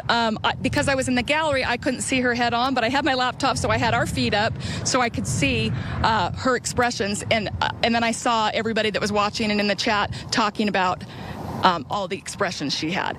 You know, she insists she's innocent. She didn't do this. She misses Eric. She loves Eric. This is just kind of a travesty of justice. She says one day justice will be served, even though it wasn't served in this courtroom. So that was her attitude all day, that she shouldn't be here and this shouldn't have been happening. Yeah, I felt like I expected her to maintain her innocence throughout this whole thing, as she's done through this trial. I didn't expect anything different here today. And we saw immediately, you know, after that verdict came down, she kind of looked a little stoic. She kind of just like, nodded her head. But then right after that, her counsel stood up and immediately talked about filing, you know, that motion for appeal, a motion for a new trial.